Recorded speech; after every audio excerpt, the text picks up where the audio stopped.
The Honorable, the Director of Politeknik Kesehatan, Kementerian Kesehatan Semarang.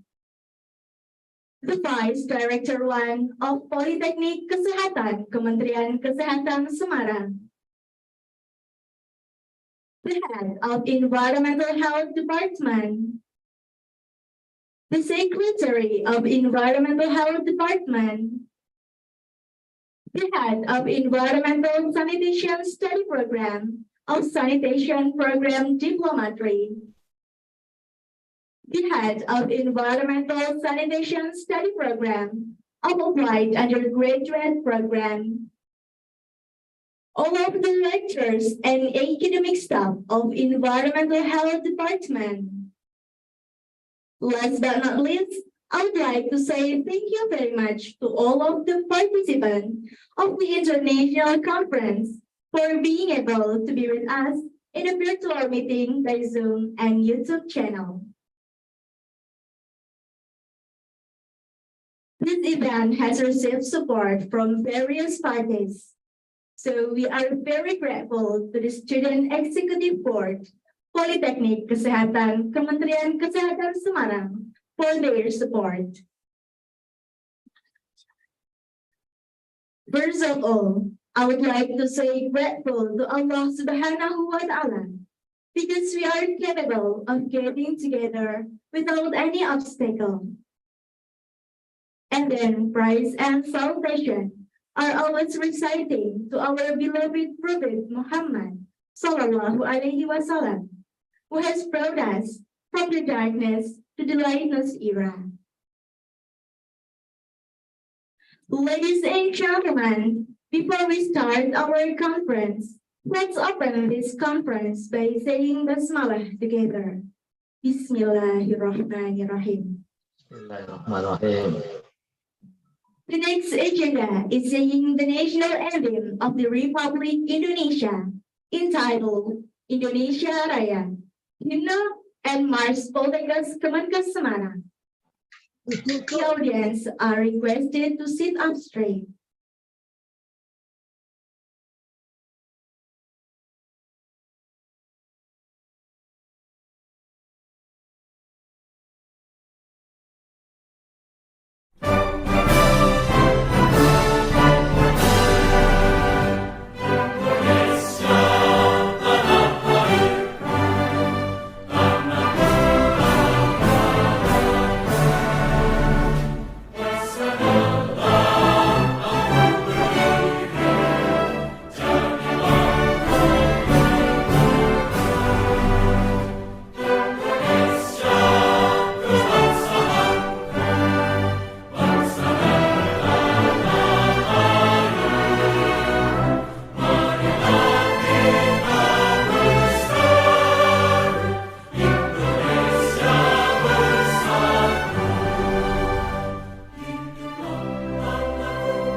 Seluruh sivitas akademika, Politeknik Kesehatan Semarang, menjunjung tinggi di dharma perguruan tinggi dan berasaskan Pancasila. Mari kawan kita bangun negara, kita wujudkan masyarakat sehat. Dalam tubuh dan jiwa sehat akan tercipta negara yang kuat. Rakyat menunggumu, ulurkan tanganmu, bantu saudaramu bersama alma matermu. Tingkatkan ilmumu, gerakkan mampumu, bangunlah negara Indonesia Jaya.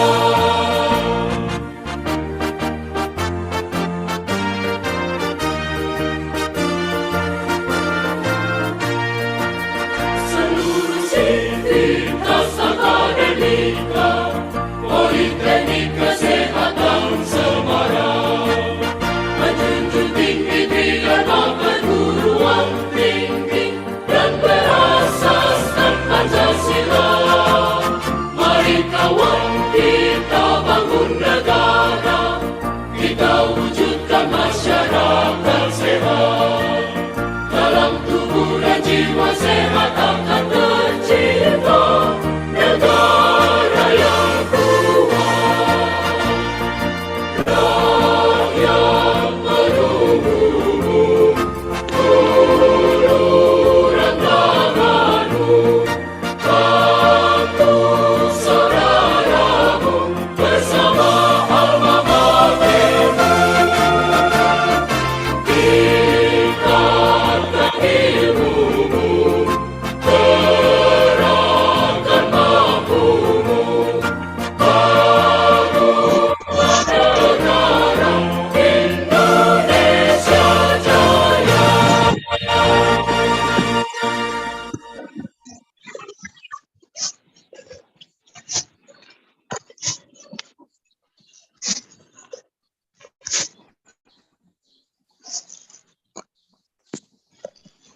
The next agenda is Pray to God. May our today's conference running well without any obstacle. And the prayers will be led by Muhammad Fadlan Khairullah. For Muhammad Fadlan Khairullah, the time is yours.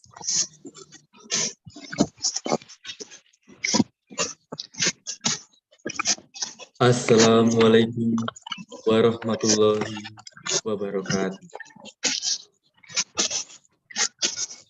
Ladies and gentlemen, before we start this conference, it will be appropriate for a moment to pray to the God.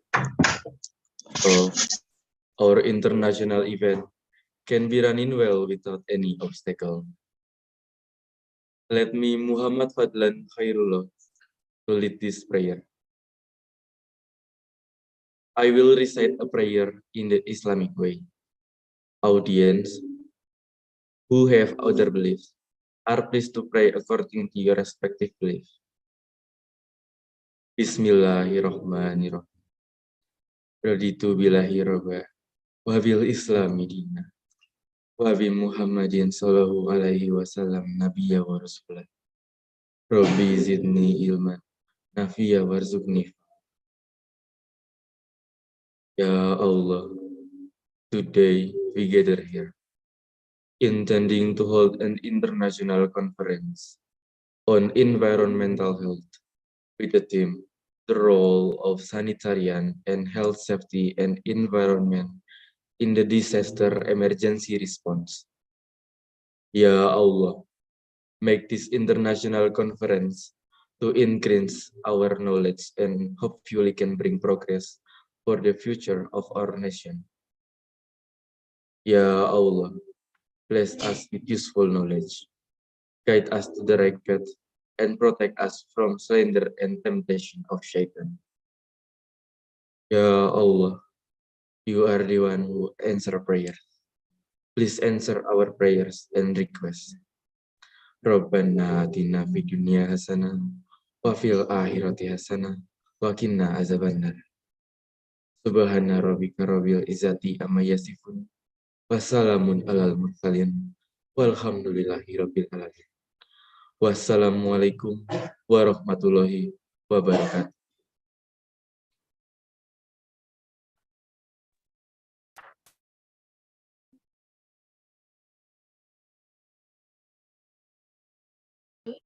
Thank you very much to Muhammad Fadlan Khairullah for the exemplary prayers. Proceeding to the next agenda is welcoming speech from the Director of Polytechnic Kesehatan, Kementerian Kesehatan Semarang. And this occasion, it will be presented by the Vice Director 1, Dr. Bejo Santoso, SIT MKes. For Dr. Bejo Santoso, we invite you to deliver the speech.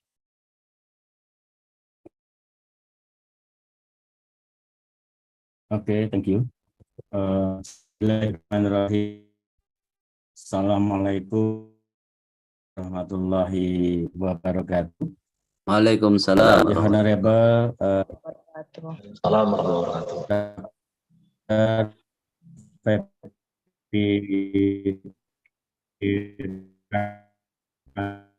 BSc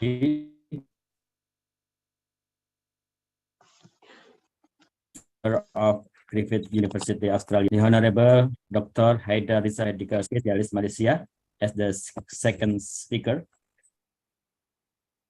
The Honorable Mr. Sugeng Abdullah, SST MKes, the Lecturer of the Environmental Health Department, Poltekkes Kemenkes Semarang, as the third speaker.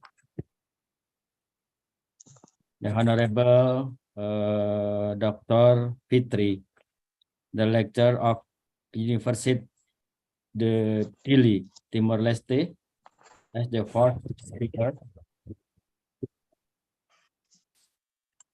The Honorable Dr. Anas Ma'ruf MKM, from the Director of the Ministry of Public Health of the Republic of Indonesia, as the keynote speaker. The Honorable Dr. Andes Pangarso Suryotomo, from National Disaster Management Authority, as the keynote speaker.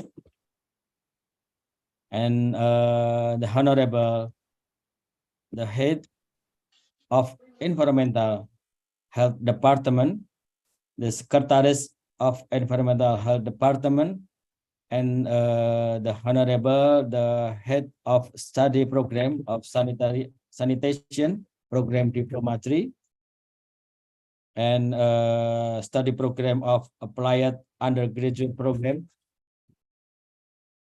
and the Honorable all of the lecturer and academic staff of the Environmental Health Department, and all of our beloved international seminar participants.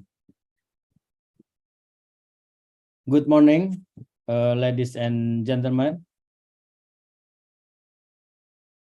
We apologize. The Director of Polytechnic of Semarang was unable to attend, so he deputized me.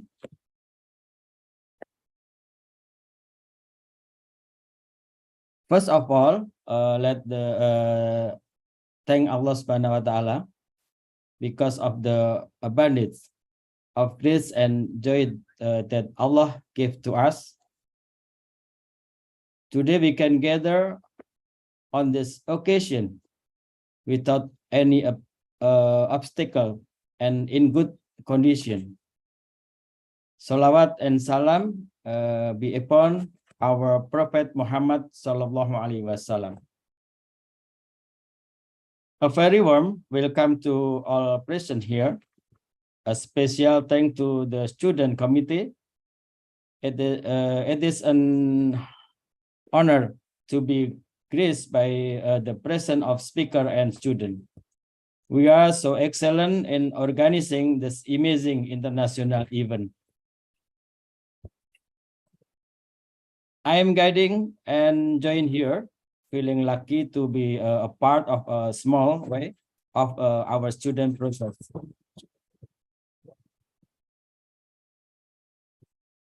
One of the vision of Politeknik Kesehatan Kementerian Kesehatan Semarang is to be recognized internationally in 2025. Furthermore, one of the effort of to achieve this vision is by establishing cooperation with foreign institute by holding international conference.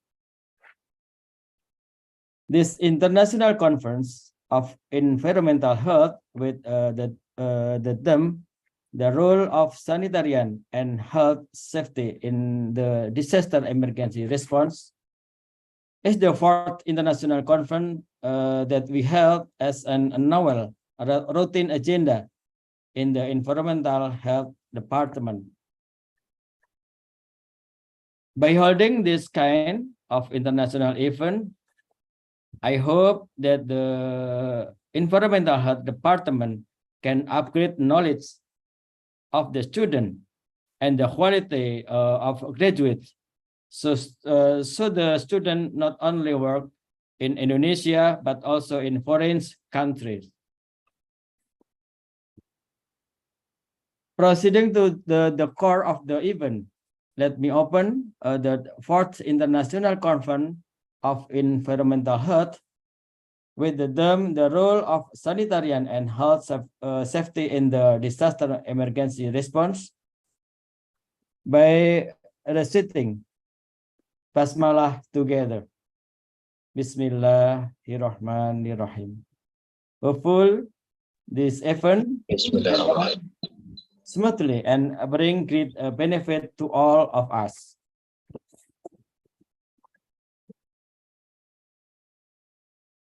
That's all for me.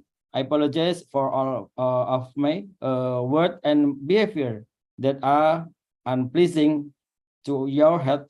Thank you for your attention. Assalamualaikum warahmatullahi wabarakatuh. Waalaikumsalam warahmatullahi. Thank you, Mr. Vice Director. Okay, thank you. You're welcome.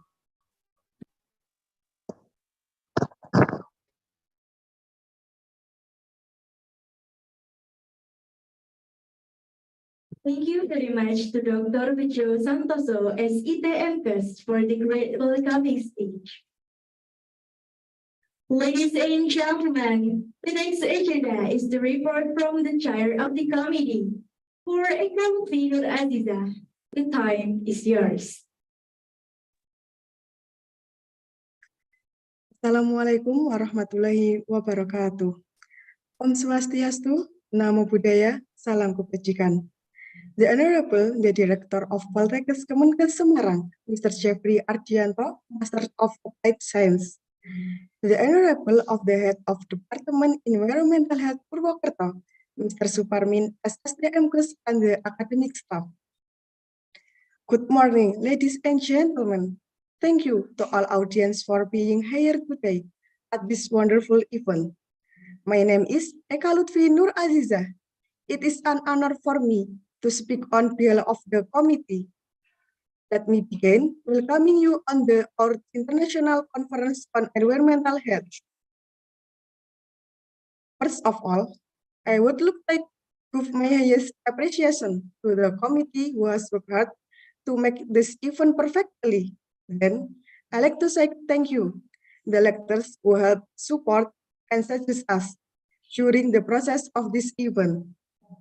Ladies and gentlemen, in today's conference, we will discuss about the role of sanitarian and health safety environment in disaster emergency response. Their purpose, if even, is to determine the role of sanitarian, ensuring the availability of drinking water in sufficient quantities at basic sanitation facilities, sewage, wastewater, solid waste, and adequate shelter. Well, I don't want to take too much of your time. Thanks all for me. Thank you so much for attention. Wassalamualaikum warahmatullahi wabarakatuh. Waalaikumsalam warahmatullahi wabarakatuh.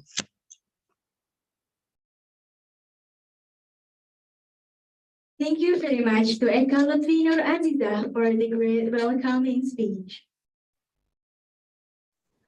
Okay, ladies and gentlemen, that was the sequence of opening of the fourth international conference on the role of sanitarian and health, safety, and environment during the disaster emergency response. And we would like to thank the Vice Director who was pleased to attend and open this conference. Before we proceed with our schedule, I would like to inform you that after the welcoming speech and the closing speech, you are kindly requested to fill out the attendance form that will be shared in the chat room. Thank you. Then I would like to give you short information in Bahasa. Baiklah hadirin yang kami hormati, kami selaku panitia menginformasikan bahwa setelah welcoming speech dan setelah closing speech, hadirin dipersilahkan mengisi absensi yang akan dibagikan di room chat Zoom. Terima kasih.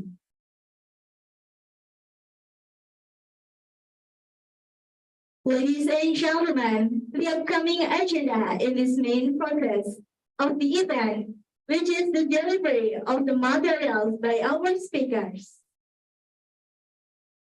The first speaker is Dr. Feby Dwi Rahmadi, PhD, from Purdue University, Australia. The second speaker is Dr. Haidar Rizal Toha from Malaysia. The third speaker is Mr. Sugeng Abdullah, SST, Master of Science, from Politeknik Kesehatan, Kementerian Kesehatan Semarang. The fourth speaker is from Dili University, Timor Leste. And please give applause to all of our speakers.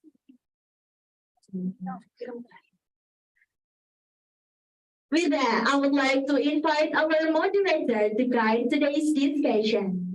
And before it, I would like to read the curriculum vitae from our moderator.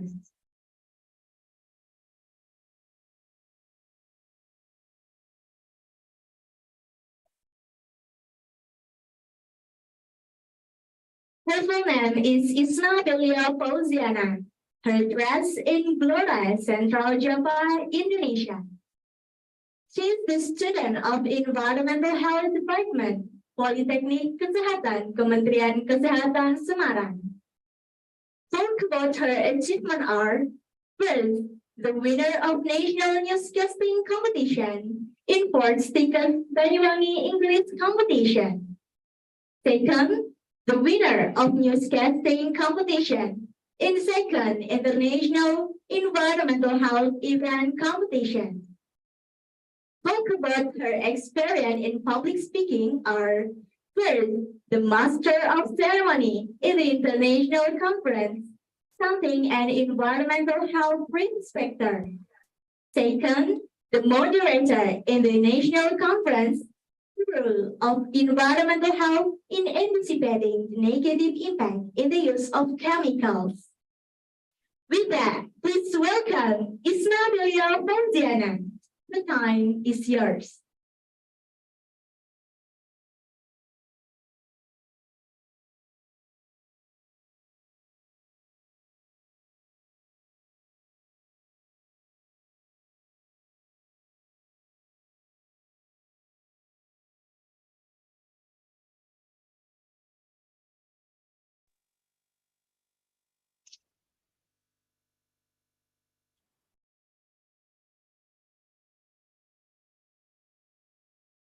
Okay, many thanks to MC. Assalamualaikum warahmatullahi wabarakatuh. Good morning, everyone. How are you today? I'm so glad today I become the moderator to today's conference. And again, I would like to say welcome to the 4th International Conference on Environmental Health. In today's conference will be delivered directly by our fourth speaker with the role of sanitarian and HSE in disaster emergency response. Environmental health has a significant role to play in all stages of disaster management, from planning through to recovery. The conceptualization of the environmental health role by environmental health practitioners and other disciplines involved Pensiun. Tahun 2020 akhir. Berarti pensiun 58 atau 59? Ini salon pokoknya selain salon 2 58. 58. Ini salon 2 60.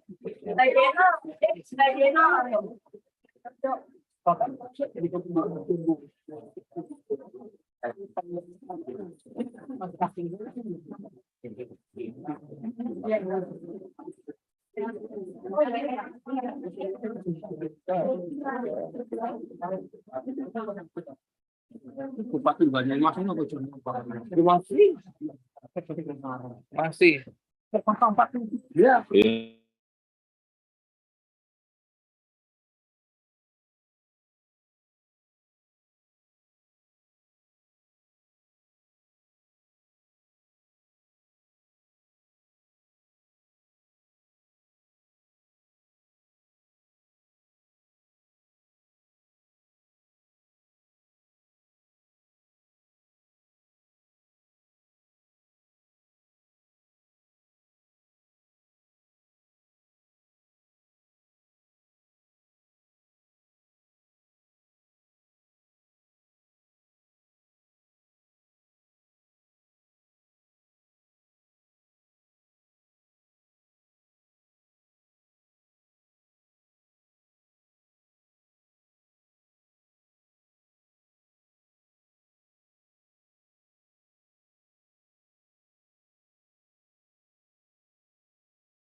Okay, I'm sorry. We have a question. Okay, I will continue. In today's conference, we will be delivered directly by our fourth speaker, the role of sanitarian and HSE in disaster emergency response. Environmental health has a significant role to play in all stages of disaster management, from planning through recovery. Conceptualization of environmental health role by environmental health practitioners and other disciplines involved in disaster management is to help resolve review. To provide context for this discussion, we took an overview of disaster and disaster management and the public health and environmental health impact of disasters. The role of sanitarian and HSE professional in disaster emergency response is crucial for safeguarding public health, ensuring the safety of responders and minimizing environmental impact during and after a disaster. This role encompasses of responsibility and requires a multidisciplinary approach to effectively manage the common challenges posed by disaster and emergencies. So, the theme of our conference today apparently has high relevance and significance in efforts to respond to disaster emergency response. Okay, before starting the presentation of the material and discussion, I will say hello to the speaker. Good morning, Dr. Pradipti Ramani, PhD. Hello, good morning. Can you hear me okay? It's clear. Because I cannot hear you really well.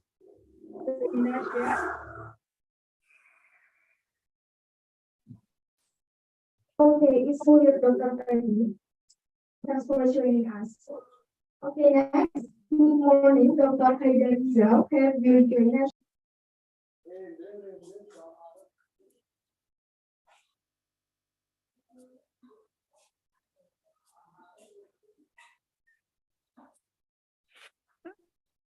I think the internet connection is not really smooth, but can everybody hear me okay?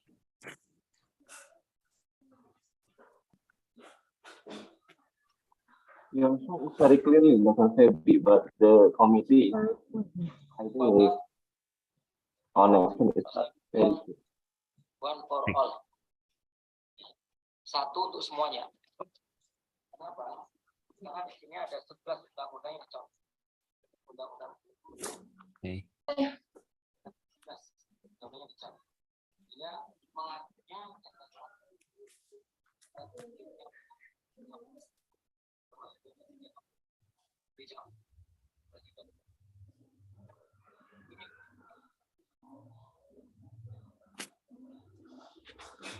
Okay, it's clear actually, Dr. Pradipti. We have a connection. Sorry. Okay, thanks for joining us, Dr. Pradipti. Next, good morning, Dr. Haidar Rizal. Have you joined us yet?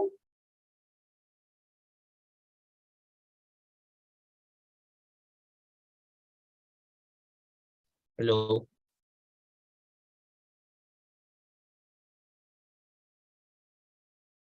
Hello, can you hear me?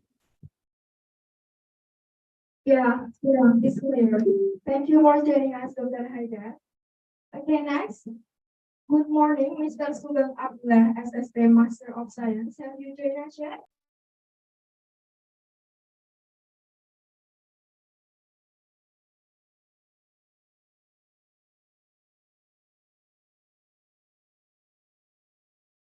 Oke, selamat pagi Pak Sugeng. Apakah sudah bergabung dengan kami? Ya.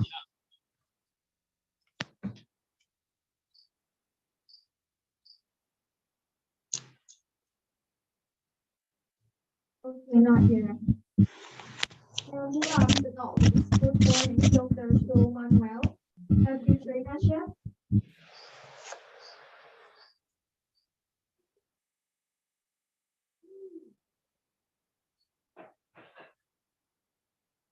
Jelas.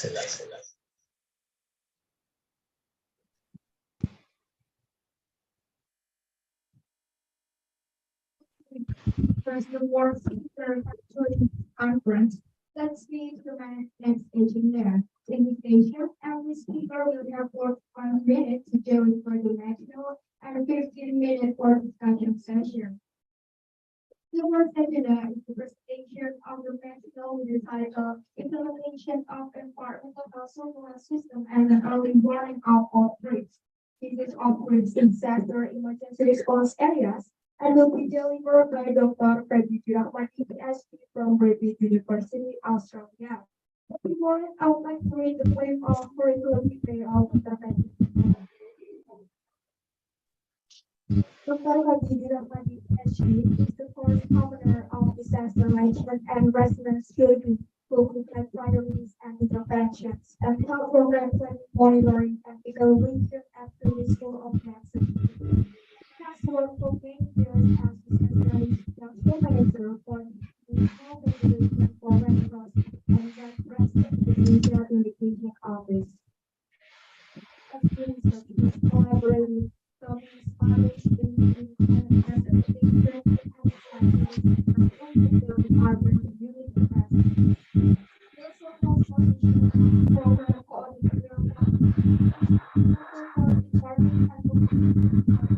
coordinator of the risk management and adapting climate change for health consortium. Dr. Febi has a strong understanding of collaborative governance, disaster management, community engagement, and community-based program design theory, processes, and application.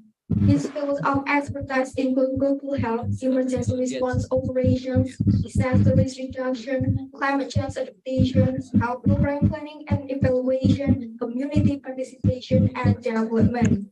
In brief, he has the following qualification: Bachelor of Public Health Epidemiology, University of Indonesia, Indonesia in 2004, Master of Science in Public Health, Griffith University, Australia in 2009, and PhD, School of Environment, Griffith University, Australia in 2020. For Dr. Febi, we invite you to present the material and the time is yours.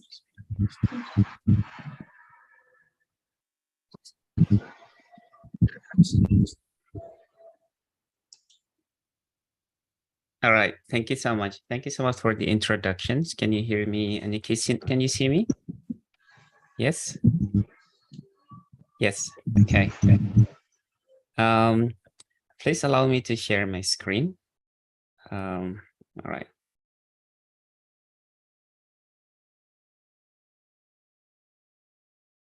So hopefully along the way, we have smooth internet connections, because this is the era where we are so much dependent on internet connections. Without internet connection, it is difficult for us to have this important event. But first of all, I would like to say thank you so much for the committee for inviting me to speak in this important event. And also, I would like to learn from other speakers as well. I can see that a lot of there will be quite a number of speakers who will speak in this important event. And disaster is very unique. In every place, they have their own uniqueness. And it is therefore important for us to be able to learn from other people's experience, because every disaster is not the same, right? So if you have floodings that happen every year, so that every year floods will not be the same every year. So there will be always something that need to be learned, so then we can always have a better preparedness in the future. So the topic that I would like to share today, this is one of our content for disaster management and resilience building at Griffith University. So disaster management and resilience building at Griffith University is under School of Medicine, Public Health. So, and Griffith University is very well known in the context of environmental approach. So the public health that we have at Griffith University, we are applying ecological public health approach. So therefore, I think this topic, I mean, this international conference is quite similar to what we are currently doing at Griffith University. So looking at how we can maintain human health through environment. However, in this context, we'll be talking about the emergency response or disaster management. And the presentation that I would like to share today, this morning, it is more about the importance role of environmental health, so health, safety environment in relation to preventing disease outbreaks following a disaster event. it is important for us to understand a different type of disaster that might happen in our place.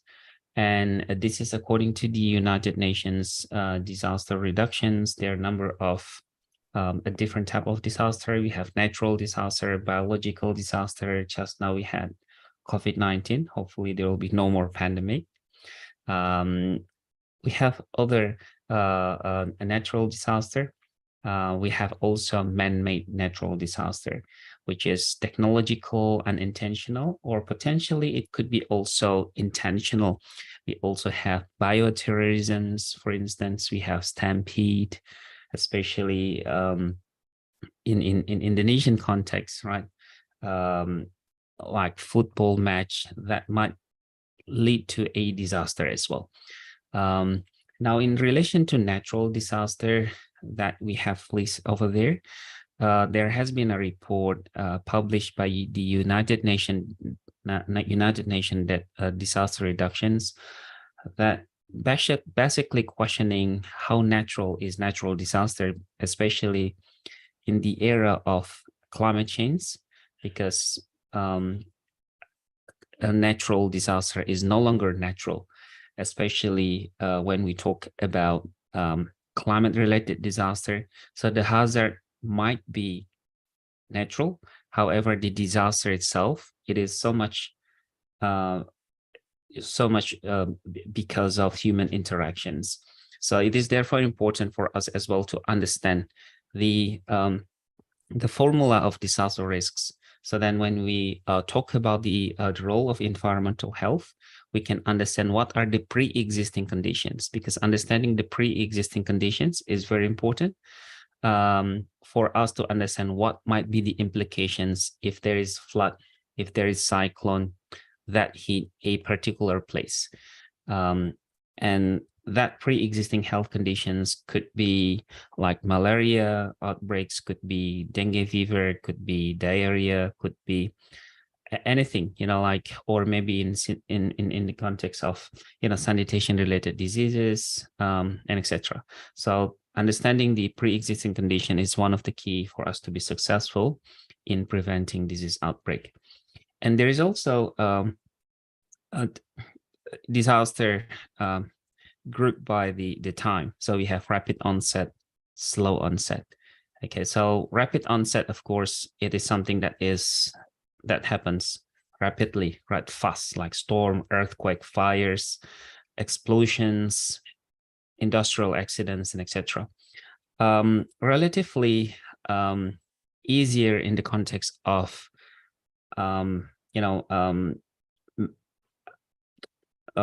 trying to manage all the resources that we need to deal with this rapid onset.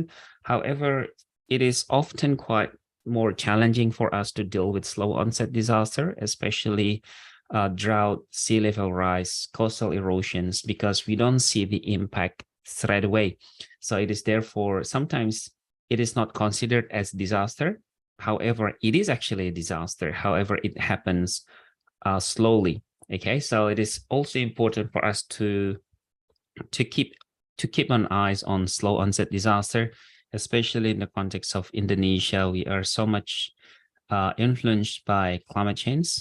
We just received a funding from DFAT, working together with BRIN and University of Diponegoro.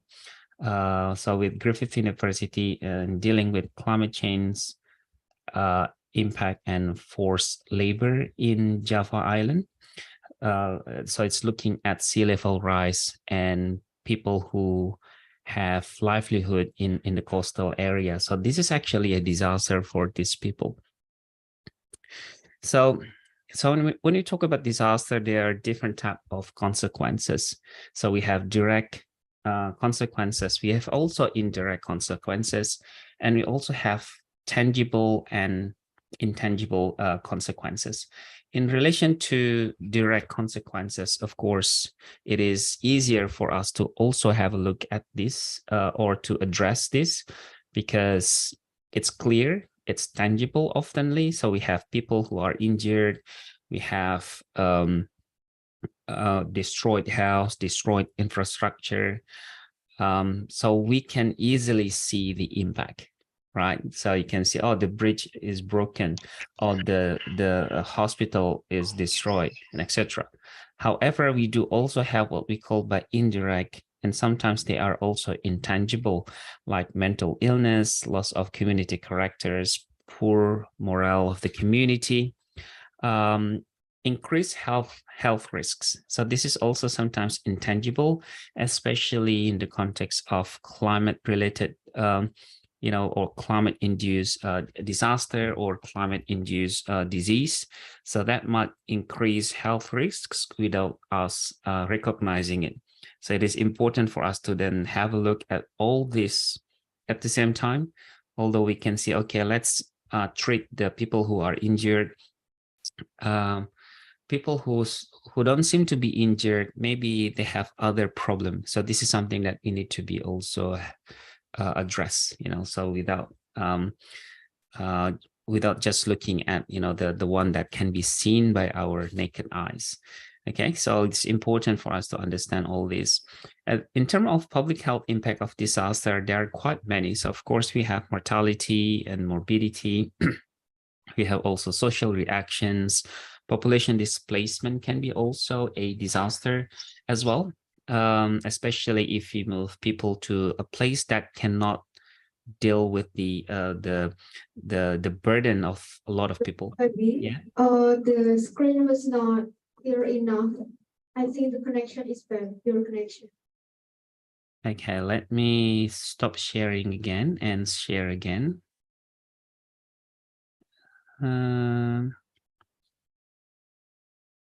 How about now? Okay, thank you. It's clear. Okay, that's great. So please always remind me if something is not right. Okay, so now we also have climatic exposure, especially Indonesia is located in the area in the zone that is so much influenced by climate factors. So we have food and nutrition related problems. We have water supply and sanitation problems. Mental health is also something that often neglected as well. Damage to the health infrastructure, so that can be also that can cause a secondary disaster, and also something that we need to have a look at, and something that will be focus of our discussion today, which is water supply, sanitations, and communicable disease that need to be prevented in the aftermath of a disaster. So when we talk about social reactions, this is one of the things that we need to address in the aftermath of a disaster, be it earthquake, cyclone, landslide. People will panic, start waiting, so they don't, they just cannot think of anything. So there will be also potentially rumor abound. Particularly on pandemic. So hoax, misinformations can cause a lot of problem as well, especially if you see a lot of dead bodies, a lot of fatalities. People will then spread rumor in relation to this, a dead body. Potentially that can cause panic to other people. And another thing that we need to share screen was not clear enough. Maybe okay. The committee will help to share screen your presentation. Let me just try another thing. Okay.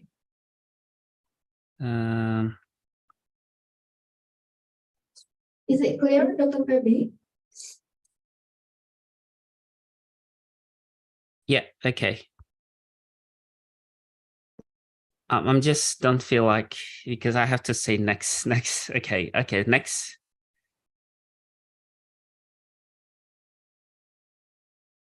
Okay, so population displacement is also something that we need to really think about, especially if you want to move people from one place to another place.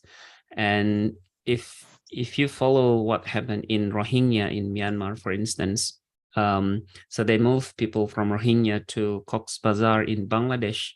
So where they put more than 100,000 of people without proper immunizations in a very small places, in a very small place in Bangladesh, and they have no they don't have enough capacity in terms of water and sanitations. So that's why at that time, I think a few years ago, the Queensland Health, the Australian government sent epidemiologists to Cox's Bazar in Bangladesh to basically try to prevent if any potential disaster that might come up by people living in a very cramped area, especially in that Bangladesh. And it is important for us then to also have a look at this as well, because sometimes the disaster is not actually caused by the disaster or the natural hazard, but it is also very much because of the human actions or the policy that is taken by human. So if you can go to the next slide. So this is what I just mentioned earlier. So climatic exposure, and this is Cox's Bazar, Rohingya. And that if you go to Google, this is the biggest IDP camp. So this is the biggest refugee camp, and they are very hot during the day, and during monsoon seasons there will be also wet water coming from the rain as well. Strong winds and etc. If you look at this picture, so they have to stay without any roof, and it is difficult for them to stay healthy, especially without roof in monsoon season.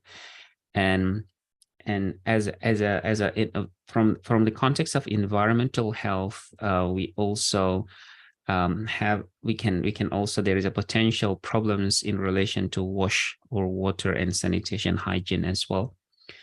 You can go to the next one.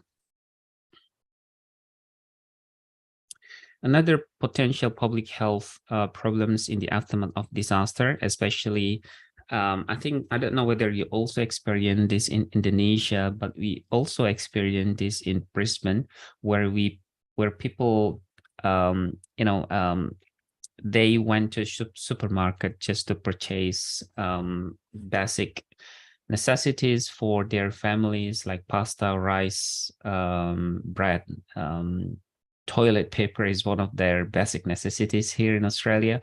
So we often have also what we call by food shortages, and food shortages sometimes because of this panic buying, and also because of the supply chain is interrupted due to disaster. And food distribution is often a major or urgent needs, and in the context of disaster, it is important for us to understand whether this might happen in the aftermath of a disaster. Next, please.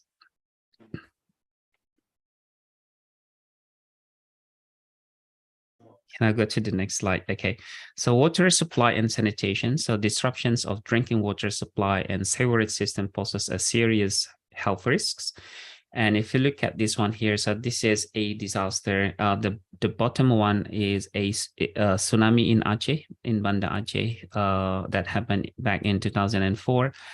And on the top is a disaster following a flood in Western Africa. So as you can see, the children, they try to get water. And so drinking water is very important, especially potable water is the most important immediate relief commodity. So in the aftermath of a disaster, we have what we call by emergency response. And emergency response, the main function of emergency response is to save life and also to limit human suffering. So human suffering, human can suffer through lack of drinking water, right? So this is very important. So emergency response is to save human life and also to limit or to reduce human suffering, because they have suffered enough through this disaster. It is therefore important for us to provide every basic necessities, including water, food, shelter, security as well for those who are vulnerable, like for instance, children's, women. It is important for us to provide as well.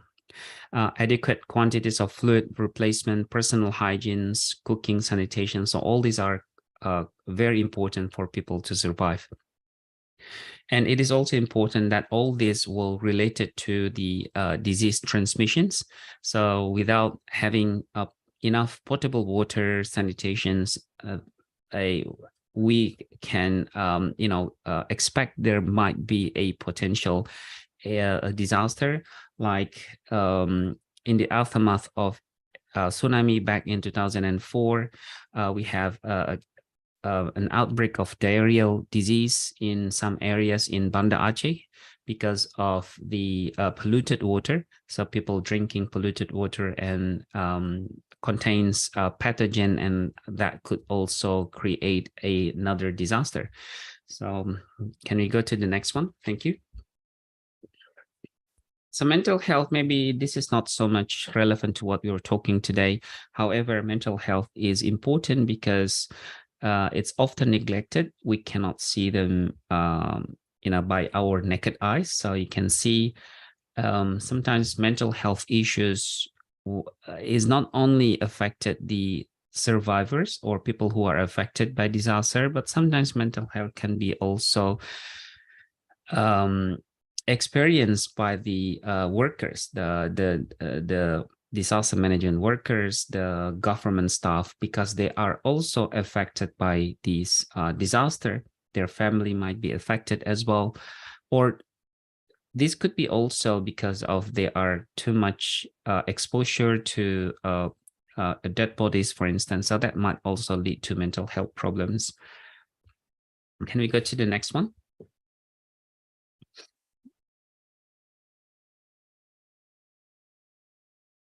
So damage to health infrastructure is also an important things that we need to consider as well. So the one that you see here, this is Syria. And of course, Syria, it's a conflict, so armed conflict. So it's a man-made disaster. And health infrastructure is mainly about building and facilities, but not to forget the people and the systems behind it. So that's what WHO back in 2019. So it's just few moments before COVID-19 has released a health system resilience framework, which in the middle of it, so I don't think I have that in my slide. So in the middle of it is a community engagement. So community engagement is very important for a health infrastructure to be resilient. And of course, hopefully we don't have any armed conflict or man-made disaster in Indonesia. However, hospital, very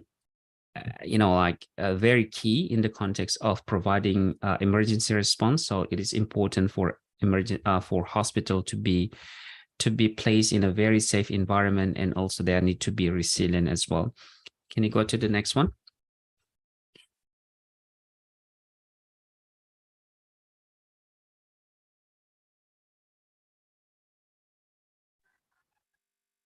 Can we go to the next one?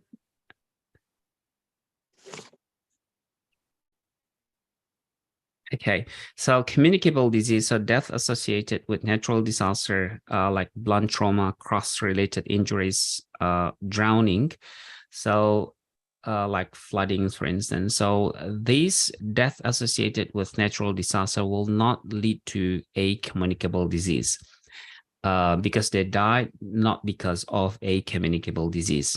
Right. So death from communicable disease after disaster are less common unless there have been pre-existing conditions that allow this to happen.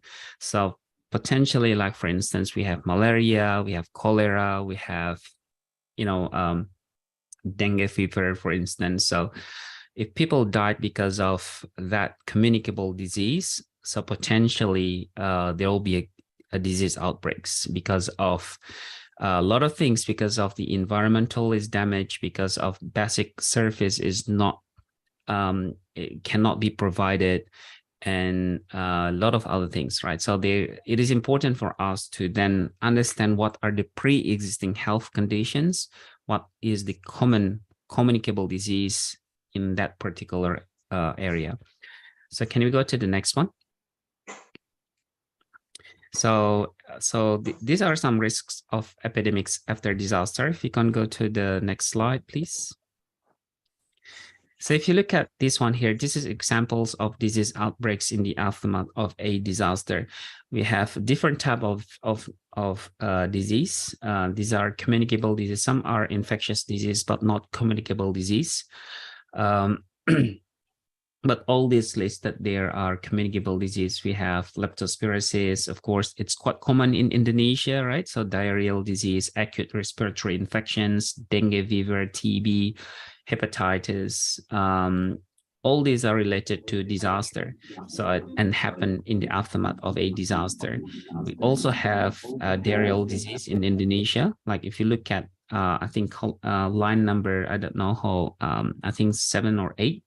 Tsunami in 2004, we have measles, meningitis, tetanus as well. So tetanus is infectious but not communicable disease, but it is something that we need to consider as an environmental health specialist, that this might happen because we have pre-existing health conditions. If you go to the next one, thank you.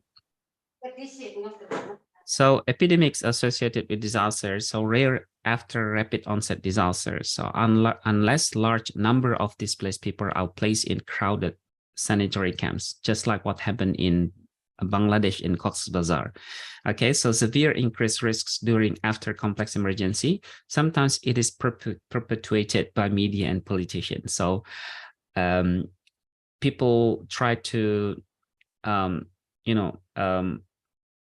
put something that is improper in media, and basically sometimes media, they like to share bad news, as you know that, right? So it is sometimes exacerbated by media and politicians, and that might also create panic as well.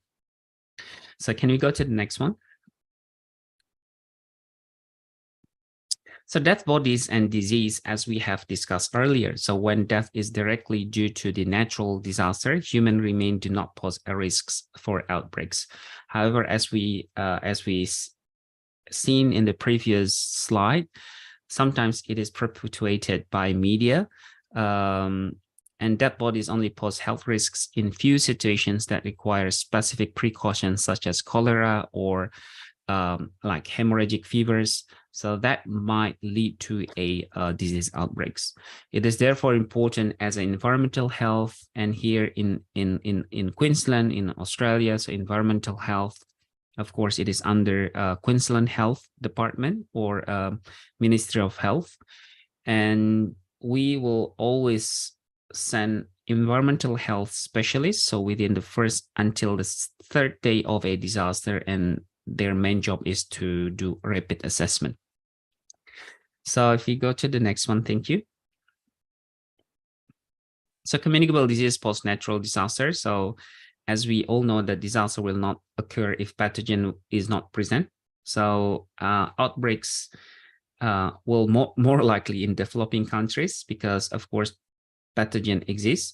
So increase in various disease factors. We have mosquito-borne disease, waterborne disease. Of course, we have like rats, like leptospirosis and etc. So all these are important for us to understand if there is any agent that might spread the disease in the disaster affected area. Can we go to the next one? Thank you. So displaced and forced to stay in crowded areas. So and again, so it is a human decision. So we decide where we're gonna put these people, and it is therefore important for us to prepare a proper IDP camp or internally displaced people camp with proper water and sanitations, proper shelter requirements. Of course, we have a sphere standard. I believe everybody understand about the sphere standard. So that is the minimum requirement, minimum standard when we would like to develop a proper IDP camp for people. So loss of public utilities, like we don't have enough clean water sources, disruptions of basic services like surveillance system is disrupted. We also have disease preventions efforts disrupted as well. So this might lead to a disease outbreak. So food scarcity can also lead to a potential disease outbreak as well, especially in relation to sanitation related diseases. Can we go to the next one? Thank you. So communicable disease associated with natural disaster, we have water-related communicable disease, we have disease associated with crowding. Especially just now we had COVID-19. COVID-19 require us to do social distancing, right? So it is difficult for people to do social distancing if they stay in a shelter or in emergency shelter. Like what happened in 2022 in Queensland, we had floodings. I don't know whether you heard the news in Indonesia back in 2022. So we had a massive flooding in Queensland. And fortunately, our house was not affected because we are located in a high area in Brisbane. So the government, they prepared a IDP camp. So they use a sport hall, and they make sure everybody can stay there healthy, using principle of social distancing as well, because that was during COVID-19 back in 2022. A vector-borne disease, again, so whether the agent exists, whether the pathogen exists, other disease associated with natural disaster, disease-related interrupted of services. So therefore, in the last one here, it is very much depending on the hospital. So if the hospital have no capacity to deal with, situation like emergency response, so that might lead to disease-related interrupted services. So if you can go to the next one, thank you. Waterborne disease. So this is an example. We have acute water diarrheal disease, and in Sudan, number of people died because of acute water diarrheal disease, and in Aceh because people drank from unprotected wells. I don't know, maybe a few of you, maybe you also had experience to fly to Aceh to help people in Aceh. At that time, I just finished my bachelor degree, and they flew me to Aceh because 14 of my family members were affected by tsunamis, and we couldn't find a single of them. So 14 of my family members. So then we had experience as well, living in this kind of environment as well. Fortunately, I can survive just few disease happened at the time because we did not have enough clean water at that time in Banda Aceh. So can we go to the next one? Thank you. Disease related with crowding. So of course we have acute respiratory infections. In the Philippines, we have the measles outbreaks. We have also we need to also understand who are population at risks. We have children under 5, for instance. Elderly population is also very at risks as well. So it is therefore, as an environmental health specialist, we need to have a look at, everybody might not have the same susceptibility, especially if they have pre-existing health conditions, right? Or a baby or children under 5. So they are very prone to this particular health issue. Can you go to the next one? Thank you. Vector-borne disease. So we can have a look at this one here. Disease might affect vector-borne sites and vector-borne disease transmissions. We have more breeding places for mosquitoes. We have more breeding place for other type of hosts as well. So or factors. So that, or sometimes like because of crowding of infected and susceptible hosts, that might also lead to a vector-borne disease in aftermath of a disaster. And sometimes the things that might happen as well because of less strong public health infrastructure, especially the surveillance system was disrupted. So that might also lead to a disease outbreaks. If you can go to the next one, thank you. So other diseases associated with disaster, we have tetanus, contaminated wound, vaccinations, coverage levels are low. So in Syria, because the immunization program was disrupted as well, we had outbreaks of polio. Although polio before the war started, they have eradicated polio in Syria. However, without a proper immunizations program, and polio came back. So this is what we call the re-emerging infectious disease. So that need to be avoided in our country as well. So re-emerging infectious disease, because the virus or the pathogen is still exists. So it is important for us to always protect our citizen from that particular disease. So can you go to the next one? Thank you. Disease-related interruption of services. We have power cuts, malfunctions, diarrheal illness due to consumptions of meat and seafood without proper refrigeration facilities. So this is also can lead to a problem as well. Maybe I want to remind you that there is 10 minutes left. 10 minutes. Okay, that's good. Can you go to the next one? Thank you. And if you look at this epidemiological triad, and this is a focus on environmental aspects. So the left one here, agent, host, environment. So this is the standard epidemiological triad. But if you look at the right-hand side, we have agent, host, and environment sit as the foundations.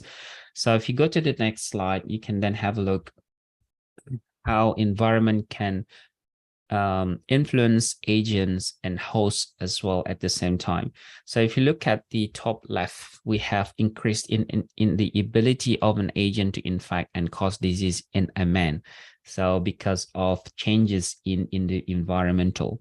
And then if you go to the top right, we have the proportions of susceptible in the human host population is increased because maybe we move people to a crowded place, right? So then we have more susceptible places in a very risky environment. And then on the bottom left, we have environmental change facilitate agent spread, especially now we are in the climate change era. So potentially that might also lead to disease pattern changes.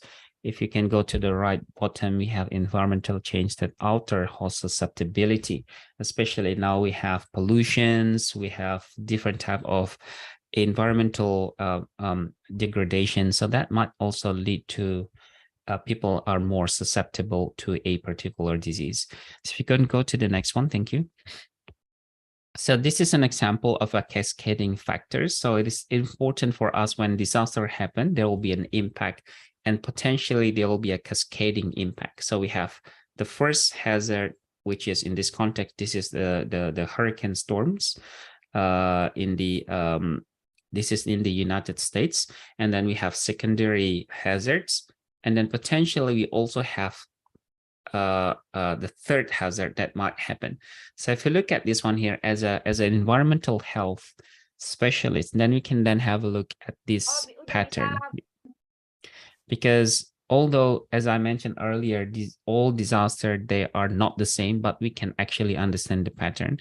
So when there is a disaster like floods, there will be a power outage. So power outage can lead to a problem, right? So people cannot turn on their air conditioner, people cannot turn on their heater, refrigerator is not working, and etc. So all these are something that need to be taken into considerations. We have also people are displaced and etc. Okay, so can you go to the next one? I don't think I have enough time to explain all those. But if you look at this one here, so cascading risk factors, we have natural hazard on the left-hand side, and then the armed conflicts. So these are the patterns, right? So we have infrastructure damage because disaster, earthquake, cyclone might destroy basic infrastructure and people displaced. And we have two important things, which is wash, housings. Of course, nutrition is important. We have poor sanitation, poor hygiene, poor drinking water, overcrowding, camp setting is not properly set up, poor shelter, poor ventilations, poor access to people who use wheelchair, etc. So this could lead to disease outbreaks. On the right hand side, we also have armed conflicts, violence, damaged infrastructures, but then we have potential. We have poor vaccine coverage, poor access, poor facilities, and potentially this can lead to disease outbreaks. Maybe it's a bit more complex in terms of armed conflicts because people do not want to be deployed to the armed conflicts. So that could lead to another even more serious problems, especially if armed conflicts. At the same time, we have also natural disaster as well, like what happened in Syria, what happened in South Sudan, in Somalia. So that a lot of problems happen at the same time, or in Palestinian as well. So can we go to the next one? Thank you.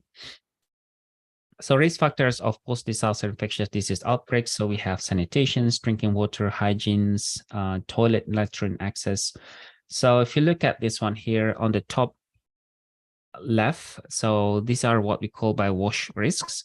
So the most common one is, of course, sanitation. So if you look at that one here, so our role is very important. So environmental health specialist has a very important for us to basically control mitigate risk factors. Can you go to the next one? Thank you. So these are the risk factors, major risk factors following natural disaster. Population displacement, so that could lead to, if you look at on the right hand side, we have waterborne disease, airborne, vector-borne, contamination from wounded injuries, clinical phase of natural disaster, and these are the major risks factors following a natural disaster. You can have a look at this later on to see like what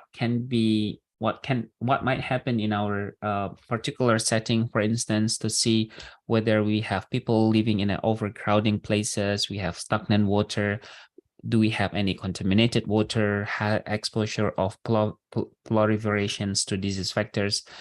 And like what happened in 2011, this is also in Queensland. So Queensland is quite disaster prone area as well. So Queensland is the name of the province where I live in Australia.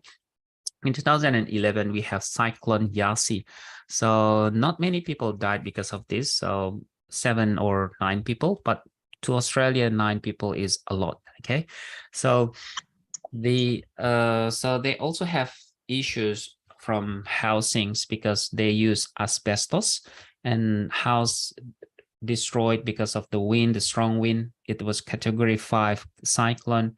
And this asbestos is very hazardous. So this can lead to a problem, right, for a disaster management or disaster management people or emergency responder. So that was also a very, very risky environment at that time back in 2011 after Cyclone Yasi. But now new houses, we cannot use asbestos anymore, but that was actually an old houses and destroyed by cyclone that contains asbestos. So if you can go to the next one.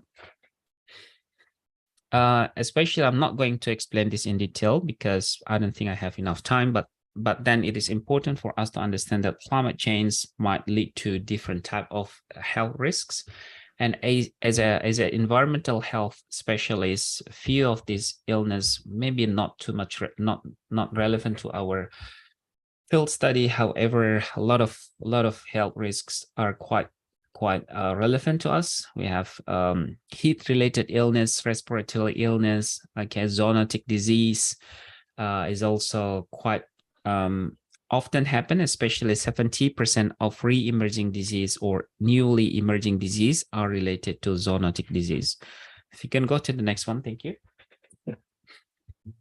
So disaster management cycle. So this is basically where we need to understand as an environmental health specialist that there are different type of disaster management cycle. In Australia, we have what we call by PPRR, so preparedness, preventions, preparedness, response, and recovery. So maybe in Indonesia, you have a bit different type of cycle. However, we need to understand it's a cyclical process. If you can go to the next one, thank you.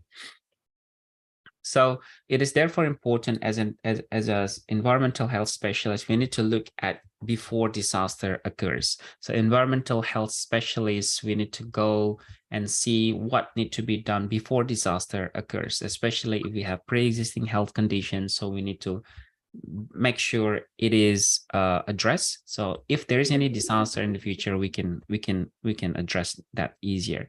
You can go to the next one, thank you.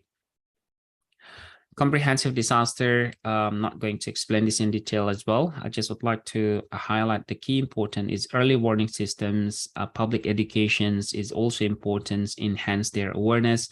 And last but not least is community-based disaster preparedness. So environmental health specialists need to engage with the community members so then they can understand what are the risk factors so then we can mitigate before disaster happen. Can go to the next one, thank you. Just a few more slides. So this is the role of environmental epidemiology in disaster management. So we have the, especially in the context of post-disaster, so they're doing health surveillance, rapid need assessment, tracking system, investigations and studies, and provide input to the policymakers to see what need to be done to mitigate any potential disaster outbreaks. Can we go to the next one? Thank you. Basically, assessment is very important. So rapid need assessment to understand what are the needs. So without us understanding their needs, it is almost impossible for us to provide efforts to support. So can we go to the next one? Thank you. So these are the 5 key health related issues that need to be included in our rapid need assessment. Who has conveyed the material that was a great presentation and very useful material. And for now, the agenda is discussion session. Please feel free to raise your hand first or type your question on the chat box. Okay, that's very, all right. What do you want me to do?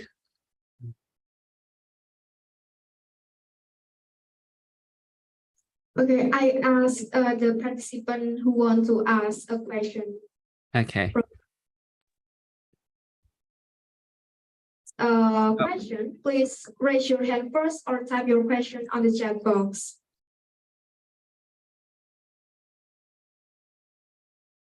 Yeah, I was expecting you to provide me with a reminder like 1 minute left and etc. Not suddenly cut the presentations, but that's okay. Okay, I'm sorry, Dr. Feby.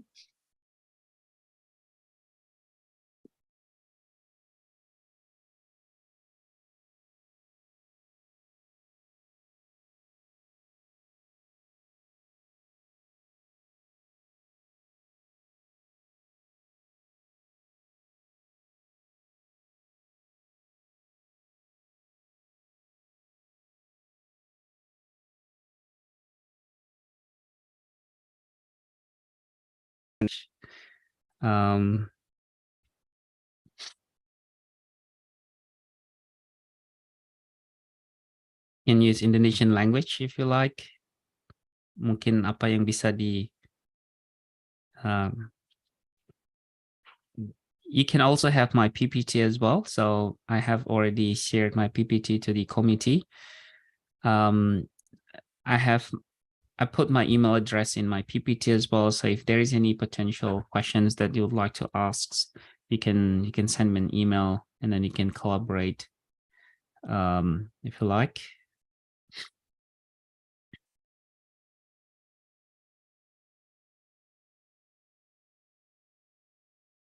Boleh pakai bahasa Indonesia, tidak apa? I'm sorry, Dr. Feby.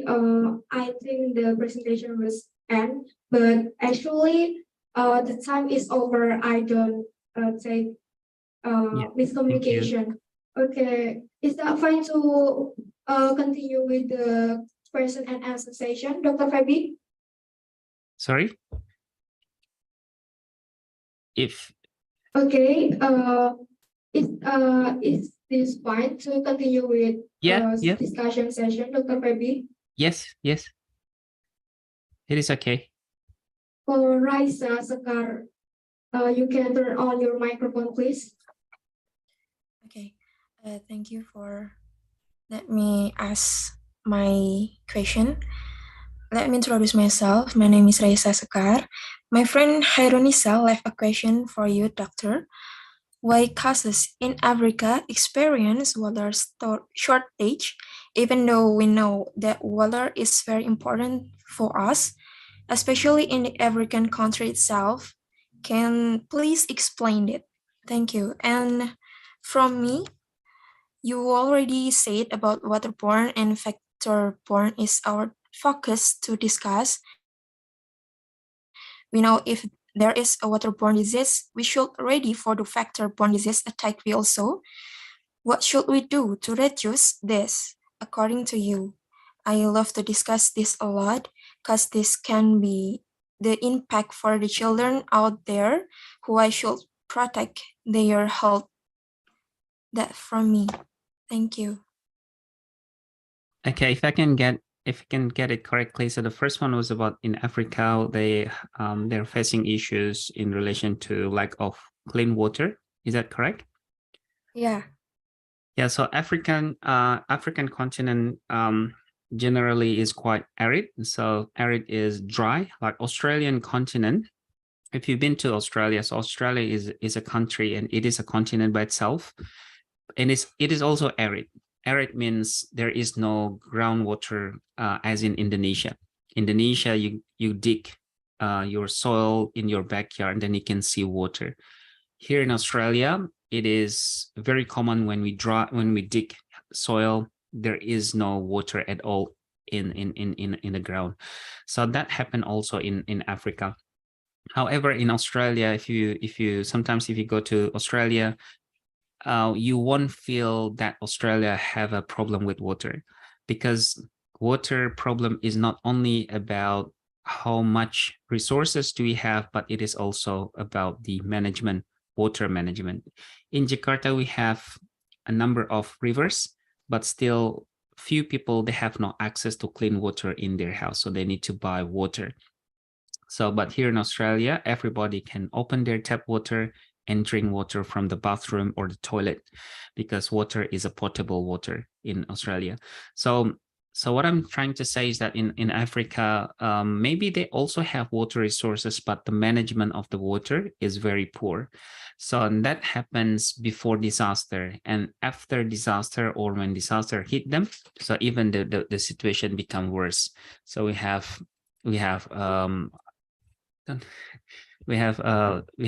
problem like floods, for instance, so that might also disrupt the water resources, and that could lead to a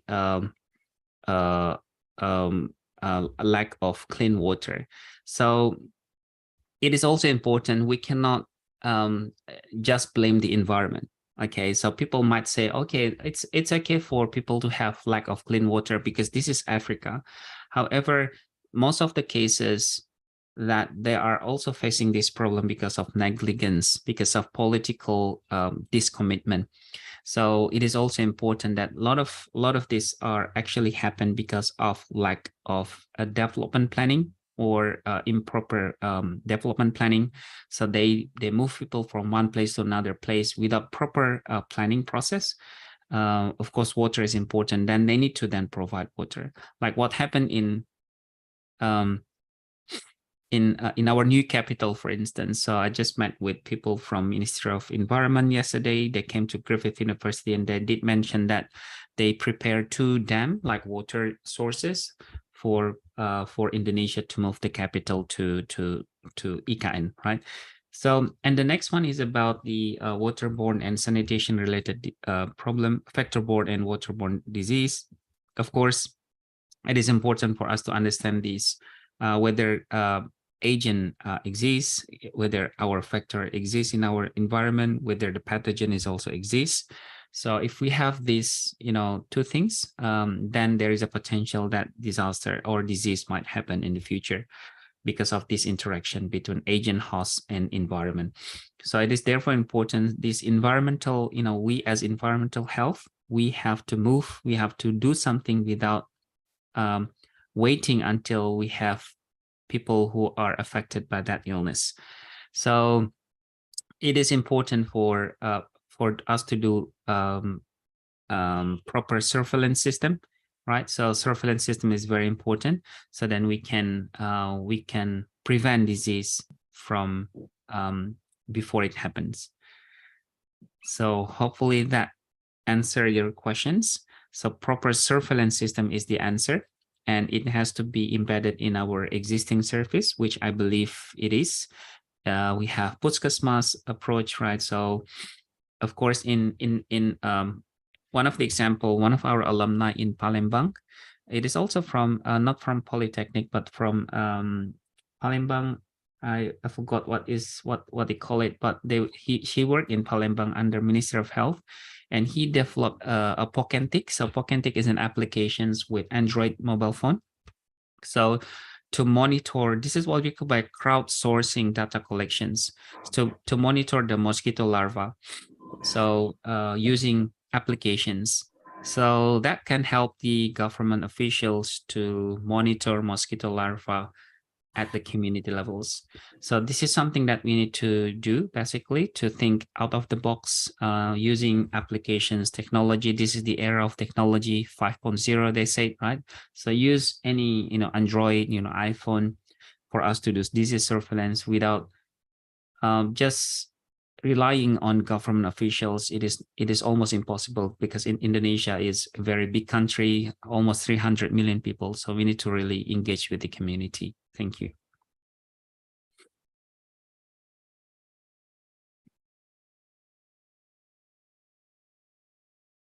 Okay, I think it's clear. It's clear, Raisa? Yeah, thank you so much, Doctor. Nah, you can turn on your microphone, please.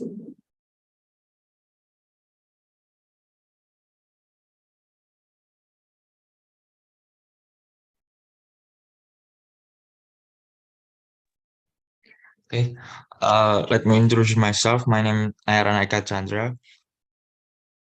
As a lecturer at Griffith University, Australia, Dr. Febi certainly know the role of sanitarian when disaster occurs in Australia.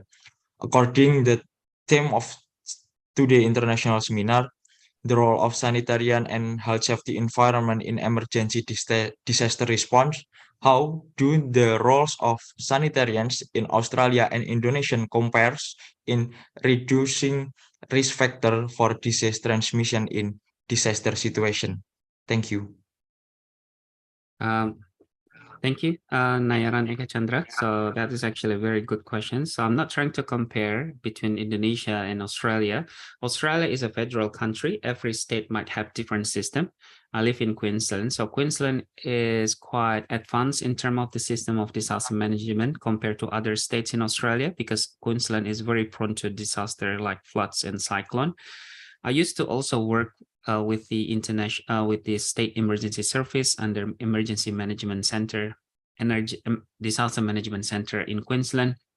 So here, the main important, because environmental health specialists, they work under Queensland Department, Queensland Health, right? So Ministry of Health.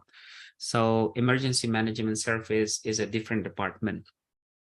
So the role of the health, we don't call it sanitarians, we call it environmental health specialists. So that's the title of the job, right? So environmental health specialists.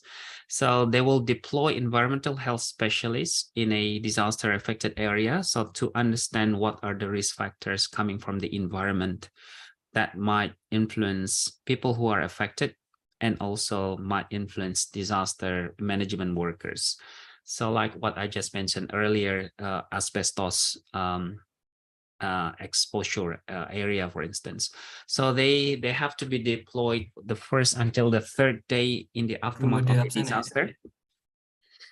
So, and then they provide an input to these because the command center is led by the Queensland Police. So here, Queensland Police is a bit different with Indonesia, of course. So we have Queensland Police as the lead for the, of course, we have the Premier, which is the Gubernur, yes, the Premier. And then we have Queensland Police, and then we have Disaster Management Agency, and then environmental health specialists work under Ministry of Health. So they provide, so they meet every week, basically, depending on how urgent it is. So maybe they meet every 2 days to provide updates. So that is basically the role to do rapid need assessment from environmental health. So, and then so they will then conduct things like mitigations to limit the risk factors. So in because if the problem is water, and then we have public works or urban utilities, we call it urban utilities department. So they will then provide water and etc. So it's a bit different type of system here we have in Australia. However, the thing is that Australia, we have the population is only 27 million. So very, compared to Indonesia is 290 million, right? So in Australia, only 27 million, they have a lot of money. So whenever there is a disaster, it's easier for them to provide financial support to people affected by these disasters. So that's one thing. So I think in Indonesia, we do also have environmental health specialists under Ministry of Health as well. So I have people who work under Pusat Krisis in Ministry of Health, for instance, and their job is to do similar things as well. However, the complexity in Indonesia, because Indonesia is very wide and a lot more people as well. So that's something that is more challenging in Indonesia. So I hope that answered your question. So environmental health specialist, so you have a very important job basically to limit human suffering and also to reduce potential morbidity and mortality in the aftermath of a disaster. Thank you.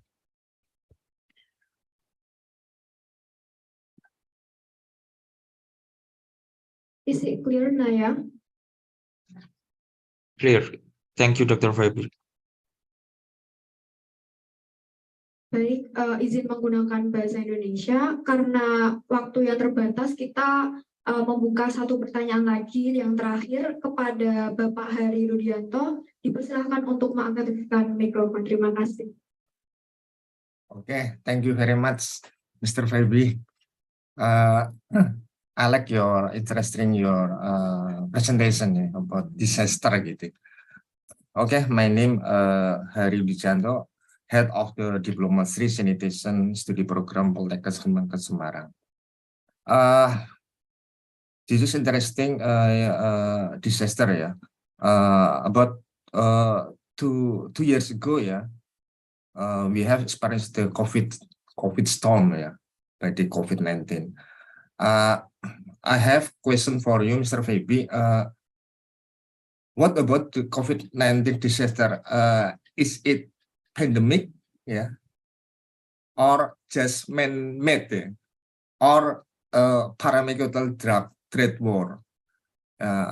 Because I have this is a question because I have seen a video or internet,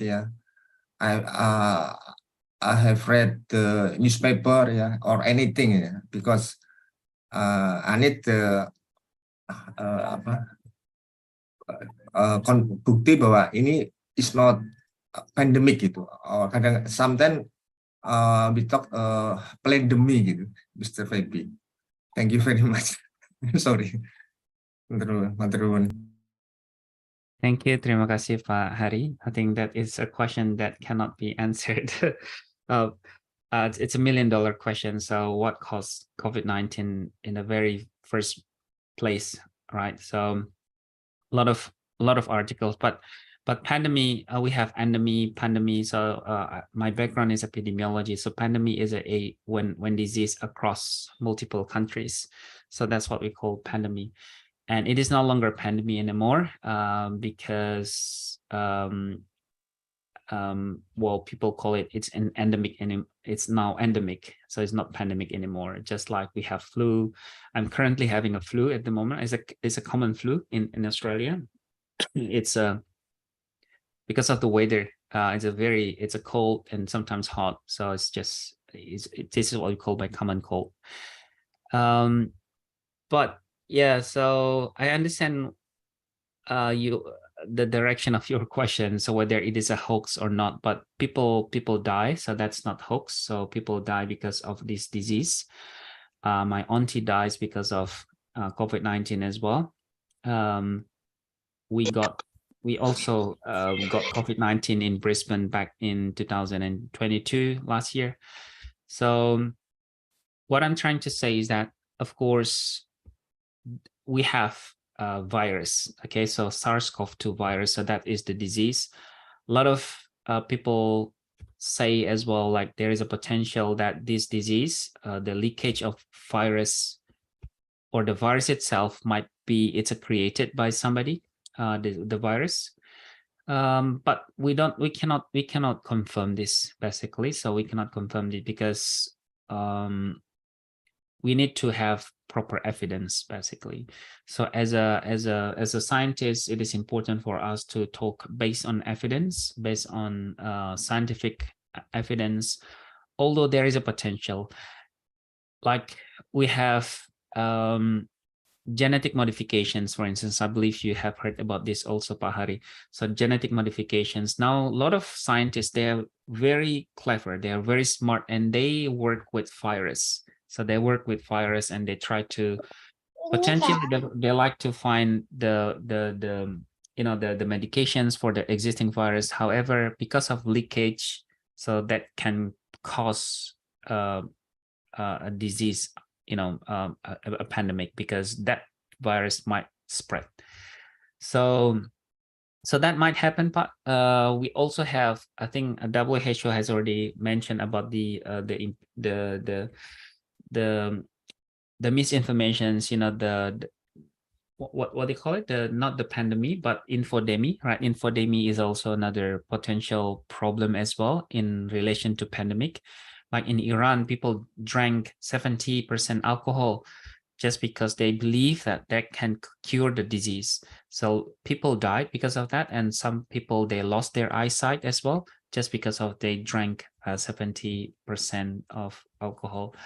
So that's something that happened already.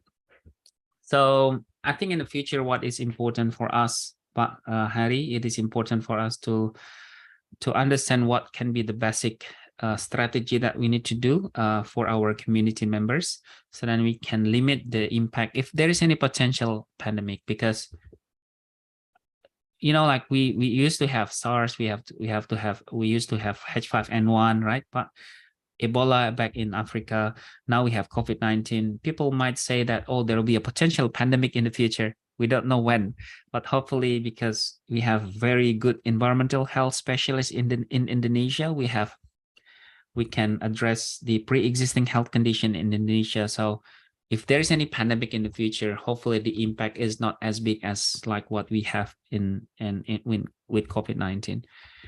Maybe that's all, but maybe I cannot answer your questions. But hopefully we just pray that we don't have any disaster or pandemic in the future.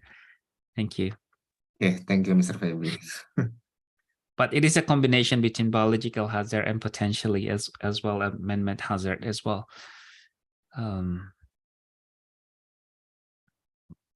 If you look at, I don't know whether we still have time or not, but if you look at the article, there is a article that is published early in 2019, not early, like middle 2019. So that is before the Wuhan case happened. So it has actually mentioned, so the researcher is Chinese researcher in Australia, and they mentioned there is a potential disease coming from bat, a new disease, okay? But nobody care about that. but maybe there have been people doing research about COVID-19 at that time. But yeah, so people published that just before COVID-19 happened, and then COVID-19 happened in December 2019. So yeah, something was going on, you know, in between that. Yeah. Terima kasih, Pak. Thank you, Mr. Pepi, your explanation for me. Thank you.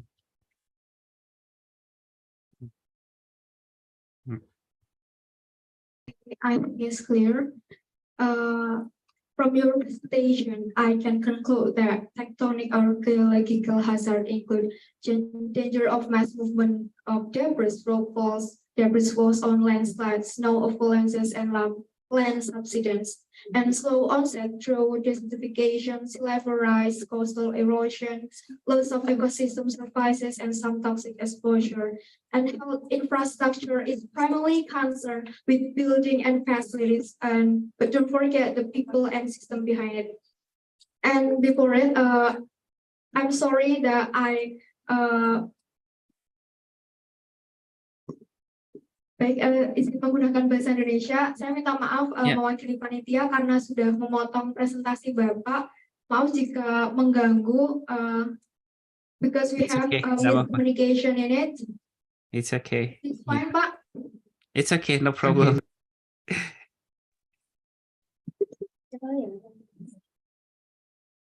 Okay, thank you, Dr. Febi, for delivering the useful material. Hope we can see next year for the international conference. Thank you so much. Okay, Thank you, move on Pak. to the next agenda. I would like to invite our second speaker, Dr. Haidar Rizal. He is a district health officer, public health medical specialist from Malaysia, and he will deliver the material with the title Disaster Management in Malaysia. But before it, I would like to read a brief of his curriculum vitae.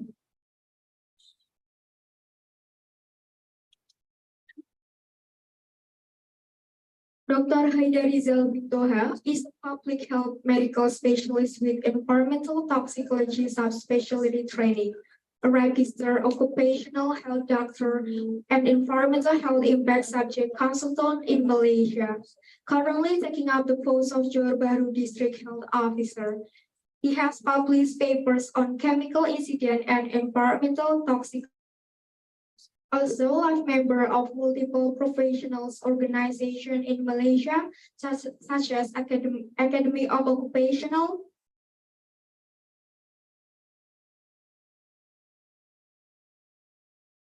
Okay, I'm sorry.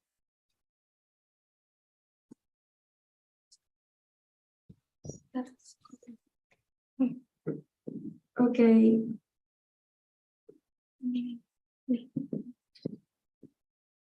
Okay, he has published papers on chemical incident and environmental toxicology. Also, a member of multiple professional organizations in Malaysia, such as Academy of Occupational and Environmental Medicine Malaysia, Malaysia Society for Environmental Epidemiology, Malaysia Public Health Physician Association, and Persatuan Pakar Perubahan Kesehatan Awam Johor.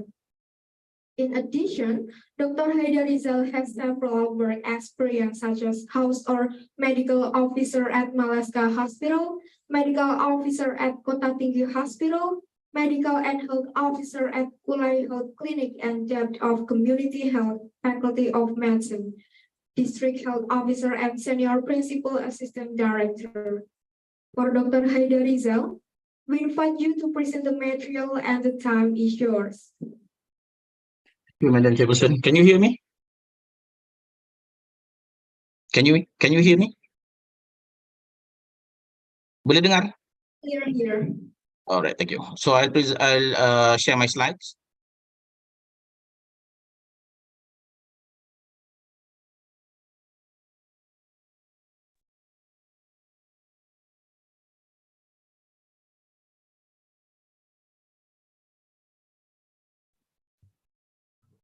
Okay, can you see the slide presentation, Madam Chairman? Clear. Okay, thank you very much. So, Assalamualaikum warahmatullahi wabarakatuh and good morning. Thank you for having me for this international conference. I'll be talking about disaster management in Malaysia, and as Dr. Febi already presented about the general situation and general picture of a disaster, so it makes my work easier for me in my presentation. So this is the outline of my presentation. I'll be talking about a bit of a Malaysia disaster trend, what we use in Malaysia as a disaster document, and also how we engage the 4 phases of disaster management, as already stated by Dr. Febi just now. And finally, some take-home message. Okay, so what is disaster? In accordance to WHO, I mean in United Nations, disaster is a serious disruption of the functioning of a community or society involving widespread human, material, economic, or environmental losses and impacts, which exceeds the ability of the affected community or society to cope using its own resources. In Malaysian context, we add another sentence, which is the need of mastering, keperluan untuk menggambling sumber for us to manage such disaster. So this is what disaster is called in the United Nations, and the difference is in Malaysia.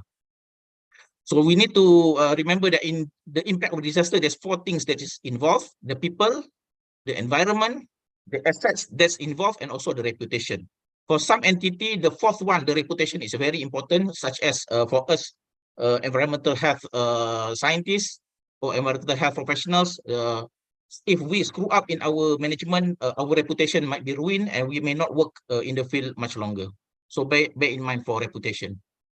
This is the number of disasters that's the top 10 of the countries in the year 2022. As you can see, Indonesia has about 20 disasters that's been reported, and this data is from emergency data, MDAT, from Belgium. And the type of disaster has already been explained by Dr. Febi, but I would like to add on another disaster that is called hybrid disaster. You got a man-made disaster, you got a natural disaster, and then there's another disaster that's taking into account both segments, and it become a hybrid disaster. The best example is the Fukushima incident, where they have a natural disaster, tsunami, and earthquake, combined with a man-made disaster such as the breakage of the nuclear plant, and it creates a hybrid disaster. For Malaysia, in terms of geological disaster, even though Malaysia is situated in the Sunda plate, Sunda tectonic plate, actually Malaysia is not invulnerable to geologic disaster. In the Peninsula Malaysia, there is some fault lines that is available online on the land, and it can cause it has caused some earthquake tremors in the past. Even though Malaysia is not truly surrounded by the subduction line and also the fault line. Comparing Malaysia and Indonesia, Indonesia has 290 million population, whereas in Malaysia we only have about 10% of Indonesian numbers. But if you can see from the graph on the left side, we can see that Indonesia annually has, of course, a lot more natural disaster compared to Malaysia because of the unique situation of Indonesia in the Pacific Ring of Fire. In Malaysia, if we divide the group of the disaster, it's about less than 25% of less than a quarter of all disaster in Malaysia is actually technological disaster. More than three-fourths is actually natural disaster. The type of disaster in Malaysia, as you can see, most of it is flood, whether it's flash flood, general flood, also river in flood. And also there are a lot of some technological disaster involve transportation accidents, such as you can see at the rightmost bar, where there's 14 incidents involving water. This is actually a transport accident, whereas there are 14 water transport that's involved in accident, whether the boat capsized or sank and causing death of the people. As you can see here, from the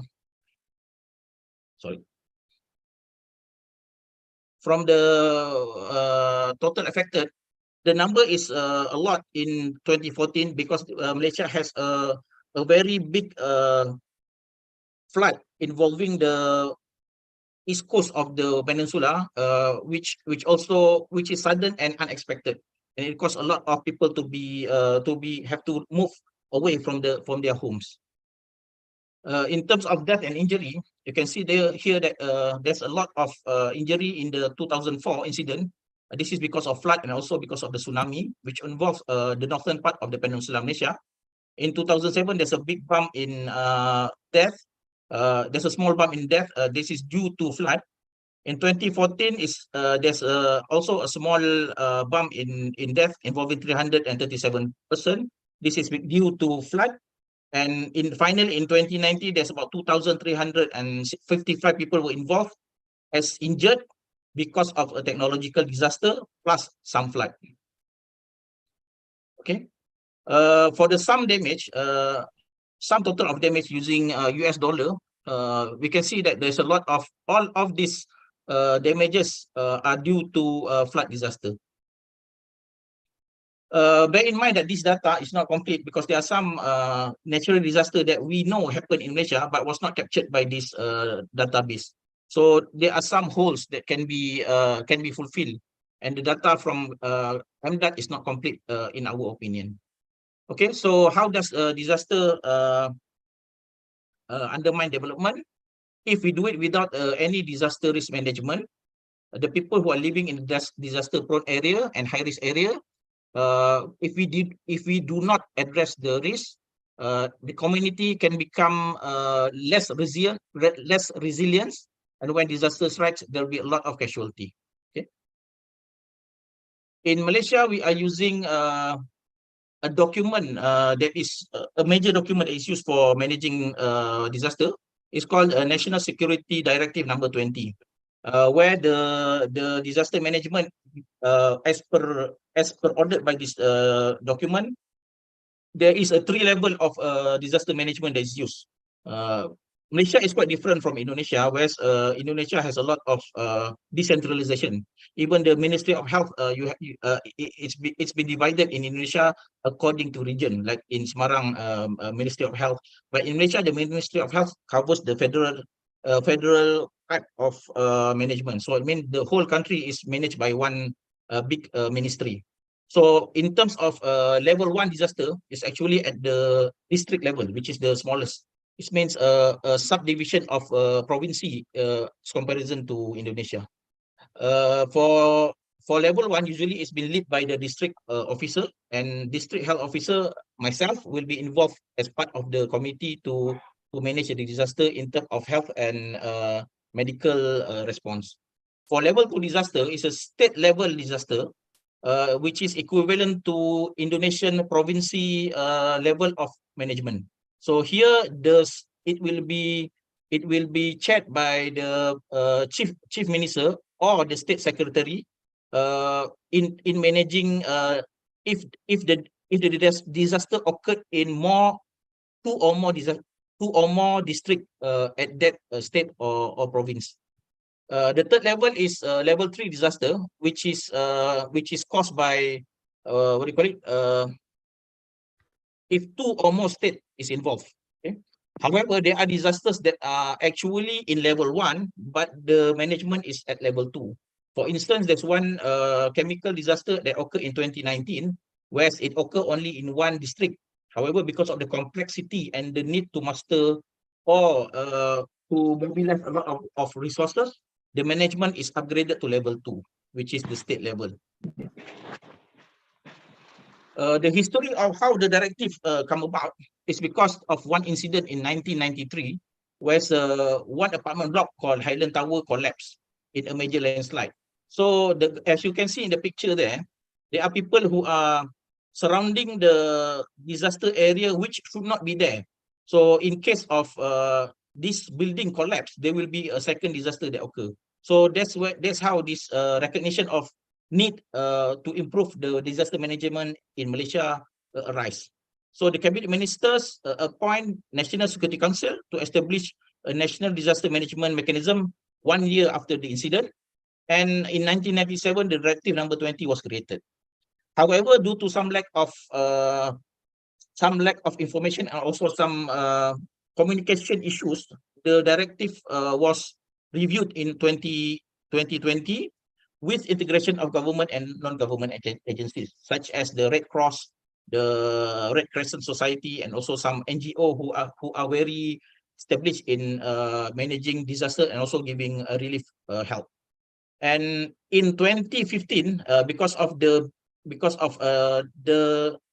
lack of focus in the National Security Council, another agency was created, which is called NADMA, or National Disaster Management Agency. I think in Indonesia it's equivalent to Badan Nasional Penanggulan Bencana, or BNPB. And this new agency took over from the NNC and improved the document, which also include search and rescue element. Using this document, the type of disaster that is covered by this directive number 20 is actually natural disaster, industrial disaster, including explosion, fire, any pollution, also any gas leak or liquid leak, and also accident involving transport, channeling, and also moving of hazardous material. It also covers building collapse and also aerial accident, and also trail derailment, high-rise fire, dam break, chemical, biological, radiological, and nuclear explosive incident, and also haze. In case of infectious disease and pandemic, such as what happened during the COVID-19 pandemic, this incident is also included in the directive number 20 purview. And also this directive can cover any disasters that is declared by the government. There is some additional info for the using of the directive. Infectious disease and biological disaster, biological incident will be led by Ministry of Health. So in case of it occurred in the district, certain district, it will be led by the district health officer. If it occurs in 2 or more district, it will be managed using the level 2 or state level disaster management. In case of chemical, radiological, and nuclear incidents, the lead agency appointed would be the Atomic Licensing Agency. And there are certain disasters that is not used under the directive, such as maritime disaster, which would be led by the maritime enforcement, equivalent to the Coast Guard of other countries. In case of spill, will be led by the Department of Environment. In case of aerial disaster, unless it involves dense population area, this will not go under the directive usage, but will be led by the Department of Civil Aviation. In case of haze, which is happening now, the Department of Environment will take lead in educating and also taking measures. However, the directive number 20 would be used if the pollution index exceed emergency threshold, usually about 200 to 250 to 300 in the air pollution index of Malaysia. As stated by Dr. Fabi just now, there's 4 phases of disaster management. You can start anywhere. You can start at mitigation, you can start at preparedness, and also you can start at response. But usually in my situation, I usually start at preparedness. Because we can prepare, but we might not know what can happen all the way, and we might not know everything that might happen. Okay, so I think you can read yourself what is the mitigation phase, preparedness phase, response phase, and also recovery. For preparedness phase in Malaysia, the steps that we in Ministry of Health do is first is identifying disaster risk. This is the picture of the map of the state of Johor, where we identified certain areas where there could be a lot of disaster, whether natural or technological. There could be some MCI, which is mass casualty incident. If a boat or ship capsize in the sea, and also any spillage. And also there are areas that we identified that is prone for flooding. And there's also mass casualty incident that can happen at land because of the location of the major highway. And also there's a airport that can cause that can have a airplane crash. So we can have a mass casualty incident due to air accident. Okay. There's also location of industries that we located, such as petrochemical and also power plant generation that has a lot of hazardous material and also fuel that can burn and also can cause explosion. So what we do also in preparedness phase is that we need to train and building partnership. So here is one of the training that we conduct using trying to use shortwave radio and also ham radio, using shortwave and also long wave to connect to trying to communicate disaster requests for help and also information sharing with other agencies using long distance. Here we attempted to contact we tried to contact our friends in Thailand in training to establish communication in case we need help. In the preparedness phase also, there's a need to develop response plans. That means we prepare plans for what to do during the incidents. Okay, such as on the left side is the nation level. We have the Malaysian strategy for emerging diseases and public health emergencies. This is to be used for nationwide. And then we have a ministry level, Ministry of Health level of plan, which is such as this example: chemical, biological, radiological, and nuclear, and also explosive preparedness. And also a local plan, such as on the right side, you can see there's a plan in case of any disaster that happened in an airport. Okay. And in preparedness phase also, we need to do a lot of simulation and exercise, whether it's tabletop, whether it's simulation, whether it's visiting, or also establishing communication and also networking. Okay, and bear in mind, simulation and exercise, we have to do it externally with other agencies and also internally. Let's say in one hospital, they need to have a simulation and also exercise in case any incident happen in their facility. Okay. In the response phase, so these are the roles of agencies in disaster management in Malaysia, as directed by Directive number 20, where we have a command center, and also there's a 7 element that we need to fulfill: the search and rescue, medical health service, expert and technical agency, welfare, media support, and also security control. For Ministry of Health, we have 4 roles in this structure, where welfare is under the purview of environmental health officer. Medical and health services is under medical team, such as doctors, nurses, and also environmental health officers. Expert and technical agencies we depend on what situation that needed our technical advice. And search and rescue usually fall under the medical team. The search and rescue, usually the Ministry of Health is not involved, but there are situations such as building collapse that needed in cases where surgeons need to come in to help for search and rescue.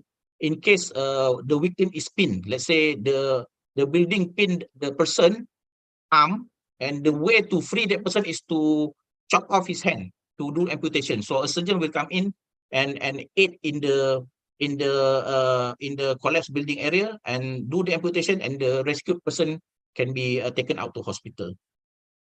Okay, for local situation, such as in level 1, which is at the district level, this is the organization structure that we use.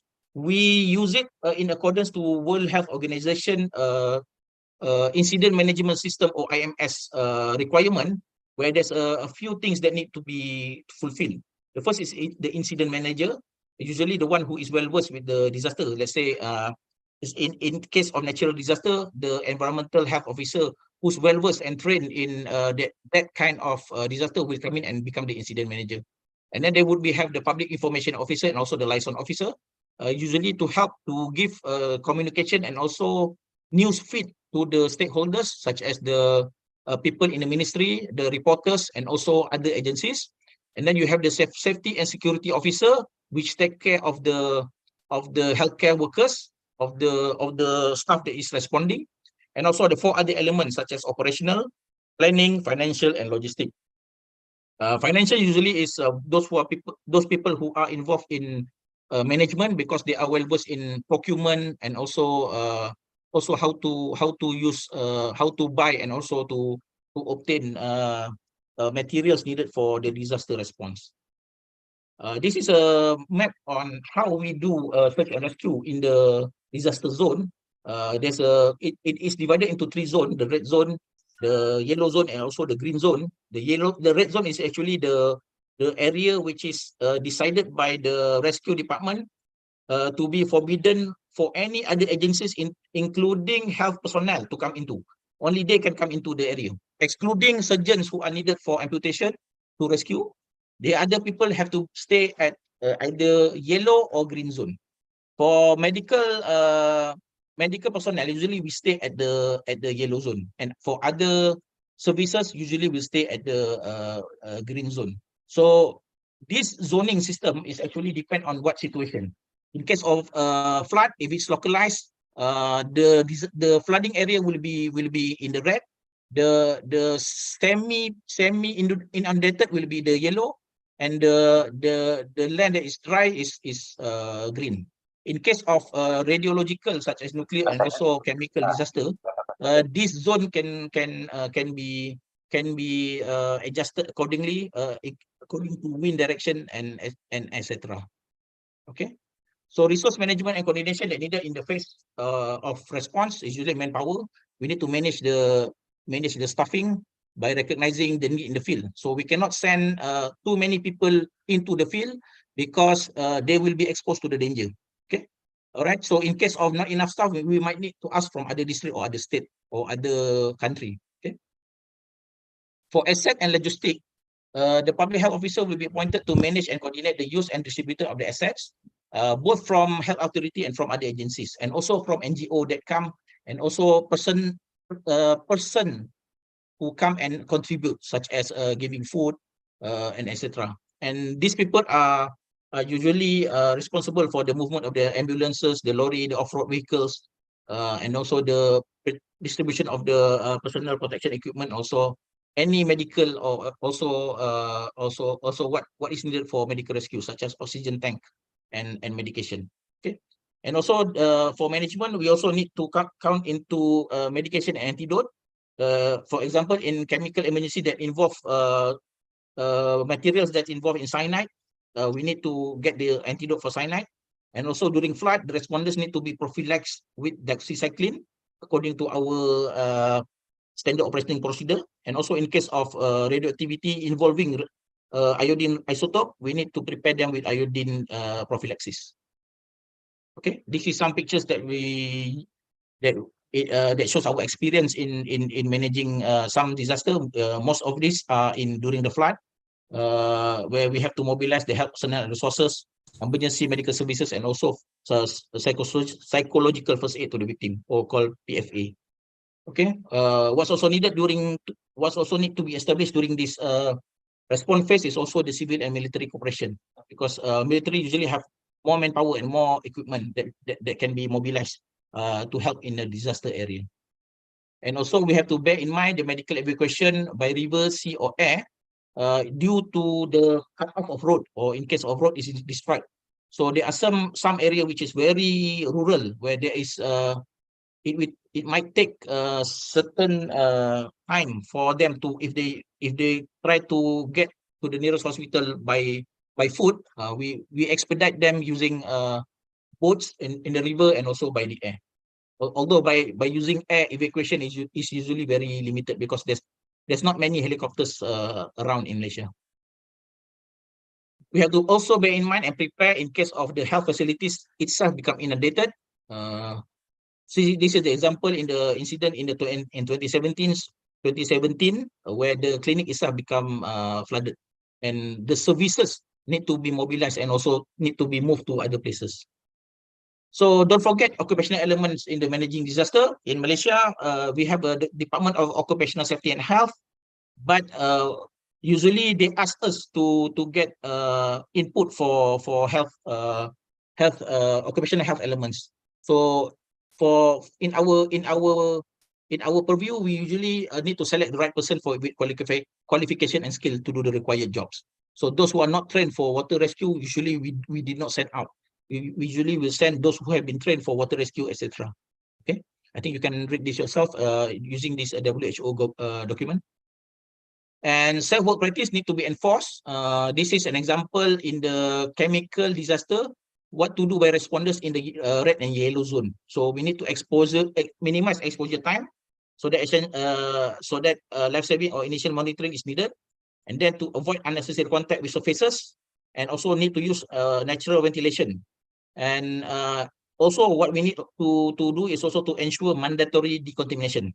Okay, so we do not want them to bring back the chemical that can affect their family, etc. after they stop responding. Okay, and also the team need to carry out post-exit evaluation for sign and symptom of exposure. So the environmental health professional need to identify what are the health effect of that such chemical in case of a chemical disaster, so that they can carry out a good evaluation. These are the steps that are need that you can do to start a occupational health surveillance program. That you can read it yourself, because what needed is sometimes is a method to screen the health effects. So in certain cases of chemical incidents, we only have a screening tool which is using a questionnaire, and then because of lack of fund, we might take some 1 or 2 blood to test for biological health effect due to the chemical, because these tests are not cheap, and also it might need time to get the result. So sometimes when we are in the field, we need to get the result fast. So the best is sometimes using questionnaire to get to screen for the health effect. Okay, and don't forget mental health and psychosocial support, where this is for the victims, for the family, and also for the responders, because some responders are not very mentally equipped to work long time under stressful condition. So PFA or under mental health and psychosocial support is very important. Okay, so there are teams that we have trained to give the psychosocial first aid, and also for this mental health and psychosocial support. Okay, and don't forget those who are responding, and also those who are involved in the crisis center, need to come out with a good health promotion materials. As you can see on the left side is a health material to give to during the flood, where we know that after flood, people are using water jet to clean up their homes. So there have been issues where these people getting electrocuted while using the water jet, because of they're using electricity that's been submerged in water. So they themselves become electrocuted. So that's why we advocate for the safety of using water jet. And then the middle, you can see that is how we advise people to handle their emotion during disaster. And then on the right side is the general advice of what to do for the population during haze. In the recovery phase, usually there's a lot more actually we have to do. That is to prepare returning life to normal. Usually while this happen while after disaster, and they are preparing to come back. They say in flood, their houses are lost, and they are located in some temporary shelter. So medical and environmental health officers and also sanitarian will have to come to this shelter to give advice, and also to look out for certain diseases. So we look out for certain wash-related infectious disease, water and sanitary and hygiene disease. Also, we look out for malnutrition, because we know that the food usually is not 100% what they have before. Usually, it's just emergency food. And so we look for mental health of the people over there, including those who are taking care of the temporary shelter. And also we look for any violence. Usually in stressful condition, families can have violence. We look for any children that has suspicious marks of being beaten, and also any cigarette butt marks, okay, and etc. One more thing that about in this recovery phase, we also need to prevent a secondary disaster. Usually in Malaysia, there's a lot of NGO, non-governmental organization, also individual who like to donate things supposedly for the victims to use. But unfortunately, sometimes what was given was not what they really need.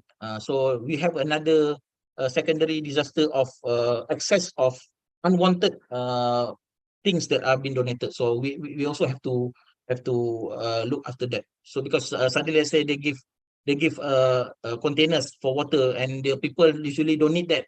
they will put the container outside, and when it rains again, it will collect water and become a breeding site for mosquito, and thus become a potential for dengue and also for malaria to spread. Okay. The final phase is a mitigation phase. For mitigation phase, usually we stick to the Sendai framework for disaster risk reduction, which is produced by United Nations to promote effort worldwide to advocate implementation of policies and also measure aiming measures aiming to reduce risk before such risk evolve into disaster. Okay. So the latest document is called the Sendai framework. Before this is called Hyogo framework. Okay. And part of it is that in Malaysia, we identify vulnerable cities in Peninsular Malaysia. So which cities are more prone for landslide, for sea level rise, for tsunami, for coastal erosion, and also for earthquake. This is done by the town planning and also Department of Planning in Malaysia. For disaster risk management, we need to prevent new disaster risk in this phase and also reduce existing disaster risk. And this is these activities are usually done during the prevention, mitigation, and preparedness phase. Okay. Malaysia also has a strategy for disaster risk reduction. I want to point your interest towards early warning system in case of natural disaster. We have in Malaysia some tsunami buoy and tsunami alert system that can alert the population in case of any tsunami, and the people can evacuate faster. There's also a research center that is conducting their pilot study using rainfall. Let's say in one area the rainfall exceeds certain level, they give the warning for the people to evacuate so that they will not be trapped in the flood. And also we have to need to adapt to the climate change issues.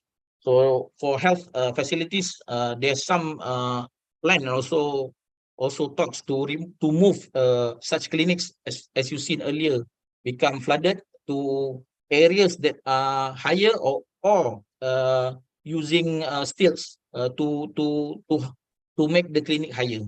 Okay.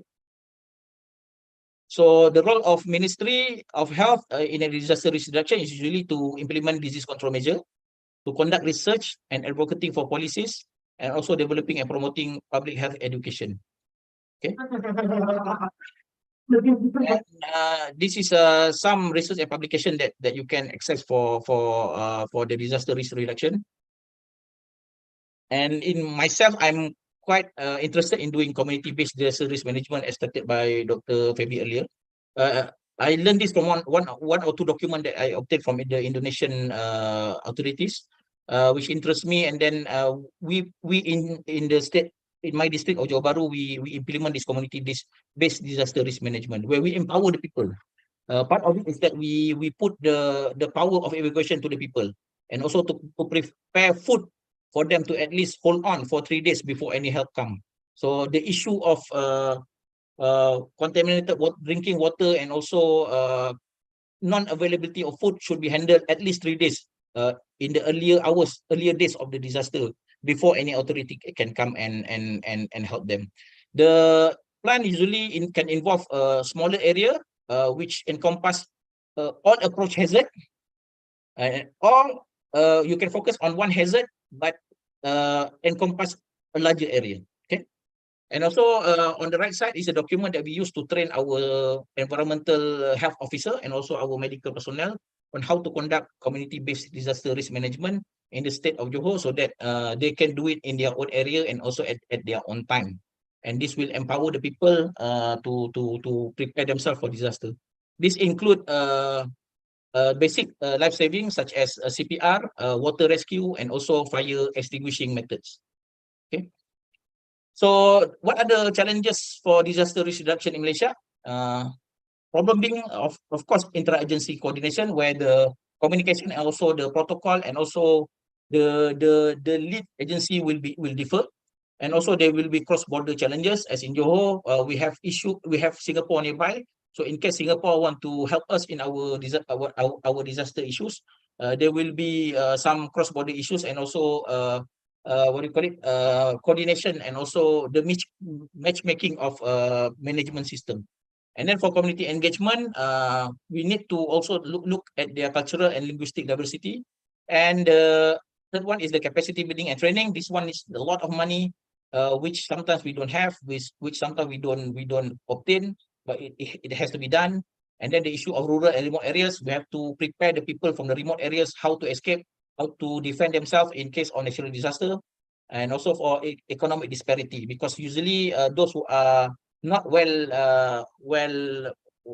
lower income usually has a lot of issues in getting equipment that they can use, even the smallest things such as life jacket or flotation device in case of flood.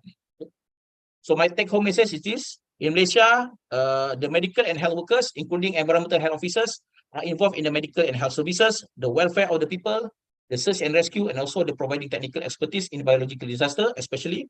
And then the health sector is involved in all 4 phases of disaster management. However, managing disaster risk is best done in prevention, mitigation, and preparedness phases. With that, I thank you.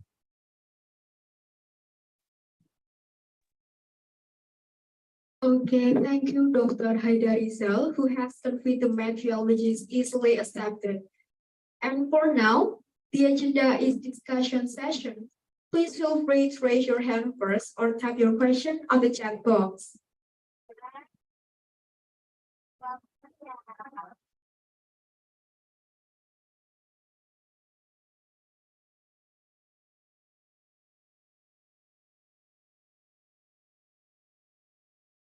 Okay, for Naya Rana, you can turn on your microphone, please. Okay, let me introduce myself. My name is Nayarana Eka Chandra. As we know, Malaysia has geographical conditions that are similar to Indonesian, as well as the type of the disaster. Most the people ignore disaster mitigation. The question is, what disaster mitigation policies in Malaysia do Dr. Haidar think we can apply in Indonesia, especially in environmental health? Because I think disaster mitigation in Malaysia is currently good. Thank you. Thank you, Narayana Eka Chandra, for the question. In case of the policy, disaster mitigation policy, we have separated it into 2. The first one is the natural disaster. The second one is the technological disaster. The natural disaster is actually taken up by the National Agency for Disaster Management, the NADMA that I said before, and they have their own program, such as training people to prepare grab bags and to prepare the population. However, there are also talks with other agencies, usually at the ministry level, or among the cabinet ministers, that to decide which is the best course to prepare and also to create a policy for mitigating of disaster. Usually using the Department of Irrigation, the Ministry of Manpower. So these policies are actually already being and also being improved, but usually at the higher level, because Malaysia and Indonesia is different. Indonesia has a lot of decentralization. For example, as I said before, Semarang has its own Ministry of Health, but Malaysia is a federation. So I mean, even the whole Malaysia is governed by one set of cabinet ministers. So that's the difference. The problem being with this situation is that there's a lot of top down, meaning from the atas, from the minister to go down to the people, which will take a lot of level. So it might be a lot slower compared to if Indonesia has already implemented the decentralization process. So that means everything is from the decentralized government toward the people, which is faster. So that's the difference that I can see from for implementing the policy. Does that answer your question? Yes, it's clear. Thank you, Dr. Haidar. Thank you.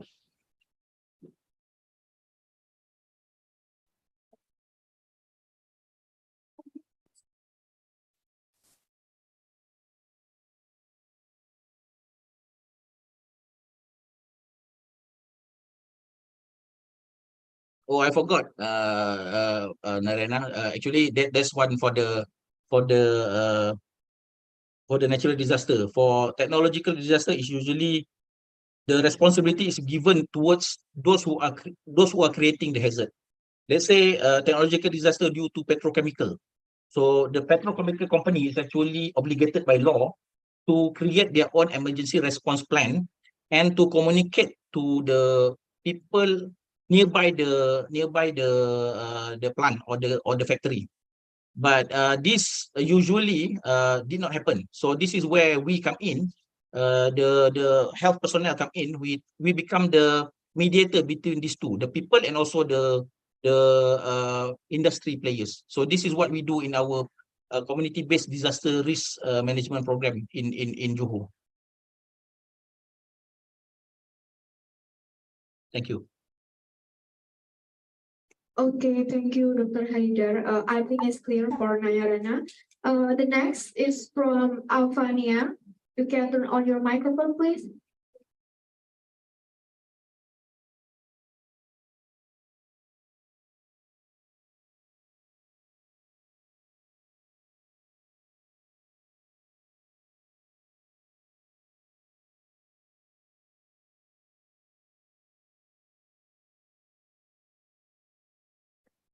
Okay, for Anida Runa, you can turn on your microphone, please. Okay, thank you for so much.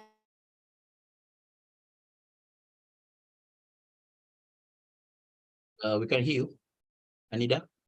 Your microphone is off. Okay, I'm so sorry, Doctor. You say that disaster risk reduction challenges in Malaysia is cultural and linguistic diversity. So what is the strategies can be used to address this problem? Thank you. Thank you for the good question. It's good that we have for that question, because in Malaysia we have three major group of ethnicity: the Malaysian, the Indian, and also the Malays. Each in compared to Indonesia, where everybody must learn the Bahasa Indonesia. In Malaysia, we allow Indian to have their own Indian school where they can learn Tamil. The Chinese have their own school where they can learn in their own the Mandarin language. And this language barrier can cause issues, especially those who are usually in the artisanal type of work, where the work is inherited from their fathers.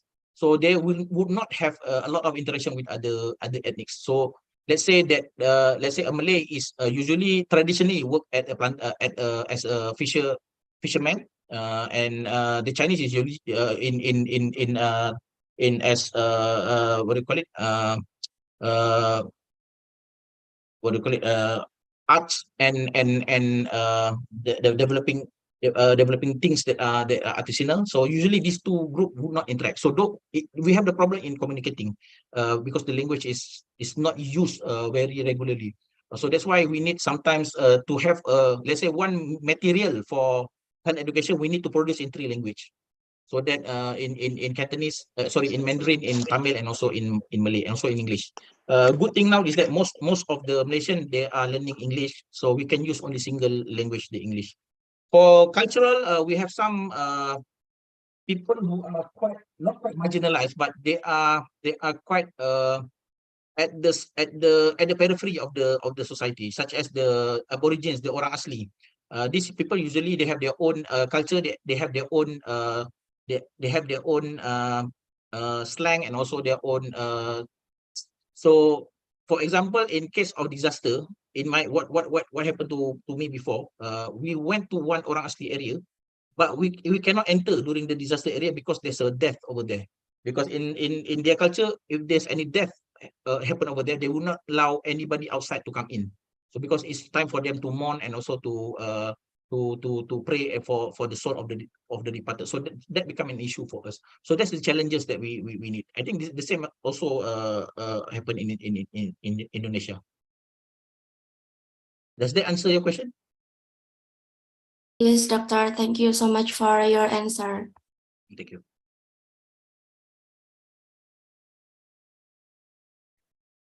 Okay, maybe one last question from Umi. You can turn on your microphone, please.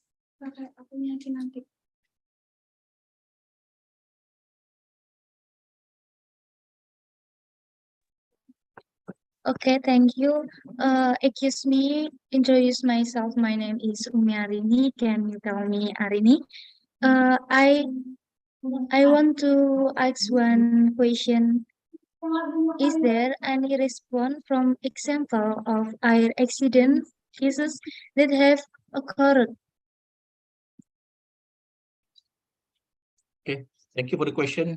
We recently there's one accident happened. An aerial accident happened, but it's not in my area. It's really near Kuala Lumpur, which is about I think 250 kilometers away from my place now. So it's taken care of by another district officers. Bear in mind that the one that I said, the directive number 20 is used if the aeroplane fall into highly populated area. In this case, it fall into a roadside, a highway, just beside the highway. So the only death is that 9 on the aeroplane, and also I think 2 persons who are on the road. So it's not a major disaster. So the disaster mechanism is not activated. So it's just been led by local response, such as the Department of Civil Aviation, the local medical team, and also the local environmental health, who are trained in mental health because they have to console the families of the victims, and also the colleague or the workers of the aeroplane companies. So that's what I was understood and was told did happen. In cases of Malaysian aeroplane fall into outer, out of Malaysia, that's a different issue. Because that would involve the Ministry of Foreign Affairs to involve, and also we need help from the nation that need to be involved over there. Let's say our last plane fell down in Ukraine after being shot down. So the Malaysian military plus the Malaysia Foreign Affairs went there and to settle the problem. However, Ministry of Health situation in Malaysia, we have our own hotline, and also to help in the mental health and also the grieving process of those who are involved in the aerial accident. Does that answer the question? Okay, thank you, Doctor.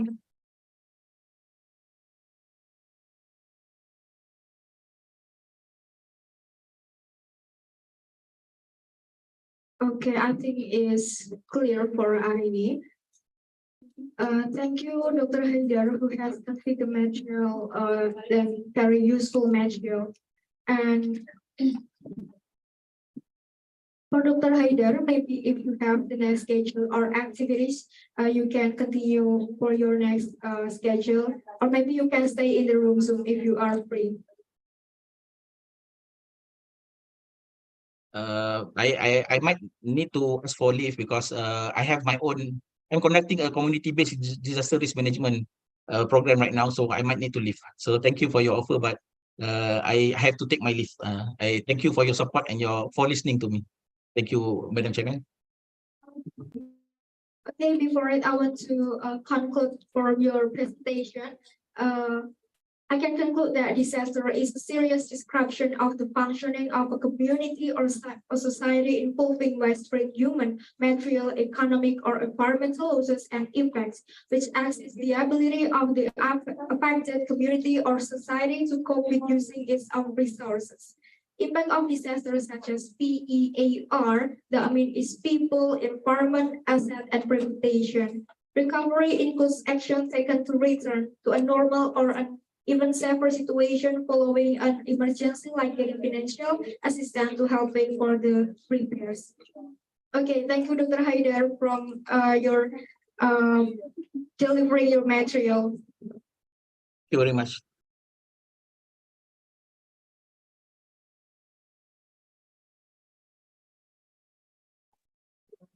Okay, we move on to the next agenda. Please allow me to introduce our third speaker, Mr. Sugeng Abdullah, SST Master of Science. He is a lecturer at Politeknik Kesehatan Kementerian Kesehatan Semarang, Indonesia. And he will deliver the material with the title Healthy Housing in Disaster Emergency Response Areas. But before it, I would like to read a brief of his curriculum vitae. Mr. Sugeng is the senior lecturer at the Environmental Health Department of Purwokerto, Politeknik Kesehatan Kemenkes Semarang, Indonesia. With an educational background in Tebu Ireng Islamic Boarding School, Environmental Health SPPH ABK Purwokerto, Teaching Department at IKIP Semarang, Environmental Engineering at ITS Surabaya, and Environmental Science at UGM Yogyakarta. In addition, he is the head of the workshop unit, coordinator for student affairs, and head of the study program, head of the department, and members of the Poltekkes Senate. And he received the Satya Lencana Karya Satya Award from President Susilo Bambang Yudhoyono and Joko Widodo. He is active on organizations such as HAPLI, APTKLI, MTKP, Cooperative and Religious Social. And it's now my pleasure to welcome Mr. Sugeng Abdullah SST Master of Science to deliver the material, and the time is yours. Terima kasih. Assalamualaikum warahmatullahi wabarakatuh. Waalaikumsalam, Bapak.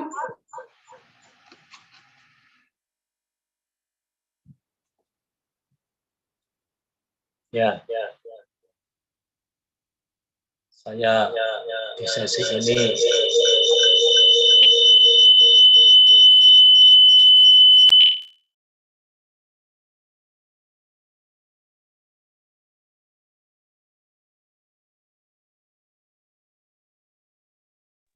Mohon maaf Pak Sugeng, mungkin salah satu device-nya bisa dinonaktifkan.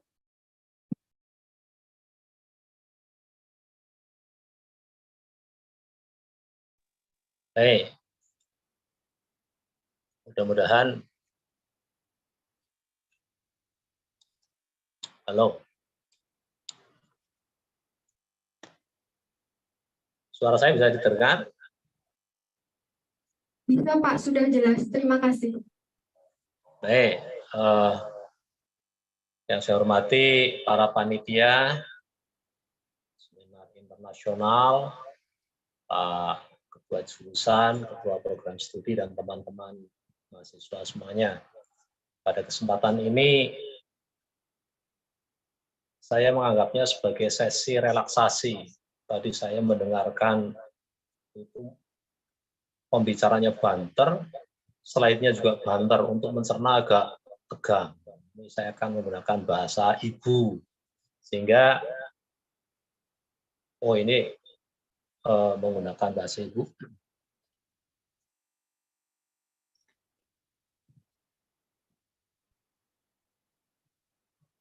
Mohon di share screen.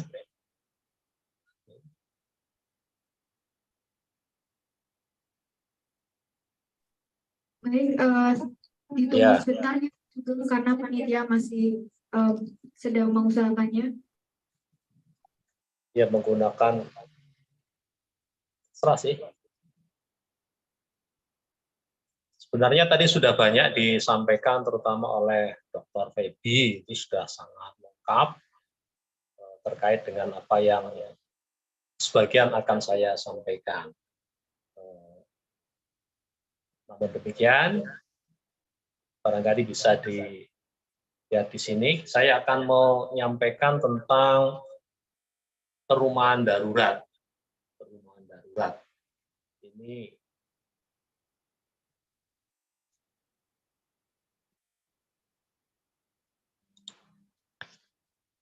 ya, next saja, terus lanjut. Ya, terus langsung saja di sini. Sesungguhnya kalau kita berbicara tentang perumahan darurat itu selalu dikaitkan dengan perumahan atau rumah yang bersifat sementara yang dibangun dalam rangka mengantisipasi atau tindakan atas adanya sebuah bencana ataupun bencana alam ataupun bencana lainnya atau peristiwa darurat lainnya yang selalu mengacu kepada perumahan sehat. Di sini sesungguhnya yang lebih kompeten untuk menyampaikan ini tentu dosen mata kuliah perumahan sehat. Namun demikian, saya akan menyampaikan dari aspek daruratnya. Oleh karena itu sebelumnya tentu kita akan bicarakan tentang perumahan sehat itu sendiri. Karena memang perumahan darurat itu paling tidak mengaplikasikan syarat-syarat ataupun ketentuan-ketentuan rumah sehat meskipun dalam porsi yang minimal. Sekali lagi bahwa perumahan darurat bencana itu semuanya ya perumahan atau rumah yang bersifat sementara yang harus memenuhi ketentuan-ketentuan persyaratan rumah sehat. Lanjut. Nah, di sini Anda akan teringat kembali di kuliah perumahan sehat yang paling dasar, ini kalau tidak salah dari apa ya, dari definisi apa kalau tidak salah ini, di sana akan disebutkan bahwa perumahan sehat atau rumah sehat itu harus memenuhi beberapa persyaratan ataupun ketentuan, antara lain yang paling banyak dikutip atau paling banyak disampaikan oleh teman-teman sanitarian adalah memenuhi persyaratan fisiologi, persyaratan tentang fungsi-fungsi untuk masing-masing komponen rumah. Di antara di sini disebutkan pencahayaan. Jadi secara fungsional rumah itu harus memiliki pencahayaan yang baik, pencahayaan mencukupi, dapat dikaitkan dengan baku mutu yang memenuhi syarat, ukuran-ukurannya sudah tertentu. Nah, pada aplikasi di perumahan darurat tentu selalu mengacu pada ketentuan-ketentuan itu. Kemudian ventilasi, penghawaan, ataupun pertukaran udara. Yang paling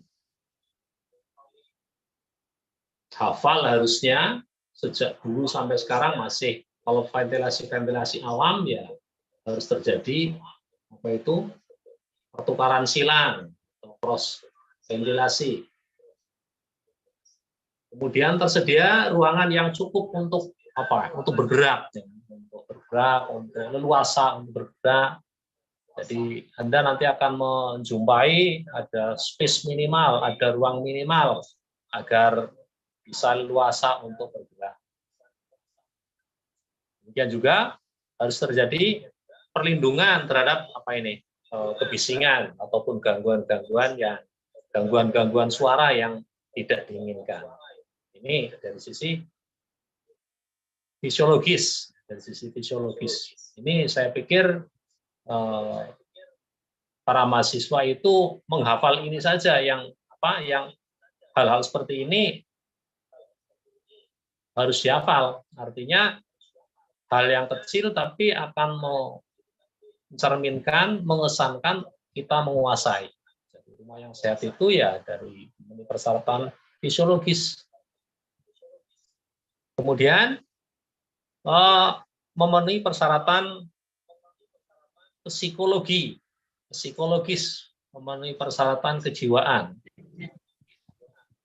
Dari sisi psikologis, diantaranya rumah itu harus memberikan kenyamanan, juga memberikan keamanan. Dari sisi nanti akan lahir supaya aman bagaimana, supaya nyaman bagaimana. Ini terkait dengan barangkali konstruksi, tata letak, dan seterusnya.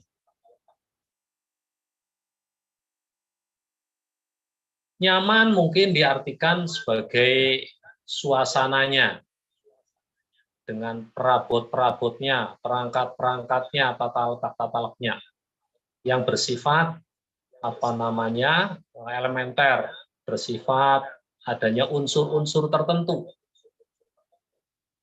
Misalkan saja kalau dari sisi, misalkan aja kalau dihubungkan dengan fisiologi, Kalau ingin ventilasinya oke, misalkan dengan AC atau exhauster, itu mungkin dari sisi comfortable, dari kenyamanan. Tetapi yang perlu diperhatikan juga di sini adalah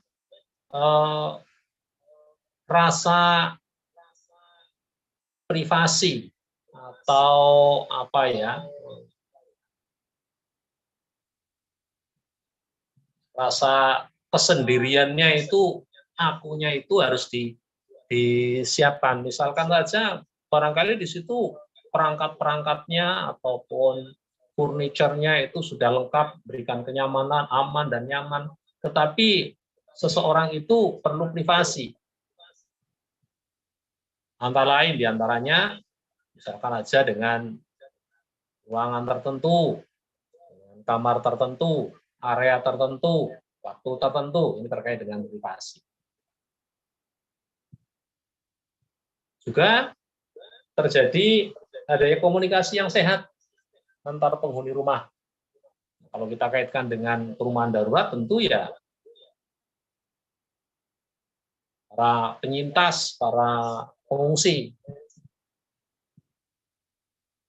Nah, ini penting untuk dipenuhi persyaratan-persyaratan seperti ini. Dan ini yang kadang-kadang menjadi pilihan seseorang masing-masing itu tentu berbeda, yaitu lingkungannya itu memiliki tingkat sosial yang sama. Ya, kalau di kondisi normal, dari kondisi normal, kalau kita penghasilannya misalkan saja income-nya tiap bulan 2 juta, misalkan aja 2 juta, kemudian lingkungan tempat tinggal, ya pilihlah tempat tinggal atau lingkungan yang kira-kira ya setara itu. Tapi kalau Anda milih tempat tinggal, milih rumah di lingkungan yang tetangga-tetangganya berpenghasilan misalkan 20 juta, ini menjadi tidak nyaman dari sisi jiwaan. Sehingga penting. Dan sebenarnya bukan hanya itu, dari sisi ekonomi, kemudian dari sisi pendidikan, kemudian dari kecenderungan keberagamaan, itu kadang-kadang juga menjadi penting untuk dipertimbangkan sebagai pemenuhan kebutuhan psikis, kebutuhan kejiwaan. Kemudian rumah itu juga harus mencegah terjadinya kecelakaan. Ya, bangunannya yang kuat, kemudian material-materialnya itu tidak mengeluarkan bahan-bahan berbahaya, racun, radiasi. Saat ini kan banyak material-material yang belum, paling tidak kita ya, belum mengetahui tentang tingkat radiasi. Misalkan aja penggunaan Ethernet dulu yang saya ingat itu Ethernet, kemudian penggunaan ya material-material yang berasal dari alam itu bisa jadi di situ mengandung atau memancarkan radiasi. Misalkan aja yang dulu bahkan sampai sekarang sebenarnya menggunakan material dari asbes yang memiliki serat-serat yang runcing yang bisa mengganggu kesehatan. Ini penting untuk dikaitkan dengan persyaratan untuk mencegah terjadinya gangguan kesehatan ataupun kecelakaan. Itu kalau dari sisi rumah itu sendiri. Juga dari sisi lingkungan, upayakan ataupun kita harus berusaha jangan sampai ada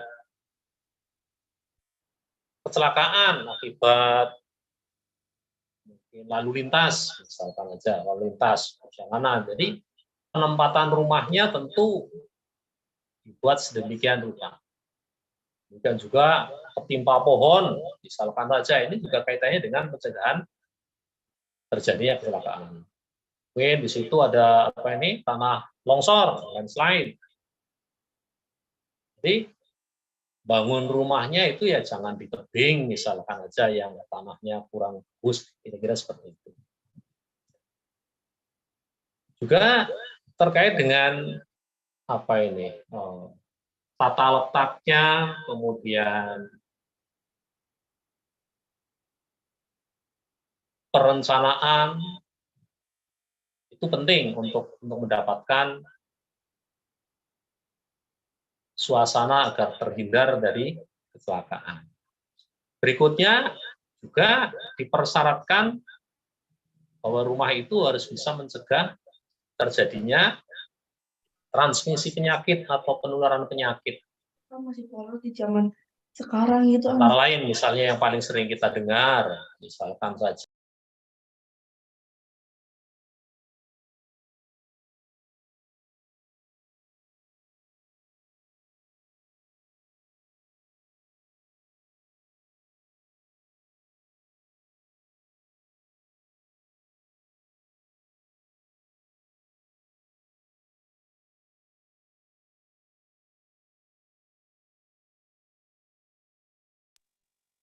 ya, satu rumah misalkan aja,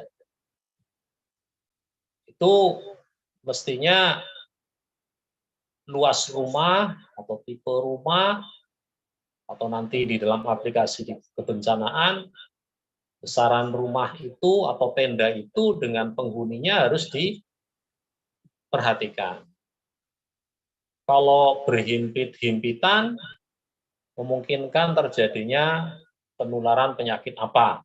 Paling sering dihubungkan kalau terkait dengan kepadatan ya penyakit pernafasan.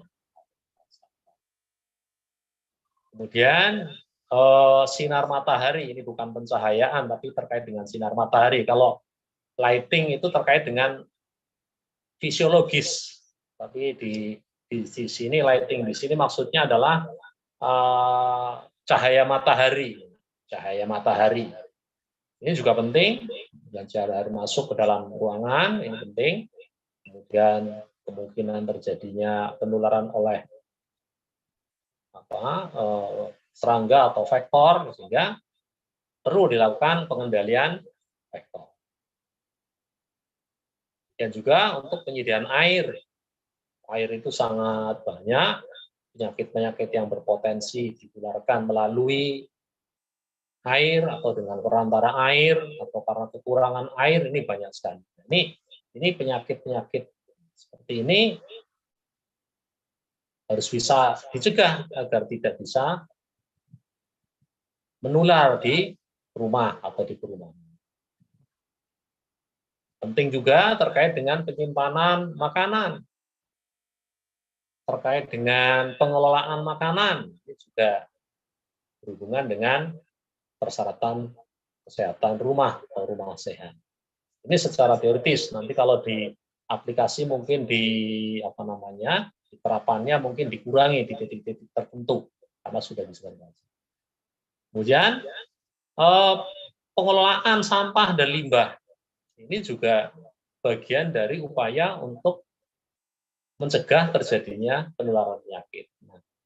Penyakit apa yang bisa ditularkan melalui air limbah, melalui kondisi sanitasi?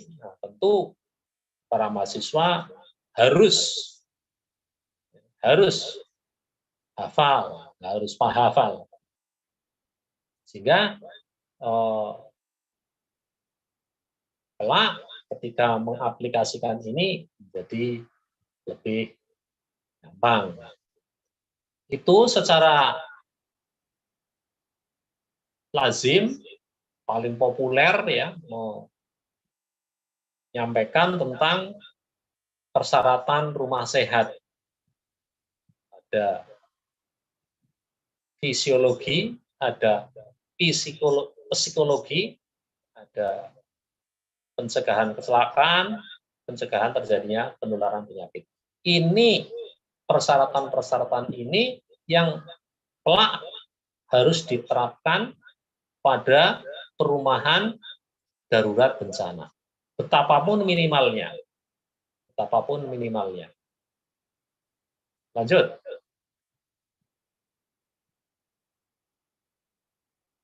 Slide.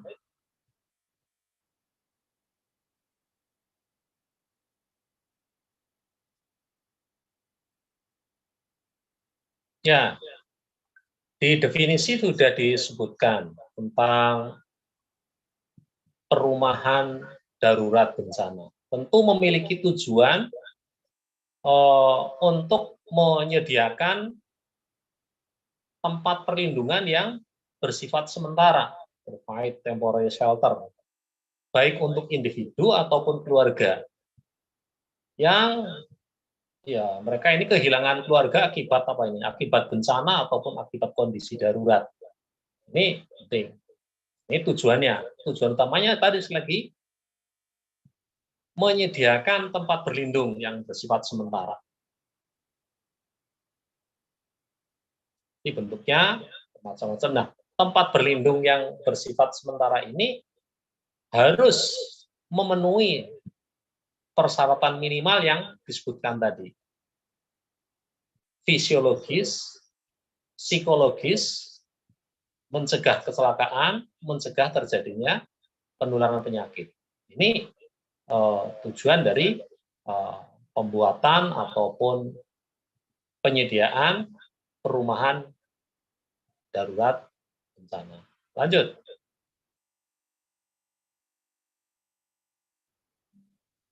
Ini masih juga merupakan keberlanjutan dari tujuan ataupun maksud adanya pembuatan rumah darurat. Yaitu antara lain di sini disebutkan bertujuan untuk menyediakan tempat yang nyaman untuk menunjang kehidupan. Ya, paling tidak untuk memulai kalau memang bersifatnya sementara agak lama, misalkan saja dicontohkan tadi di atau yang disampaikan di Pak siapa itu tadi, Feby itu juga jelas di sana banyak contoh-contohnya, misalkan kayak gempa bumi yang menghancur luluh lantakan suatu permukiman atau tsunami yang di Aceh dulu, perumahan sementaranya itu ternyata tidak hanya sehari dua hari, sebulan dua bulan, tapi ternyata tahun. Dari titik ini maka perlu dipersiapkan sebuah tempat yang aman untuk hidup sehingga bisa merancang untuk kehidupan berikutnya. Kalau jangkanya panjang, kalau paling sebulan, 2 bulan mungkin ya. Yang penting bisa untuk hidup dulu, hidup yang ya sifatnya merupakan apa namanya perlindungan yang sementara yang bisa melindungi dari kemungkinan adanya gangguan-gangguan ataupun emergensi atau kedaruratan ataupun bencana-bencana berikutnya. Di situ harus juga tersedia ataupun memungkinkan layanan-layanan yang bersifat dasar. Perumahan darurat itu yang paling dasar ya adalah makanan, kemudian air bersih, layanan kesehatan, pendidikan, dan penunjang-penunjang yang bersifat kejiwaan. Nah, tadi yang di atas tadi. Nah, seringkali di dalam upaya-upaya ini memang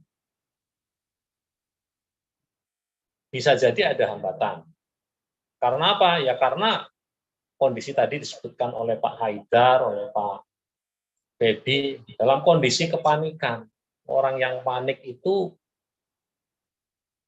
diatur, itu cenderung mungkin menolaknya itu karena ya namanya panik, jangan-jangan justru akan nambah buruk, bisa jadi demikian.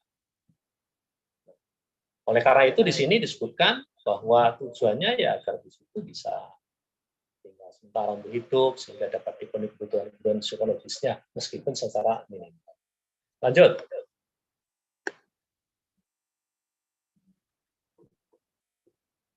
Ya, tadi saya sudah sebutkan bahwa perumahan itu bisa dipakai sebagai tempat untuk kehidupan, sekaligus untuk mempersiapkan kehidupan berikutnya sebagai jembatan dalam kondisi kondisi darurat ataupun bencana. Segera setelah itu, dengan adanya perumahan itu dianggap sebagai suatu tadi batu loncatan untuk kembali memulih kehidupan baru, untuk recovery, untuk proses recovery. Itu jika lama. Tapi kalau waktu sehari 2 hari itu ya belum sampai seserius. Jadi tujuannya memang ya sebagai upaya untuk mempersiapkan kehidupan baru, mendapatkan semua kebutuhan-kebutuhan terkait dengan kejiwaan, dengan keamanan.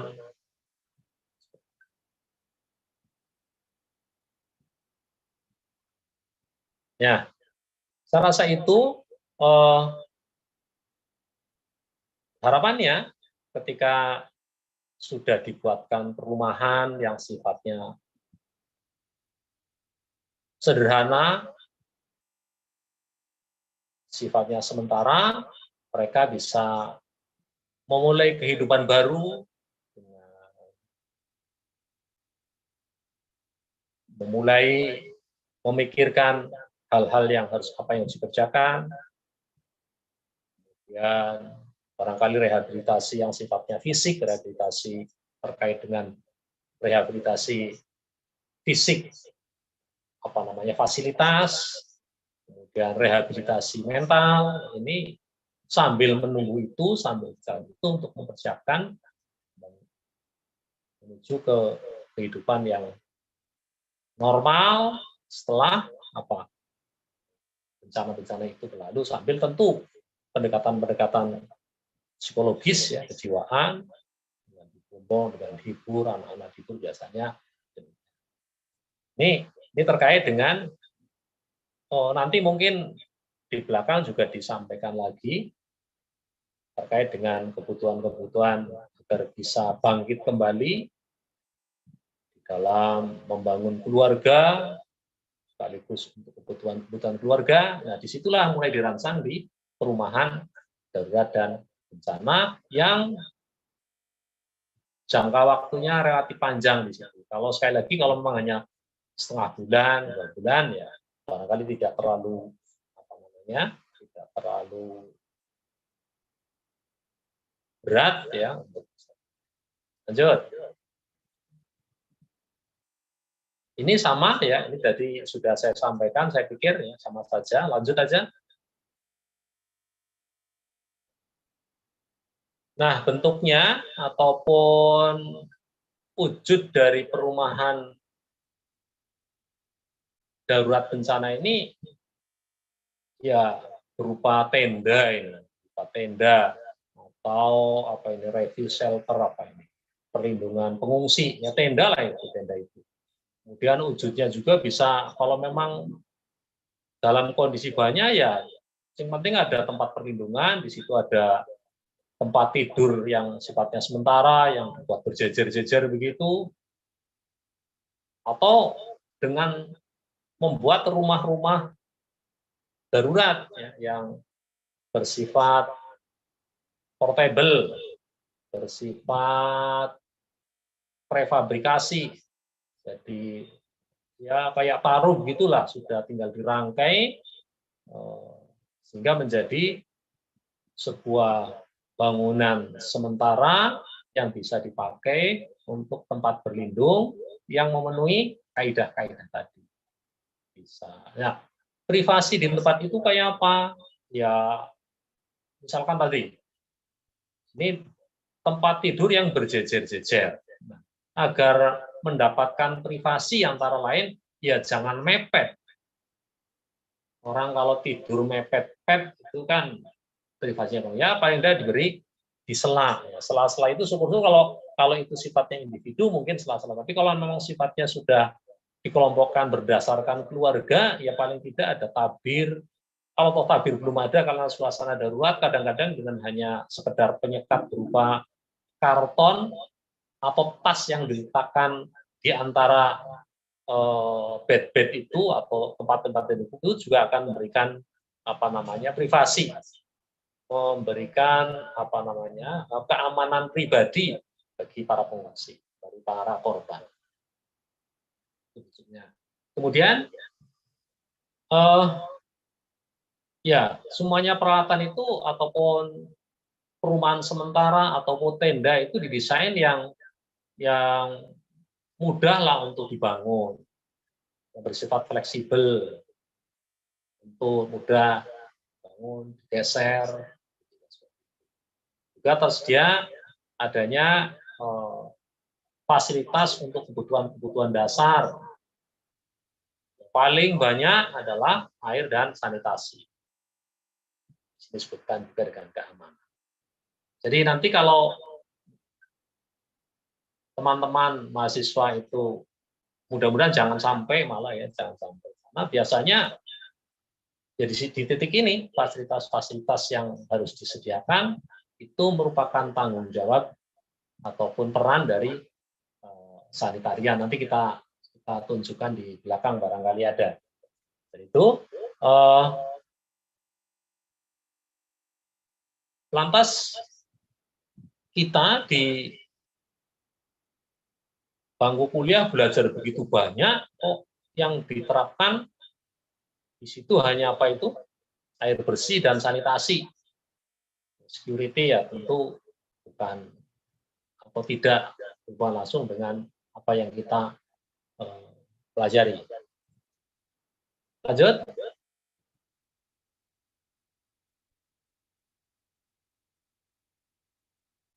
Nah, ini juga sama ya.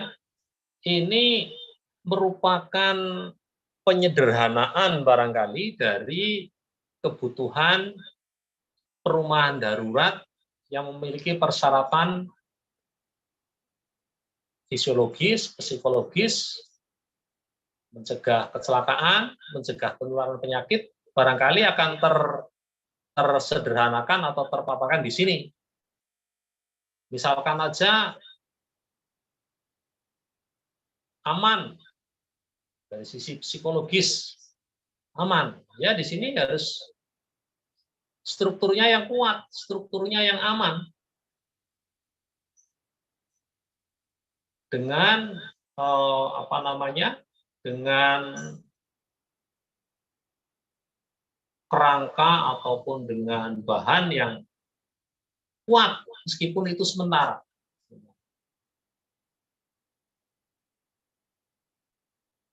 Juga bisa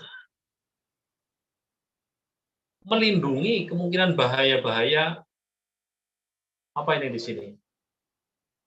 Bahaya banjir, kemudian gempa bumi, kemudian atau angin angin kencang, angin yang kuat. Ini berarti memenuhi persyaratan apa? Persyaratan psikologis agar bisa secara psikologis itu merasa aman. Maka dibuatlah sebuah struktur yang aman. Konstruksinya yang kuat, bisa melindungi bahaya-bahaya semacam gempa bumi. Lah, kalau misalkan menggunakan bukan hanya kuat tapi juga strukturnya juga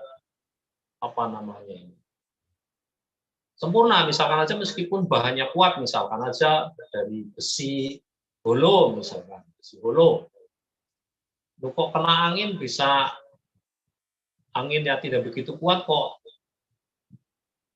roboh, ya berarti tidak bisa itu.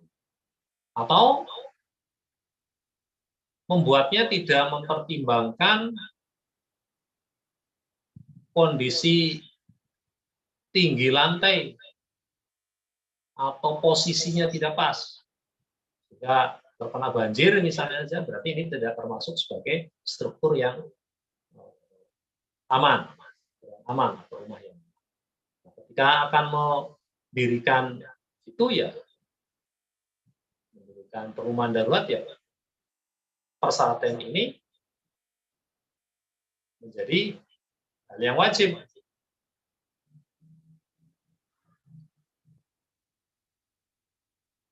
Berikutnya, hal-hal yang terkait dengan kebersihan dan sanitasi di dalam perumahan darurat bencana, ini juga harus tersedia fasilitas sanitasi dasar.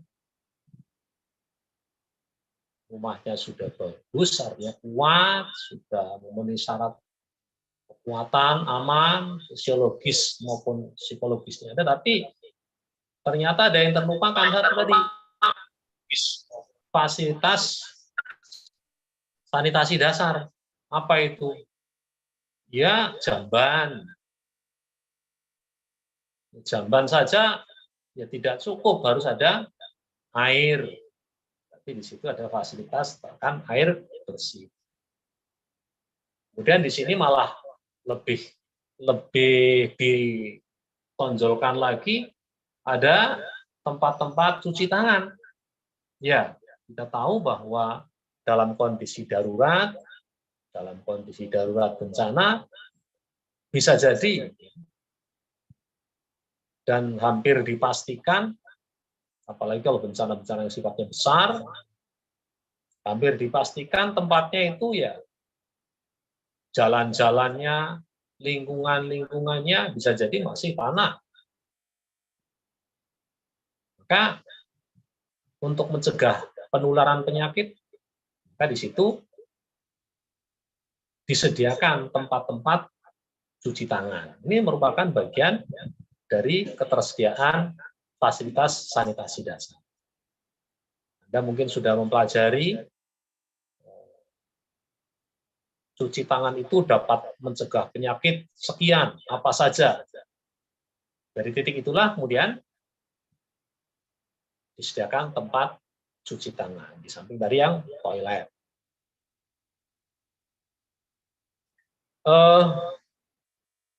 Juga tersedia sumber daya lain yang terkait dengan kebutuhan-kebutuhan esensial. Misalkan aja jaringan listrik, sumber air, fasilitas air bersih ada, tapi sumber airnya tidak ada. Ini juga perlu dipertimbangkan, perlu disediakan. Kalau zaman sekarang itu listrik itu dengan mudah didapat, misalkan dengan dengan solar panel, itu juga bisa jauh dari jangkauan PLN, atau bisa jadi fasilitas atau sarana prasarana listrik memang hancur, tetapi harus disediakan hal-hal terkait dengan listrik. Karena dengan adanya listrik itu hampir semuanya bisa dipenuhi. Nanti dengan adanya listrik bisa berkomunikasi, dengan adanya listrik bisa ada penerangan, dan seterusnya. Nah, di sini juga disebutkan bila perlu ada fasilitas penghangat ruangan. Ini mungkin untuk daerah-daerah yang cuacanya dingin barangkali. Jika diperlukan, jika dibutuhkan fasilitas penghangat ruangan. Kalau hangat-hangat atau dingin-dingin yang di daerah seperti Jawa ini, yang belum di perkebunan yang tinggi, barangkali dengan nanti fasilitasnya bukan fasilitas dari perumahan daruratnya, mungkin dari fasilitas personal higienenya, misalnya aja nanti ada misalkan selimut atau kaos kaki, bisa jadi. Tapi itu bukan, sebenarnya itu terpisah ya, terpisah dari bahasan perumahan darurat misalnya. Ya, lanjut.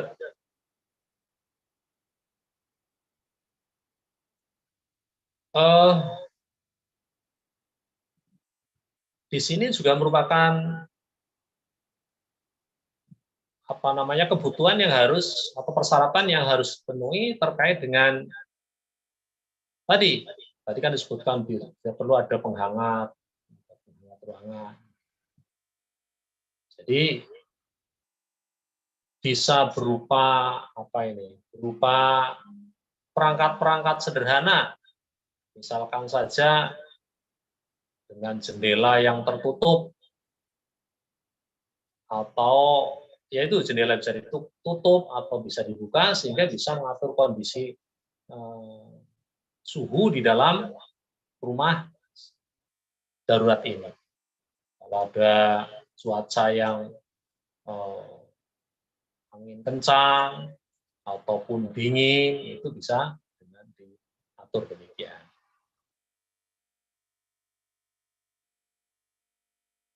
Terus juga perlu juga apa ini, tempat-tempat yang disediakan untuk kongko-kongko, oleh orang-orang yang rentan, ya, maksudnya untuk berkumpul, untuk berkelompok, untuk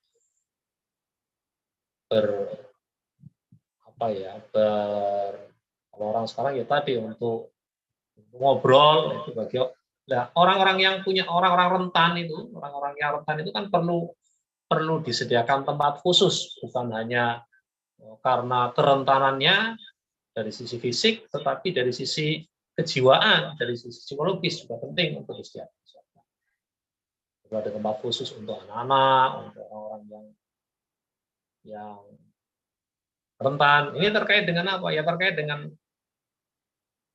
keamanan, dengan kenyamanan, dengan kebutuhan psikologis tadi. Begitu juga orang-orang yang berkebutuhan khusus.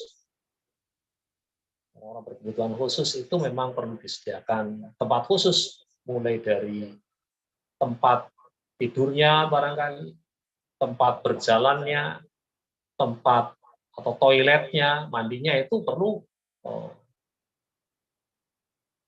disediakan akses untuk itu. Biar merasa nyaman. Lanjut. Isi Bapak Sugeng. Slide berikut. Isi Bapak Sugeng. Ini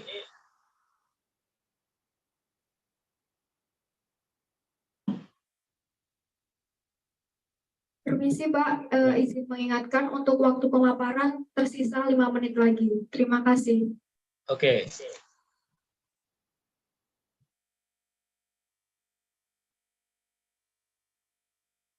Mungkin bisa dilewati Mbak, sebentar lagi yang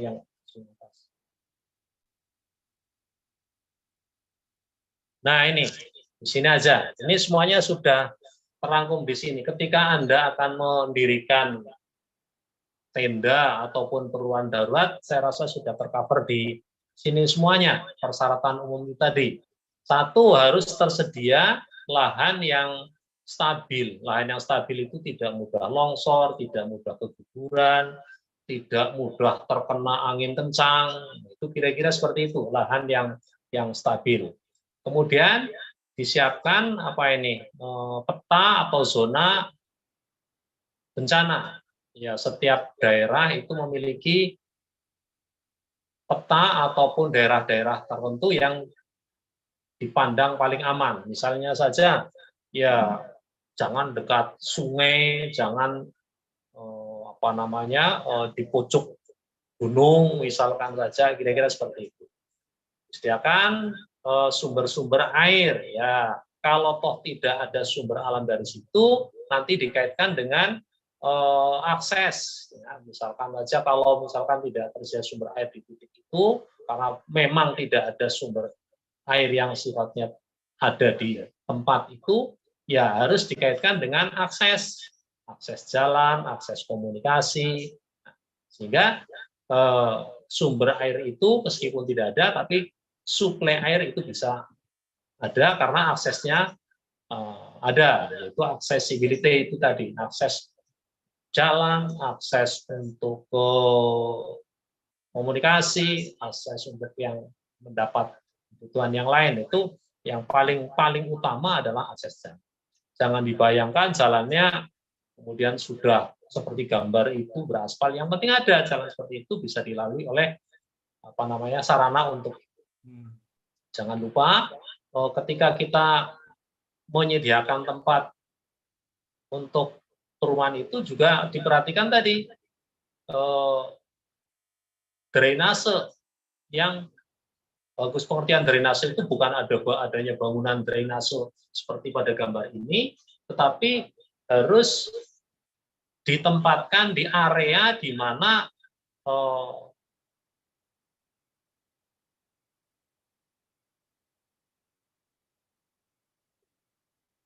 ya, seperti itu. Demikian juga untuk akses untuk dasar, untuk ibadah, untuk kesehatan, untuk komunikasi, dan yang terpenting itu harus jauh dari kemungkinan terkena bahaya ataupun bencana susulan.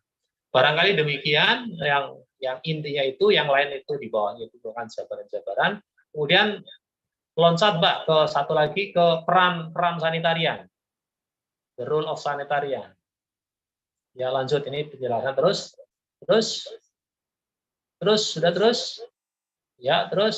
Ya ini contoh yang enggak itu, terus materi terus yang terakhir aja, ini gambaran-gambaran itu ini bisa dibaca untuk ketersian. Nah ini, lalu apa peran sanitarian di dalam perumahan darurat dan bencana? Ini menurut paling tidak ini menurut versi Indonesia ya, menurut versi Kementerian Kesehatan, sanitarian itu perannya itu kalau dalam kondisi darurat dan bencana terkait dengan di mana adalah satu, Anda itu akan menjadi anggota tim dari tim penilai kesehatan. Tim penilai kesehatan Rapid Health Assessment. Anggota tim penilai kesehatan cepat. Jadi penilaian cepat bidang kesehatan itu Anda bagian dari Anda bersama-sama dengan teman-teman dari epidemiolog dan dokter umum. Jadi sanitarian, bukan tenaga kesehatan yang lain. Bidan itu nanti, tugasnya bidan nanti. Jadi yang pertama begitu terjadi bencana atau kondisi kurang dari 24 jam adalah sanitarian. Dan faktanya katanya itu paling banyak itu sanitarian. Dokter umumnya itu ya bekerja, tapi yang paling banyak di lapangan sanitarian. Itu menurut teman-teman, pengalaman teman-teman. Kemudian sebagai bagian tim bantuan kesehatan, ini juga sanitarian. Sanitarian perannya di situ, utamanya dari tim penilai kesehatan cepat, kemudian menjadi tim bantuan kesehatan. Nah, fokus kerja dari sanitarian, peran dari sanitarian dalam hal ini, yaitu tadi yang sudah disampaikan oleh Pak Feby, ya, Pak Feby itu di sana sudah disampaikan secara detail. Ini saya ulang lagi di sini, yaitu penyediaan clean water atau WATSAN ya biasanya, water and sanitation di bagian air dan sanitasi. Sehingga di situ pengaturan tentang air bersih, sampah, kemudian tinja, air bersih, limbah, makanan, itu bagian dari tugas sanitarian ketika kondisi darurat. Adapun yang mendirikan perumahan, tenda itu biasanya bukan bagian dari sanitariannya. Barangkali itu yang bisa saya sampaikan, mudah-mudahan bisa. Ya, terima kasih.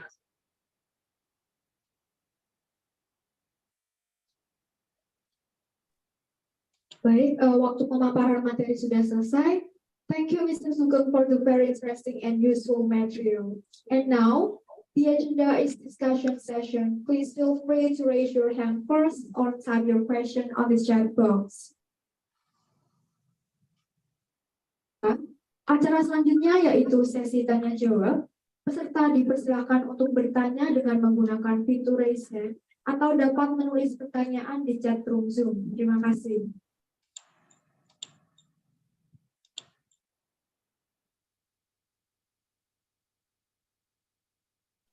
Baik, untuk Naya Rana dipersilakan untuk mengaktifkan mikrofon. Terima kasih.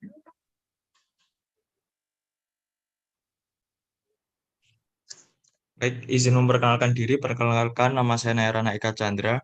Izin bertanya, Bapak. Mungkin pertanyaan saya agak out of topic sedikit, tapi menurut saya ini masih relate seperti itu ya, Pak. Seperti yang kita ketahui bahwa saat ini bencana alam itu masih kita insidental seperti itu ya, Pak. Sebagian pengungsian menurut saya itu masih banyak yang mengabaikan terkait persyaratan rumah sehat seperti itu, Pak. Pertanyaan saya, bagaimana cara kita memberikan pemahaman atau edukasi ke masyarakat yang terdampak bencana bahwa masyarakat juga harus memperhatikan aspek rumah sehat karena berdasar yang saya lihat dan saya pahami pada materi Bapak tadi, mayoritas masyarakat psikologisnya masih tertanam di psikologisnya mereka cara untuk selamat dari bencana bukan untuk memperhatikan aspek rumah sehat seperti itu, Bapak. Apakah bisa dipahami? Nggih. Terima kasih, Bapak. Oke, terima kasih. Ini pertanyaannya abot banget. Jadi gini, sesungguhnya masyarakat itu ya kepingin rumahnya sehat, kepingin rumahnya nyaman, kemudian ya pokoknya enjoy. Tetapi harus dipahami tadi di Bapak Febri ya, Bapak Febri itu sudah disampaikan itu di situ. Orang hidup atau mereka itu dalam kondisi menjadi korban bencana. Kalau orang menjadi korban bencana, nggak usah jauh-jauh lah, orang kaget saja itu hal-hal yang penting, itu sing penting urip dircit, yang penting bisa hidup. Jadi untuk bisa berpikir tentang pemenuhan kesehatan, pemenuhan rumahnya harus layak dan sebagainya, itu betul penting, tapi itu menjadi urutan yang kesekian. Makanya di dalam perumahan darurat itu kondisi yang ideal seperti yang Anda lihat atau baca atau saksikan melalui TV ya jauh dari yang tersebut dalam persyaratan textbook seperti tadi. Tuh. Karena apa? Yang diutamakan itu kan pertama adalah mencegah orang itu jangan, kalau toh sudah jadi korban, jangan sampai lebih parah. Itu dulu, nanti dulu. Nah, pengertian rumah sehat seperti yang ada di teori itu dengan kenyataan harus difahami kondisi-kondisi yang ada seperti itu. Mohon maaf, apakah rumah sehat itu harus misalnya saja terbuat dari material yang seperti itu yang digambar? Tidak harus seperti itu. Idealnya ya pakai nanti di gambar itu ada dengan tenda plastik bisa, dengan terpal bisa, dengan bambu bisa. Kemudian di bawahnya rumahnya misalkan panggung, di bawahnya comberan. Itu sudah sangat berharga bagi mereka daripada tidak ada. Jadi intinya saran kepada masyarakat, kalau saran kepada masyarakat itu ada buku namanya buku Tantangan Menghadapi Bencana Berbasis Kemasyarakatan atau Mitigasi Bencana Berbasis Kemasyarakatan. Ya, lagi-lagi edukasi. Salah satunya masyarakat itu harus menyediakan misalnya aja terpal. Ada bagian dari kesiapsiagaan bencana atau mitigasi bencana. Kalau misalnya saja kaitannya dengan pemerintah ya membangun barak pengungsian. Dulu kita dengar di Merapi itu ada ada bangunan yang bisa untuk berlindung dari panas. Kemudian untuk di daerah-daerah banjir itu di slide itu ada itu di depan itu ada. Misalkan yang saya tahu itu daerah Purbalingga itu ada rumah panggung yang sudah didesain mendekati idealisme teori kebersihannya terhindar dari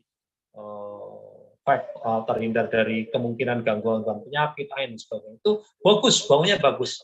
Nah, itu seperti itu. Jadi kembali lagi, mengapa begitu? Ya tadi, prioritas. Adapun untuk bangunan yang bagus, di tempat-tempat tertentu sudah siapkan.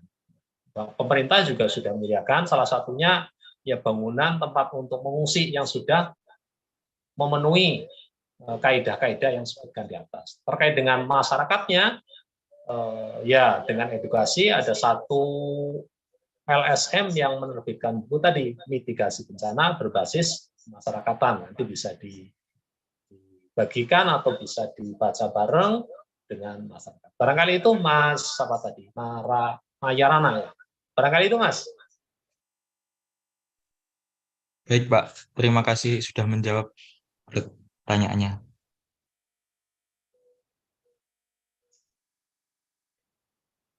Baik, pertanyaan selanjutnya dari Penny Ramadhani. Silakan untuk mengaktifkan mikrofon. Terima kasih kepada moderator. Sebelumnya, saya Usara Malintang ingin bertanya nih Pak.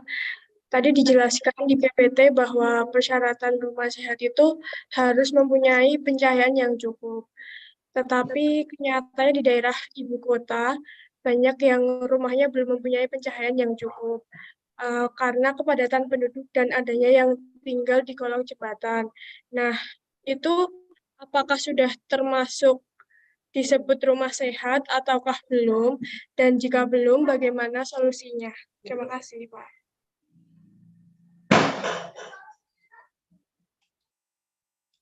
Baik, ya. Apakah orang yang tinggal di kolong jembatan sudah memenuhi persyaratan rumah sehat?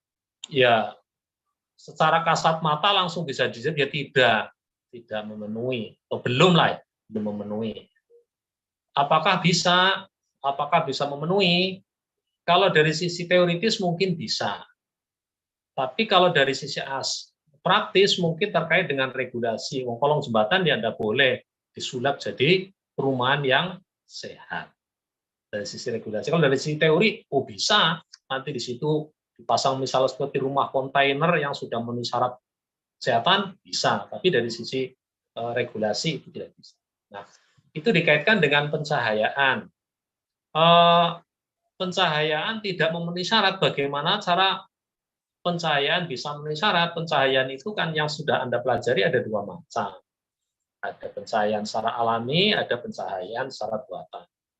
Kalau memang tidak bisa, kalau pencahayaan secara alami, cara membuatnya bermacam-macam. Ada yang dengan jendela, ada yang dengan model genteng kaca, atau yang sekarang sudah, misalkan genteng kaca, wah tidak bagus, misalkan tidak bisa, atau tidak mungkin. Sekarang ada teknologi yang murah meriah. Kalau tidak salah namanya Himawari. Himawari itu artinya matahari. Ya, bola kaca di atas, kemudian disalurkan ke, ini untuk siang hari ya, biar sinar matahari bisa masuk. Kemudian intinya bola kaca ya seperti bola kristal, kemudian di situ ada titik fokusnya, ada titik apinya, ada titik cahayanya. Nah, pas di titik cahaya itu disambungkan dengan kabel fiber gelas atau serat optik. Anda tahu serat optik itu bisa membengkokkan cahaya, bisa membawa cahaya, sehingga cahaya matahari yang berada di tempat lain itu bisa dibawa atau disalurkan melalui pipa atau melalui kabel serat optik itu, dan itu harganya coba jenengan bisa searching di pasar-pasar online itu ya sudah dijual. Itu untuk orang-orang yang sudah siap membeli. Nah, bagaimana bagi orang yang tidak bisa membeli? Nah, itu sudah ada cara yang diterapkan di Kamerun, kemudian di Amerika Latin, itu menggunakan botol X minuman kemasan yang ukuran 2 liter ya, Botol minuman kemasan itu ya, diisi dengan air yang jernih, Kemudian supaya tidak tumbuh lumut, ditambahi kaporit.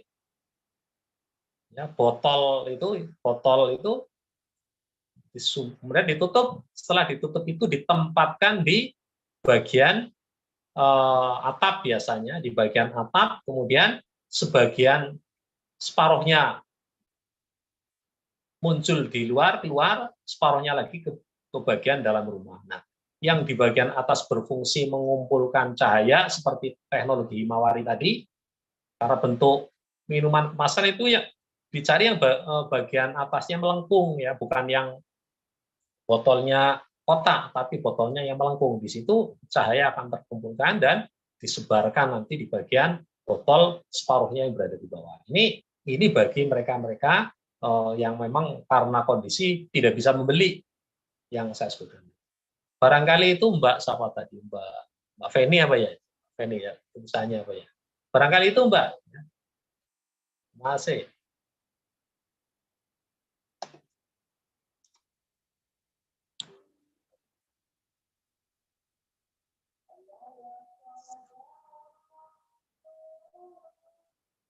Baik, sepertinya sudah cukup untuk Mbak Ausa.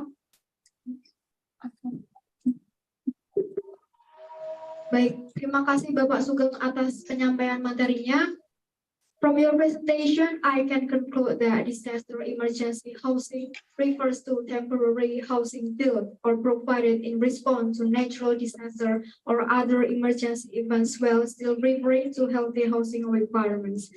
There are technical criteria for emergency disaster housing area, namely land availability stable, risk map and disaster zoning, security from secondary threats, accessibility, clean water source, good drainage, infrastructure, communication, access to surface space. Thank you very much, Mr. Sugeng, for delivering the material. Baik, Bapak Sugeng, terima kasih atas penyampaian materinya, dan jika memiliki agenda selanjutnya, bisa melanjutkan aktivitas selanjutnya, nggih, Bapak. Terima kasih. Saya sholat dulu.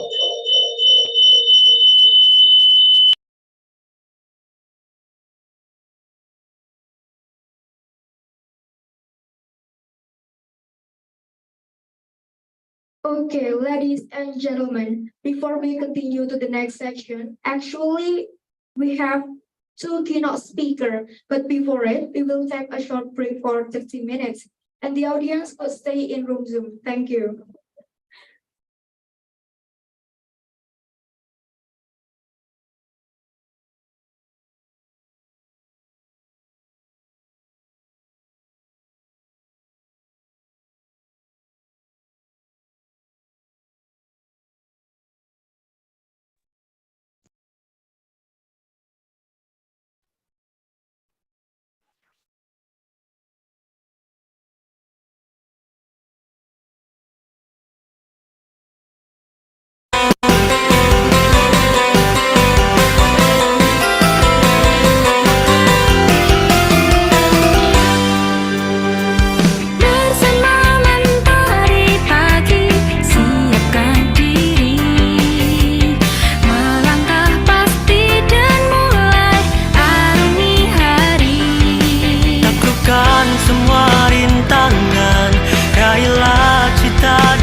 Semarang, wujud impian, berjuta harapan serta angan-angan.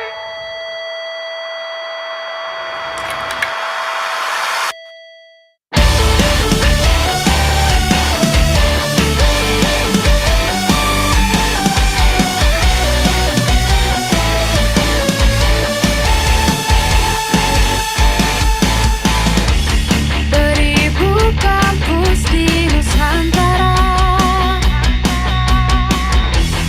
hanya satu yang istimewa, pencetak para usada muda, penghasil para cendekia. Wahai para pemuda bangsa, wujudkan Indonesia sehat. Poltek ke Semarang, wujud impian, berjuta harapan serta angan-angan. Bergandengan tangan di dalam perbedaan, bersama kita raih masa depan. Melangkah maju, tetap bersatu dalam kebinekaan. Teruslah maju dan tetap bersatu, bersama di Poltek ke Semarang.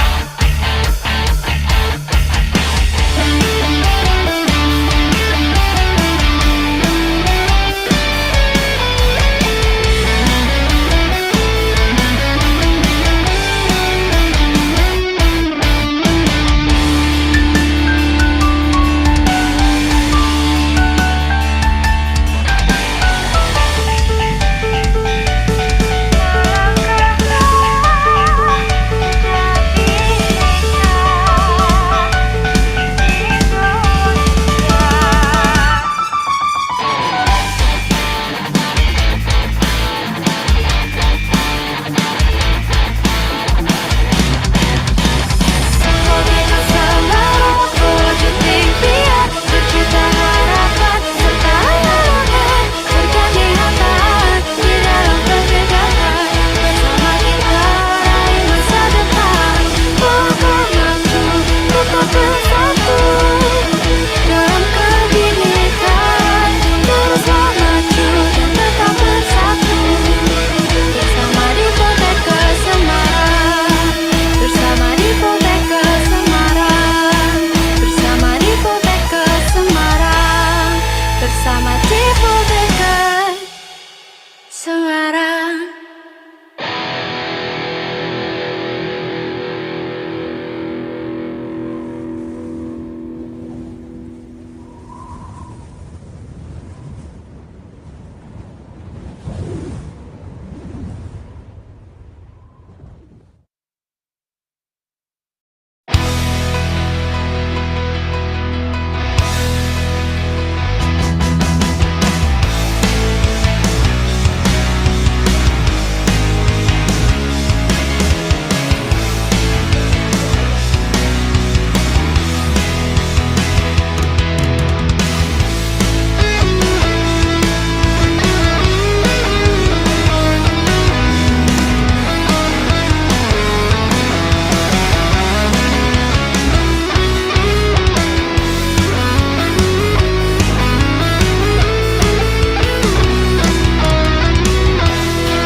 impian, berjuta harapan serta halangan.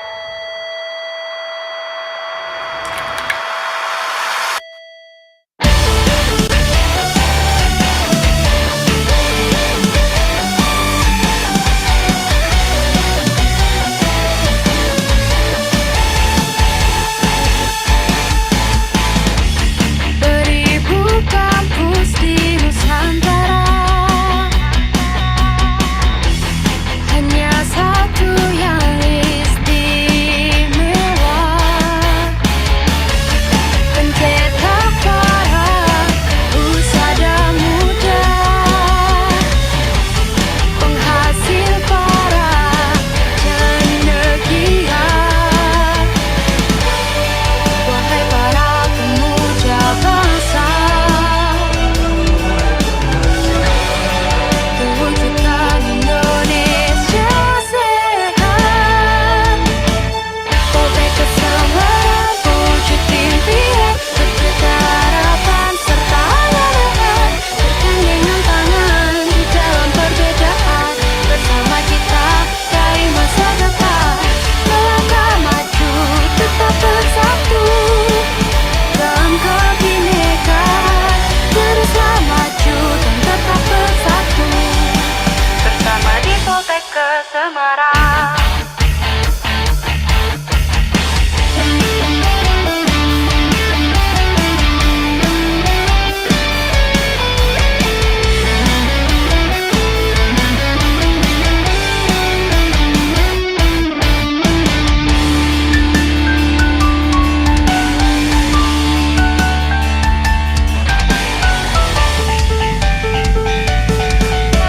Melangkahlah menjadi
semalam wujud impian, berjuta harapan serta angan-angan.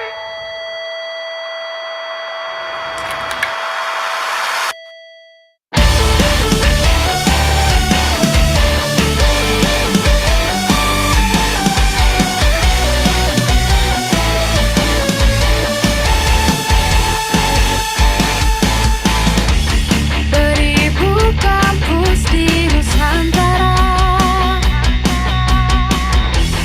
hanya satu yang istimewa.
semalam wujud impian, berjuta harapan serta angan-angan.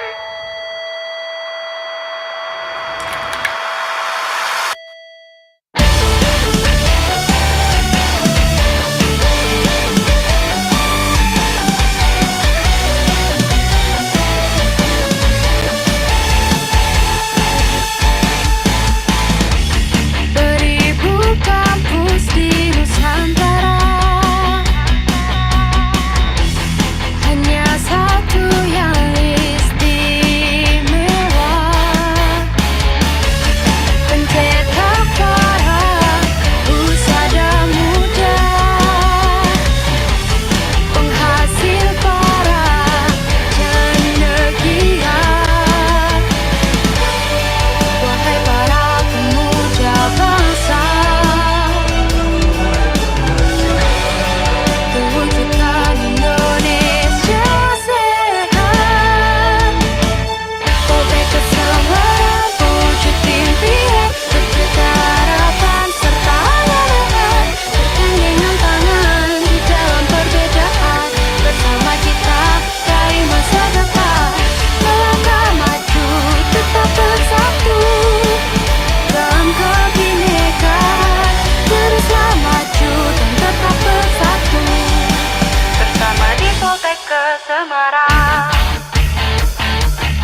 semua rintangan, raihlah cita dan harapan bersama Poltekkes Semarang.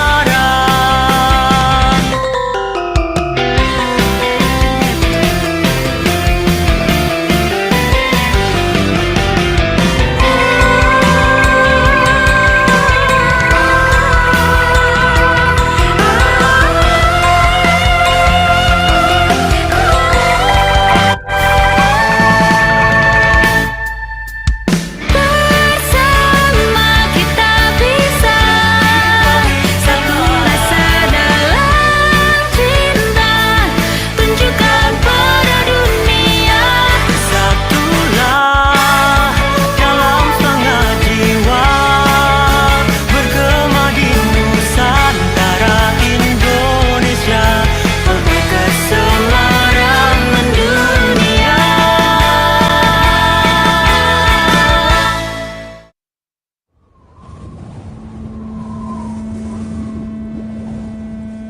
Poltekkes Semarang, wujud impian, berjuta harapan serta angan.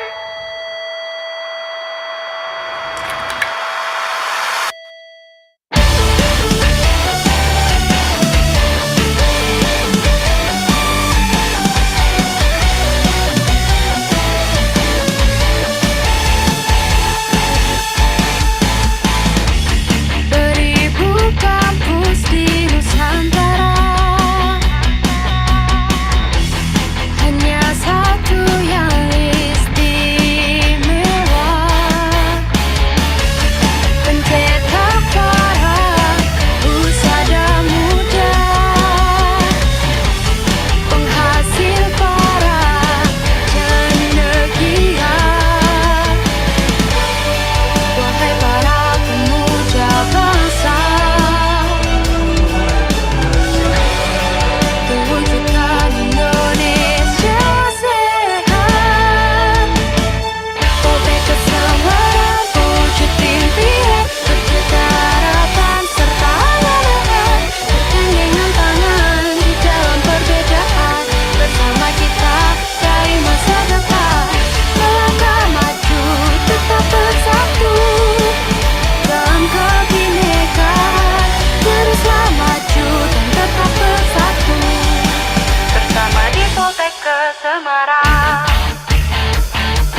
Ladies and gentlemen, after the presentation of our three speakers, we have the next speaker from Timor-Leste.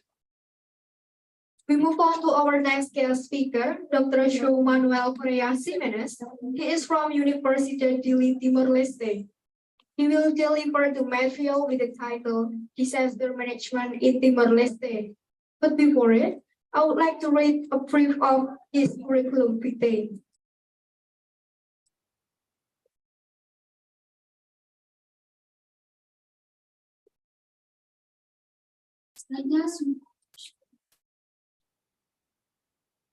For your information, Dr. João Manuel is an enthusiastic general practitioner and lecturer with 9 years of experience. He secures team success through hard work, attention to detail, and excellent organization. He is also a committed manager with exceptional leadership, organizational skills, and communication skills. Apart from that, he is also a hardworking government official with strong organizational skills to achieve company goals through exceptional planning and prioritization. In short, he has graduated from medical education, general practitioner in 2012, and also graduated from Maratha Christian University, Bandung, Indonesia.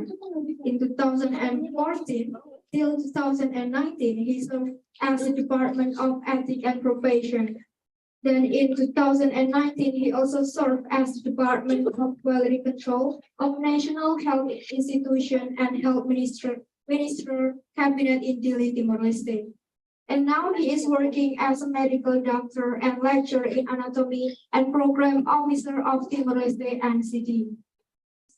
For Dr. João Manuel Correa Ximenez, we invite you to present the material and the time is yours.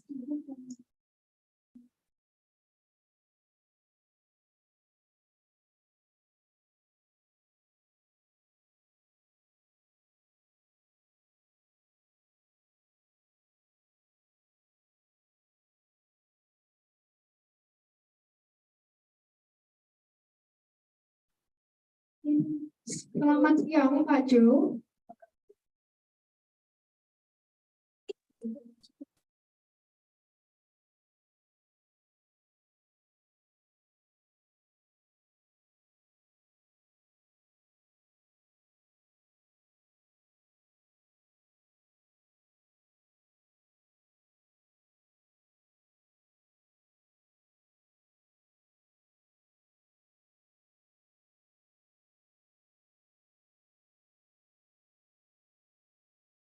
Okay, I think Dr. Joe is having a bad connection there.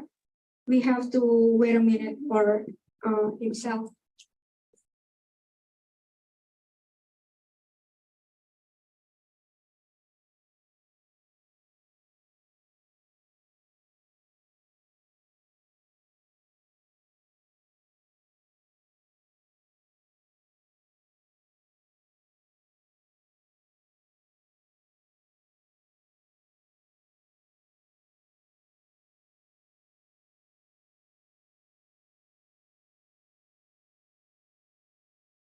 Hello, Mr. Joe. Have you joined us yet?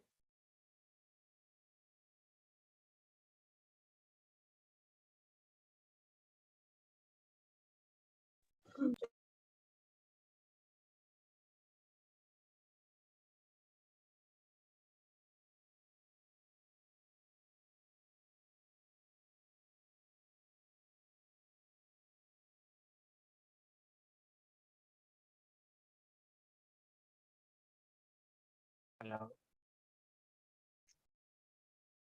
Halo. Halo, selamat sore. Good afternoon, Dr. Joe. Halo, selamat sore. Fine to present the material. Hello. Yes. Good afternoon from Dili, Timor-Leste.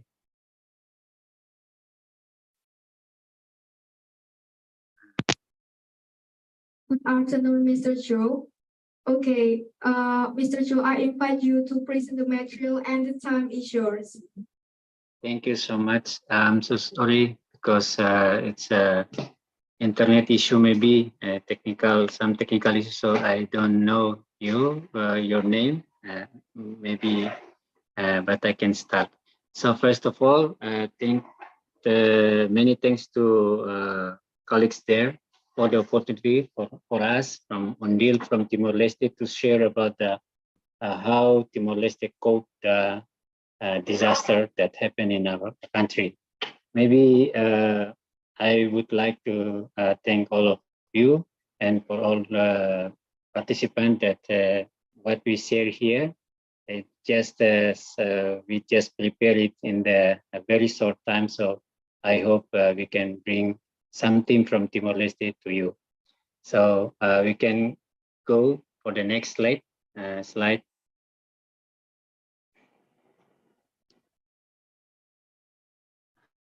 Hello.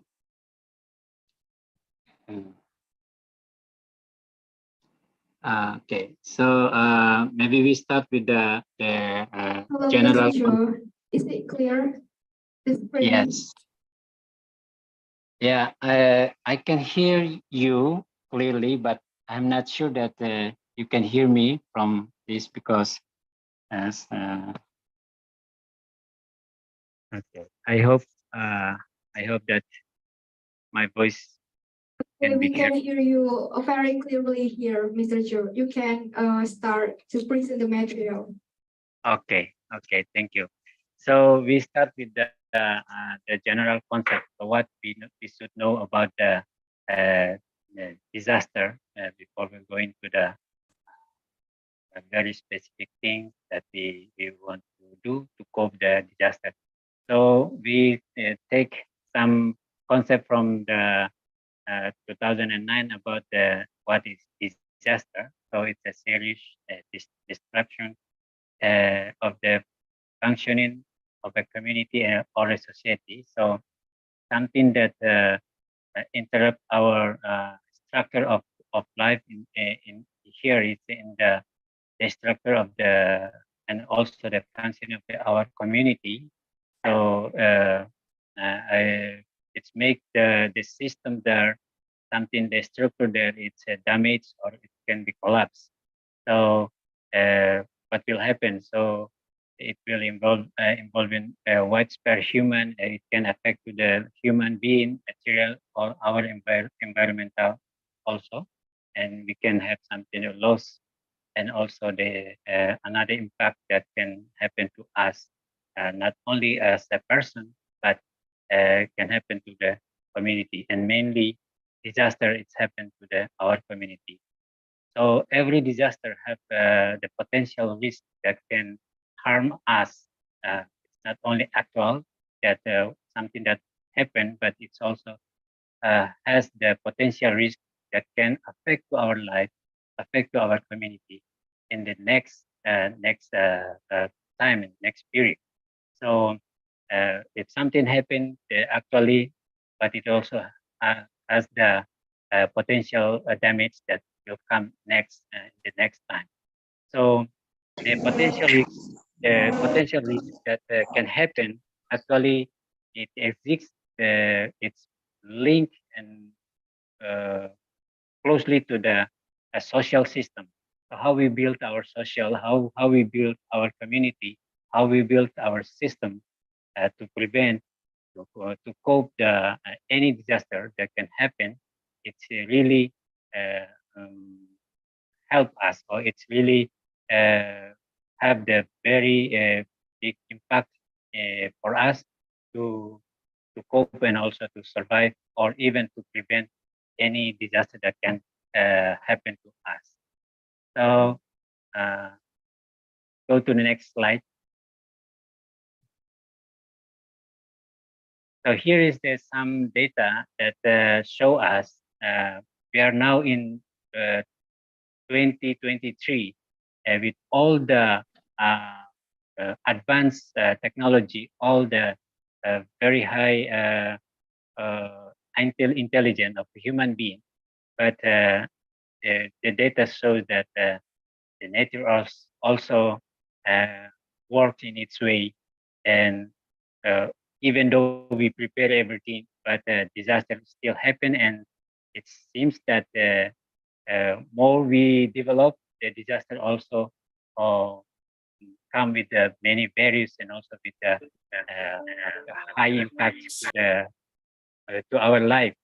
So from years to years, the disaster also become more complex, and also not only by type but also the effect for the life and also in economically has the very higher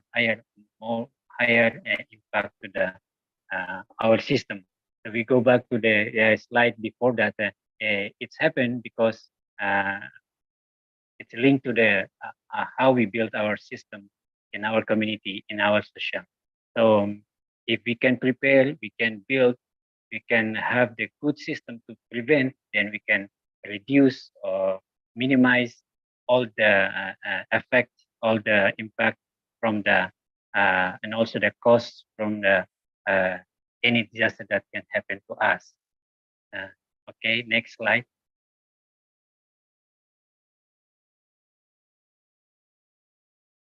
So this is three first slide. It's about the general concept also for us to know what is the disaster and also how we manage the disaster. What we present here is we want to intervene before, so we can prevent any disaster that can happen to us. So we can conduct any exercise in every country. So the approachment is we want to prevent, not to cope, but if we can, we want to prevent, because the cause, the effect, when we can prevent, it will be more lower rather than we cope the disaster that already happened. So the cycle, it's not only start from one point to another point, but the system it's a circle, so it's affect to each other. So the good practices, we start with the analyzing all the risk, all the factor that can make that can facilitate any disaster that can happen. And then if we conduct a good analysis of the risk, then we can prepare for the good prevention for any disaster that can happen. And then the concept of the prevention, we start with all the preparation. So there's many examples that we can bring to show how we can prevent any disaster that can happen to us. Like we talk about in Timor-Leste. Now we as a very young country, we have two seasons yearly. Indonesia say that musim kemarau and musim hujan. We have punya musim hujan, musim kemarau yang panjang.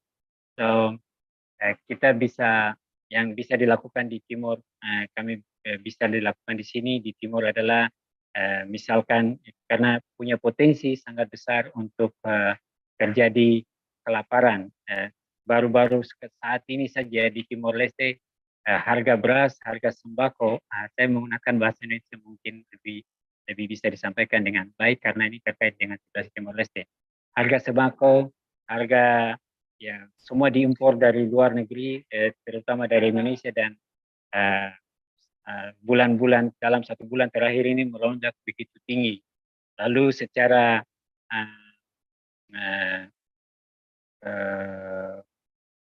geografi, kami diprediksi mengalami kemarau panjang sampai dengan bulan Maret seperti itu di tahun 2004, sehingga yang bisa dilakukan oleh pemerintah jadi mengumpulkan semua, mencari sumber-sumber yang bisa membantu kami untuk bertahan sehingga tidak jatuh dalam kelaparan dalam waktu dekat. Jadi Ini seperti persiapan yang bisa dilakukan. Dan jika kalau sampai terjadi bencana ini sampai terjadi, so tentunya dalam siklus berikutnya kita harus mengintervensi segera mungkin setiap jenis tipe-tipe sesuai dengan bencana yang terjadi ini. Jadi intervensi ini berdasarkan dengan jenis disaster itu dan tentunya sesuai dengan badan-badan atau organ-organ yang organisasi atau departemen terkait yang akan melakukan intervensi itu secara langsung. Lalu biasanya satu bencana alam akan memunculkan masalah humanitarian yang lain. Jadi satu bencana ini tidak bisa terjadi dengan sendiri saja, tetapi mempunyai dampak atau kerusakan lain yang harus diintervensi juga. Misalkan kita tanah longsor yang terjadi itu salah satu bencana, tetapi dampak dari tanah longsor tersebut akan memunculkan beberapa kondisi situasi yang lain yang tentunya harus diintervensi juga. Jadi bantuan kemanusiaan itu harus diorganisasikan dari berbagai sumber, dari berbagai pihak, dan disatukan untuk bisa diberikan pada saat yang tepat dan sasarannya juga tepat. Lalu ketika bencana alam itu sudah terjadi, maka setelah penanggulangan itu harus direkonstruksi lagi mekanisme atau sistem preventifnya. Jadi tidak boleh patah semangat atau wah ini sistem preventifnya kita tidak bisa jalan, jadi kita lebih fokus ke intervensi yang terjadi. Tetapi tetap aja harus tetap melakukan rekonstruksi ulang sistem preventif dengan berbagai inovasi atau tambahan-tambahan yang mungkin diperlukan setelah kita melakukan analisis yang dengan baik. Bagaimana, kenapa sampai bencana alam itu bisa terjadi. Jadi alam mempunyai peranan sendiri, tetapi ketahanan itu, daya tahan atau untuk mengatasi supaya jangan terjadi itu murni merupakan usaha dari manusia itu sendiri. Jadi harus dilakukan secara berkelompok, akan semakin baik. Ya, berikutnya.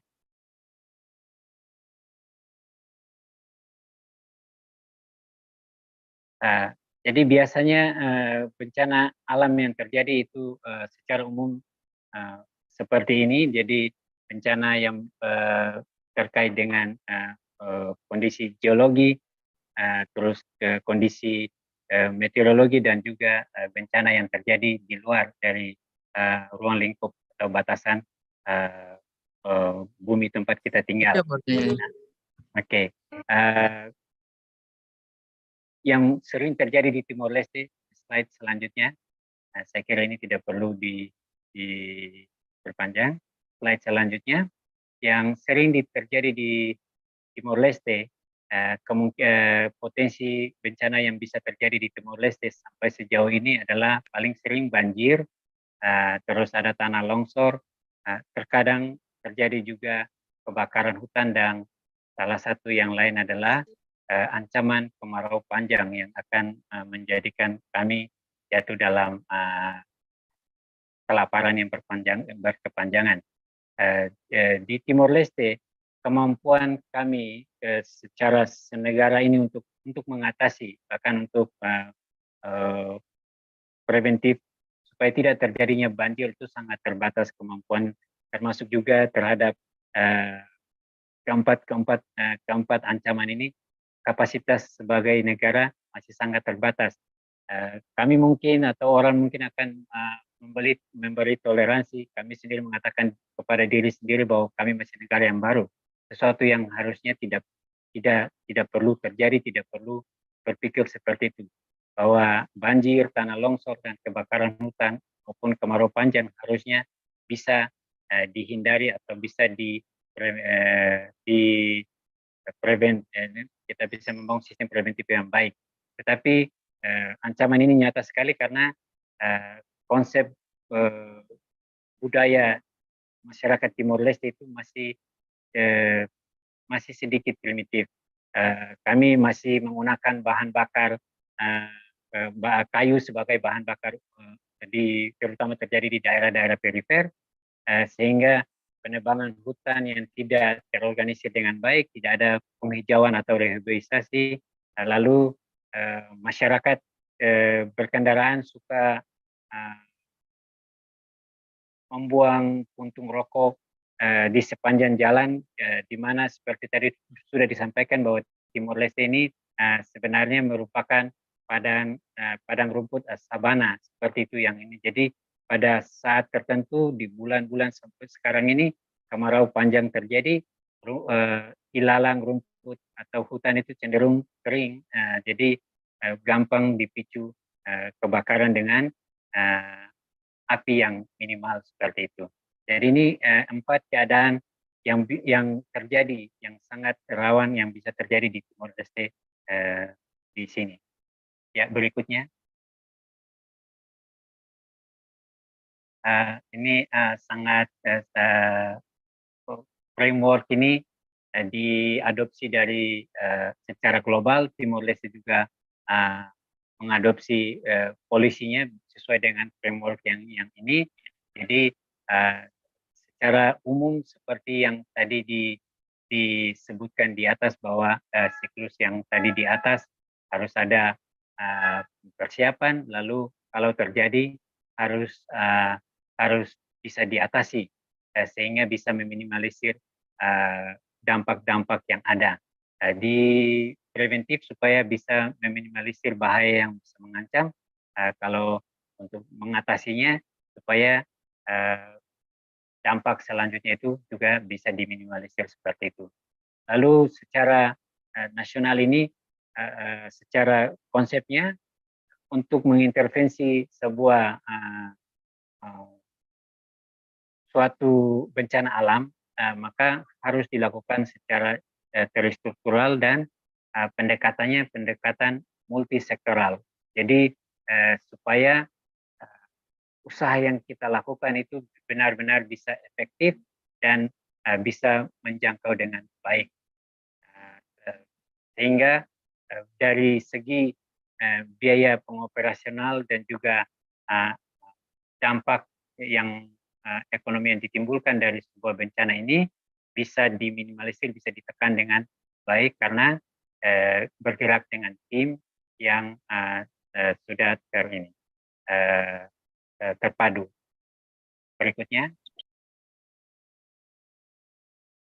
Nah, ini struktur di konsep sistem kita di Timor Leste, bagaimana organisasi yang dibangun di dalam negara ini untuk merespon sebuah bencana alam yang terjadi.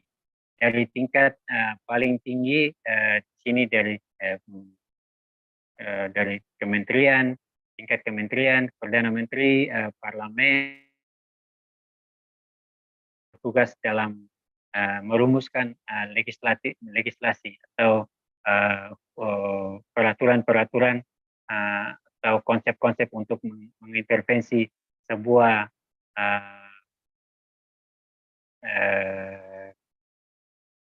natural disaster yang terjadi. Lalu konsep-konsep itu, aturan-aturan itu, undang-undang perundangan itu diteruskan ke dalam peraturan pemerintah yang dilaksanakan oleh mulai dari nivel tingkat, kalau di Indonesia mungkin provinsi, tapi di Timor Leste kita bilangnya munisipal. Jadi mungkin kota madya seperti itu, dan itu melibatkan semua departemen yang ada, termasuk juga dari kepolisian dan militer juga. Lalu NGO baik lokal maupun internasional juga itu dilibatkan semua dalam baik untuk preventif maupun untuk intervensi suatu keadaan disaster, natural disaster yang terjadi. Lalu sampai ke tingkat pedesaan, jadi struktur yang paling kecil itu ada di sana, mulai dari kepala desa, sepuh suku, kepala mungkin di sini di Indonesia dikenal dengan RT RW, lalu kita juga ada mungkin masih ada di Indonesia mungkin yang Babinsa, jadi ada polisi 2 orang polisi yang ditugaskan di setiap desa yang melakukan semua fungsi termasuk juga pengawasan terhadap ancaman adanya sebuah natural disaster. Lalu ke masyarakat biasa itu diberi tanggung jawab kepada kelompok pemuda. Kelompok pemuda juga mereka membentuk kelompok-kelompok yang secara ofisial itu diberi tugas dan tanggung jawab untuk mengawasi keadaan di desa tersebut, termasuk juga adanya ancaman natural disaster. Lalu dari NGO atau dari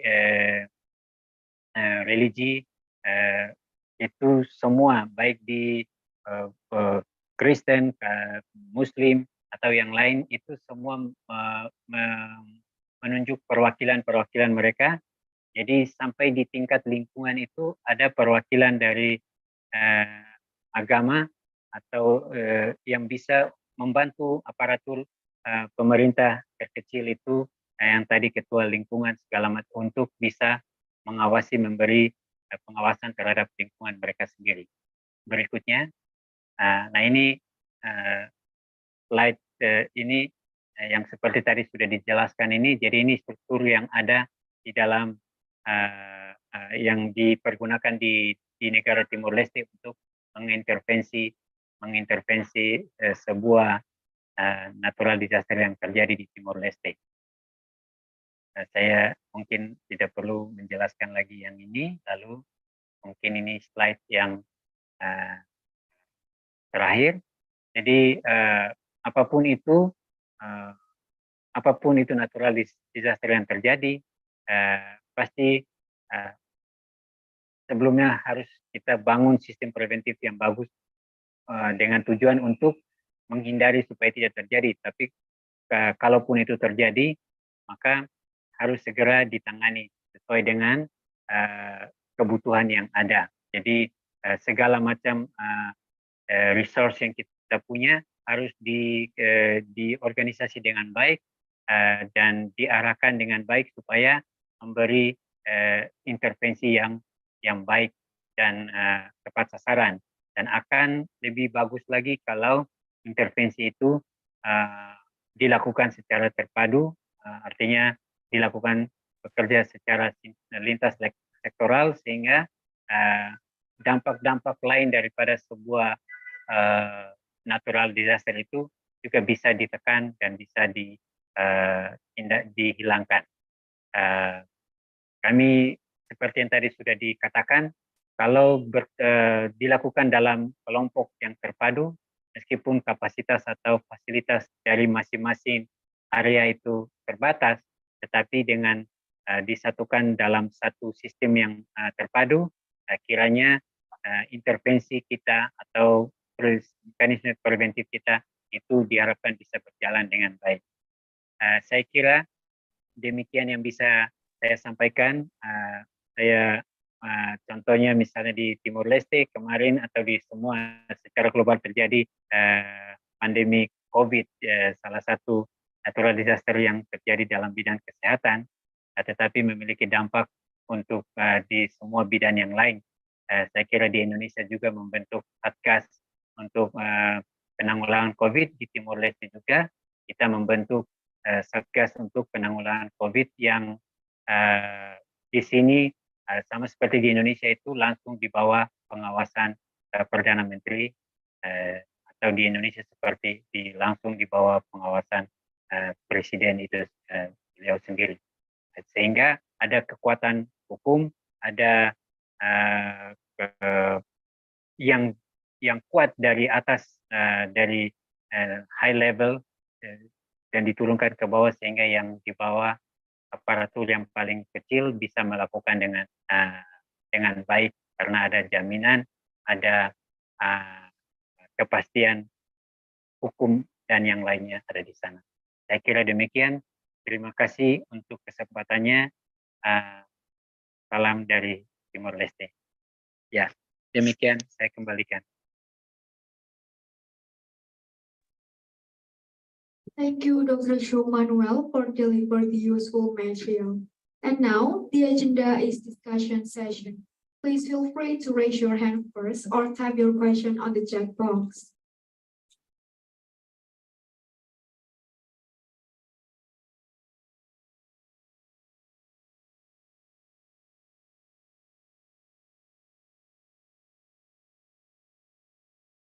Okay, for Nanda Fridiani, you can turn on your microphone, please.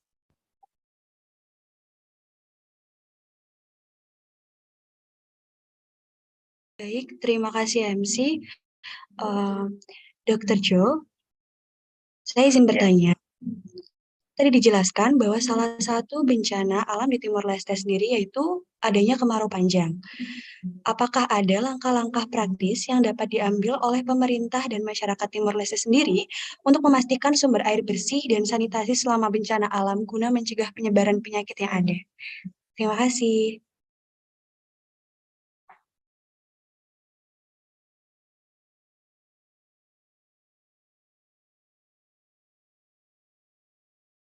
Apa langsung dijawab?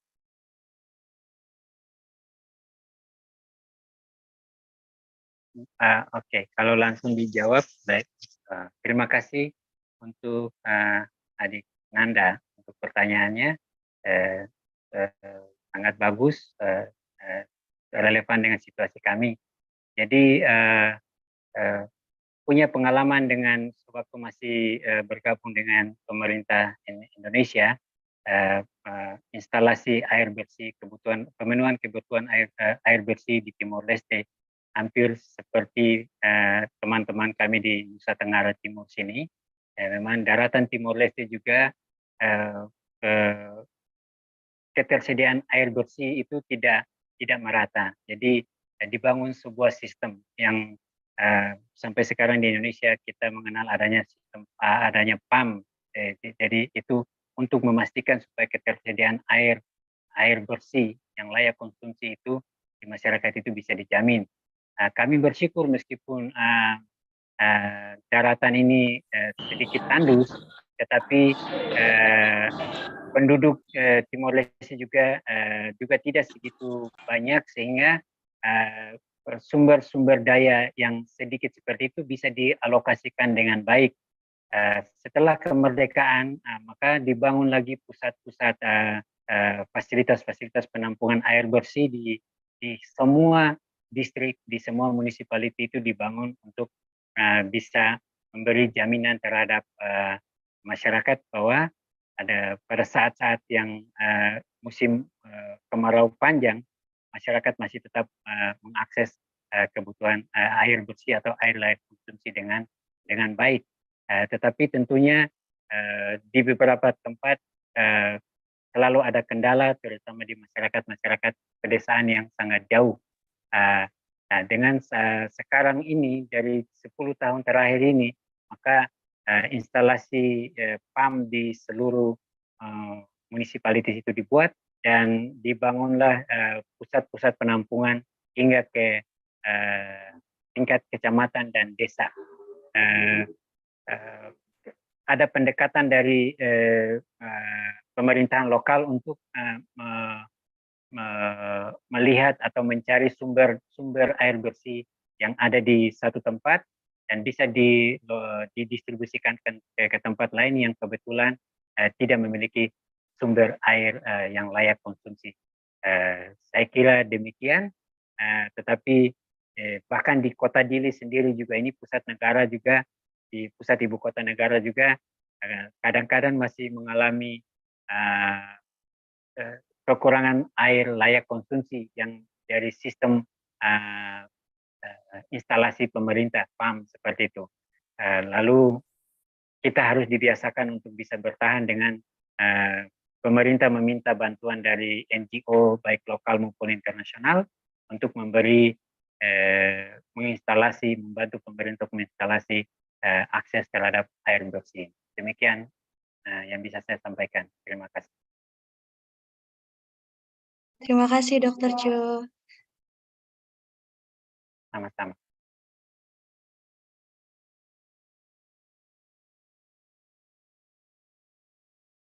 Okay, I think it's clear, Nanda.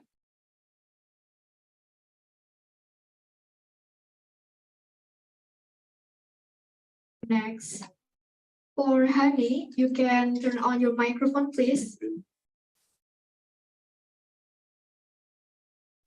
Oke, thank you. Saya Hani izin bertanya kepada Dr. Jo.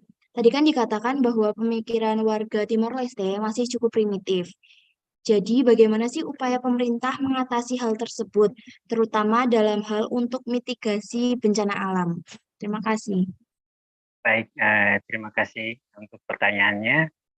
Saya kira dalam beberapa kebudayaan masyarakat Timor Leste itu masih sedikit primitif seperti itu. Tetapi dengan pemerintah terus berkomitmen, bagaimanapun Timor Leste merupakan salah satu dari ratusan negara di dunia ini yang mau tidak mau akan bersinggungan dengan budaya-budaya negara-negara lain. Paling dekat di sini adalah Indonesia, Australia, yang setiap saat itu terus memberi pengaruh positif terhadap kami.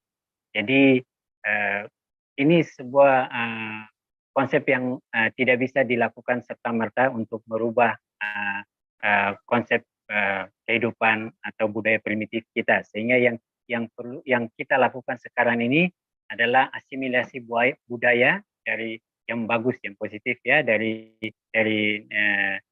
masyarakat yang lain, dari luar masyarakat luar Timor Leste, dengan asimilasi budaya ini memberi kesempatan kepada kami untuk belajar, tidak saja lewat literatur, tapi secara praktis kami bersinggungan langsung dengan masyarakat yang mempunyai budaya yang lebih bagus.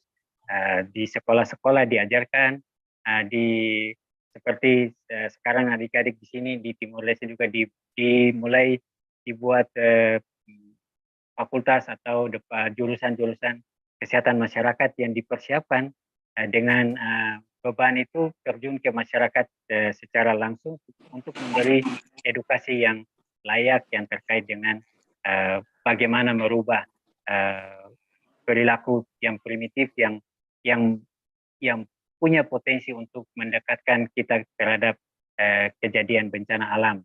Jadi mahasiswa-mahasiswa atau lulusan-lulusan, bahkan sekarang program pemerintah itu pendidikan sampai ke tingkat sekolah dasar itu disertakan juga panduan atau praktek yang untuk merubah perilaku primitif masyarakat Timor Leste. Saya kira demikian.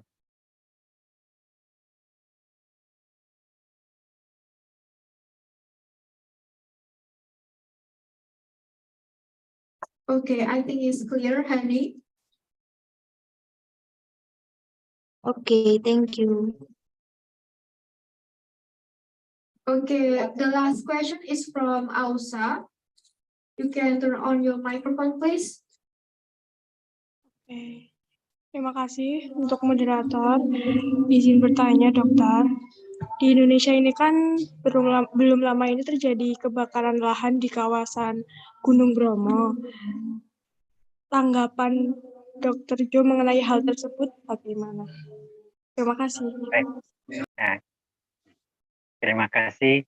Untuk mungkin saya akan menyampaikan sesuai perspektif saya ya sebagai seorang dokter. Saya kemarin hampir 10 tahun menghabiskan waktu di Pulau Jawa sana. Saya kira Pulau Jawa itu pulau yang sangat subur. Tapi saya Gunung Bromo, kalau tidak salah mungkin sedikit area Gunung Bromo itu juga mungkin sedikit bukan ini dibandingkan dengan Jawa Barat kayak gitu mungkin sedikit lebih bukan gersang sih, tapi lebih kering ya, kurang hijau dibandingkan dengan mungkin itu. Menurut saya sih, saya belum sempat ke Bromo. Tetapi kalau penanggulangan sebuah kebakaran tentu yang terjadi, saya kira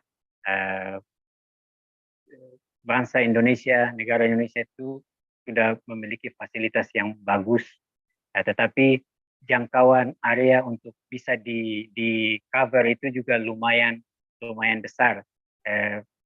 Mungkin kebakaran di Gunung Bromo itu sama seperti kebakaran lain yang pernah terjadi di Pulau Kalimantan, yang memang sedikit kalau tidak ditangani dengan baik akan sangat susah untuk bisa dihentikan. Saya tidak mengikuti dengan baik yang terjadi di Gunung Bromo, sejauh mana, secepat apa negara Indonesia bisa menangani kebakaran itu.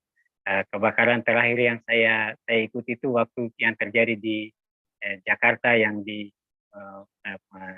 daerah Pertamina itu, negara Indonesia sangat cepat sekali tanggap untuk bisa menghentikan kebakaran itu. Jadi dampak yang lebih buruk itu bisa diminimalisir dengan bagus. Hal mana yang mungkin di Timor Leste itu masih menjadi usaha yang kami harus lakukan sangat berat bagi kami, PR yang sangat besar, karena kami mempunyai fasilitas armada untuk bombirus, pemadam kebakaran itu juga sangat terbatas. Hanya yang sedikit banyak armada sedikit banyak itu ada di Kota Dili di pusat negara, lalu di 13 distrik yang lain itu ada di regional. Jadi tidak semua municipalities, atau kita bilang tidak semua provinsi di Timor Leste itu mempunyai armada pemadam kebakaran yang siap, tapi dia terkonsentrasi di wilayah, misalnya wilayah barat, wilayah tengah, wilayah timur, itu seperti ini. Jadi dengan keadaan geografi yang kurang mendukung, maka bila terjadi sebuah kebakaran di wilayah Timor Leste ini yang jauh dari, yang sedikit ke perifer, maka biasanya kami mungkin lebih berharap ada intervensi dari alam itu sendiri. Misalkan karena kebetulan tanahnya tandus, jadi apinya tidak akan menyebar terlalu jauh. Pernah di salah satu gunung terbesar di Timor Leste, di puncaknya terjadi kebakaran, Gunung Matebia, tetapi karena memang tanahnya tandus, rumput ilalanya juga sangat sedikit, jadi kebakaran di sana tidak sampai merambah ke masyarakat yang perkampungan yang ada di bawahnya. Tetapi kami sama sekali nggak bisa untuk menghentikan seperti yang ada di Indonesia, bisa memakai helikopter, memakai pesawat jet yang bisa terbang dari atas untuk bisa memadamkan api seperti itu. Saya kira Indonesia cukup mampu untuk mengatasi masalah kebakaran yang terjadi di sana. Terima kasih.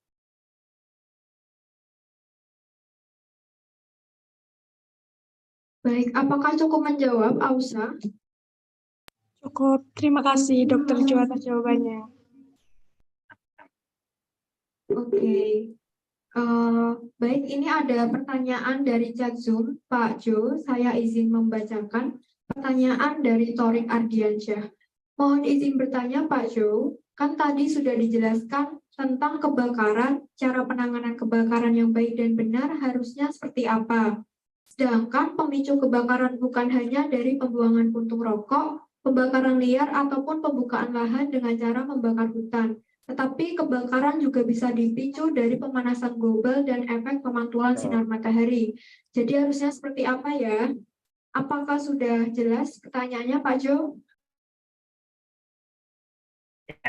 Saya kira sangat jelas, meskipun saya tidak dalam kapasitas untuk menjawab secara terperinci atau bagaimana mekanisme sistem sistem yang bagus untuk menghentikan sebuah pembakaran, tetapi dengan general vision kita bisa mengatakan bahwa seperti yang tadi disampaikan oleh adik bahwa kebakaran yang terjadi itu tidak cuma karena tindakan teknis kita yang benar-benar ada di tempat ini sendiri, misalkan yang tadi pembuangan itu tadi saya memberi ilustrasi karena tadi saya bilang masyarakat Timor Leste sedikit primitif, jadi kita sambil berkendaraan itu merokok sepanjang jalan, jadi ya buang puntung rokok seperti ini. Tapi kalau kebakaran terjadi karena seperti yang tadi saya bilang, mungkin yang terjadi di Kalimantan itu terjadi karena dulu ada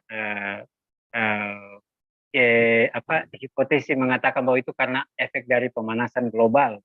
Efek dari pemanasan global itu tentunya kita bisa atasi dengan kenapa negara Indonesia dipaksa untuk tetap harus hijau, karena menjaga paru-paru dunia supaya bisa menjaga salah satu menjaga lapisan ozon jangan menipis.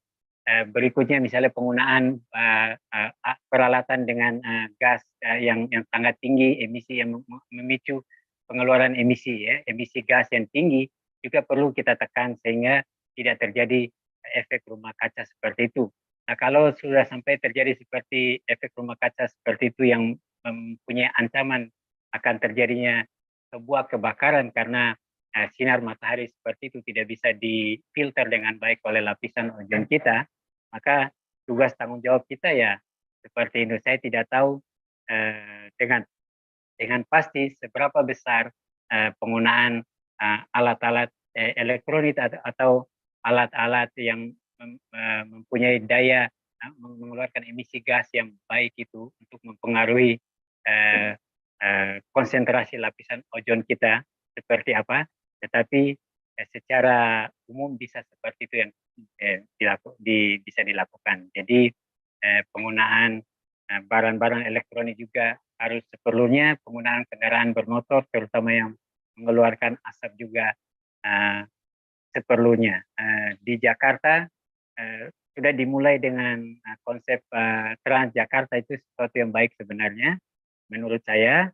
Kereta cepat apa segala macam itu jadi bisa satu kendaraan bisa memuat ribuan orang, lebih bagus daripada setiap 2-3 orang mempunyai mengendarai satu kendaraan, dan kalau kendaraan itu juga mengeluarkan gas yang berbahaya, maka ya konsentrasi atau jumlah dari gas itu total itu benar-benar mungkin konsentrasinya akan mempengaruhi lapisan ozon kita. Saya kira demikian kalau pendekatannya dari pemanasan global. Terima kasih. Baik, terima kasih Dr. Joe atas jawabannya. Semoga menjawab ya untuk penanya. Baik, thank you Dr. Joe. From your presentation, I can conclude that disaster risk is the product of the possible damage caused by a hazard due to the vulnerability within a community. Types of natural disaster are geological, meteorological, extraterritorial. Interventions are carried out based on needs or the type of natural disaster. Geographically, there is a long dry season until March 24, so the government must search for food sources to overcome the problem of hunger, which causes nutritional damage. Each type of that corresponds to the disaster that occurred must be identified and must not allow disaster preventive construction. Resilience to overcome natural disaster also depends primarily on human themselves. Thank you so much, Dr. Joe, for delivering the material. And maybe if you have the next schedule or activities, you can continue for your next schedule, or you can stay in the room soon if you are free. Thank you. Terima kasih. Saya tadi belum sempat tahu nama, jadi saya berterima kasih saja. Terima kasih. Baik, sama-sama Dr. Joe. Baik, saya memperkenalkan diri terlebih dahulu. Saya Isnabelia, ya, yang tahun lalu menghubungi Dr. Joe untuk mengisi seminar internasional juga. Iya. Ya. Ingat. Terima kasih ya.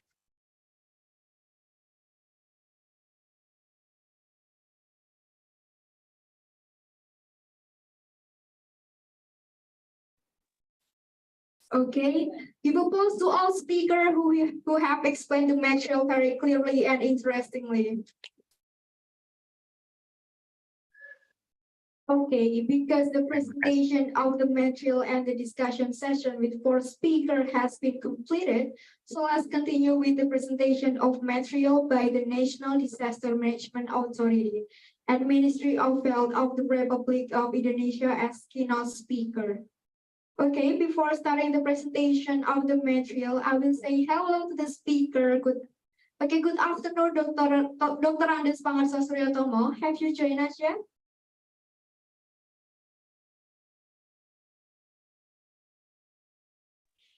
Ya Mbak, makasih. Halo. Okay, good. Because the first keynote speaker has been joined us, I will read the curriculum vitae of Dr. Andes Pangarso. Oke. Dr. Andes Pangarso Suryotomo is the Director of the Preparedness Directorate of National Disaster Management Agency, with an educational background of Bachelor of Government Science at University Muhammadiyah Malang and Master in Disaster Management at UPN Veteran Yogyakarta.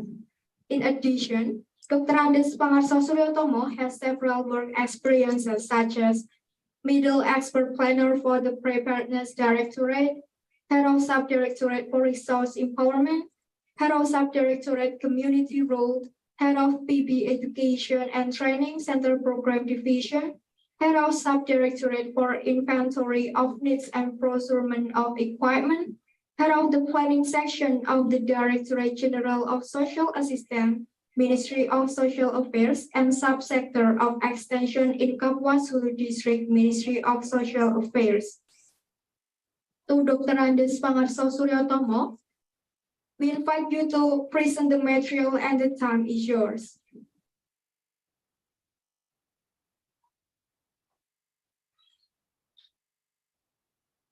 Oke, terima kasih Mbak.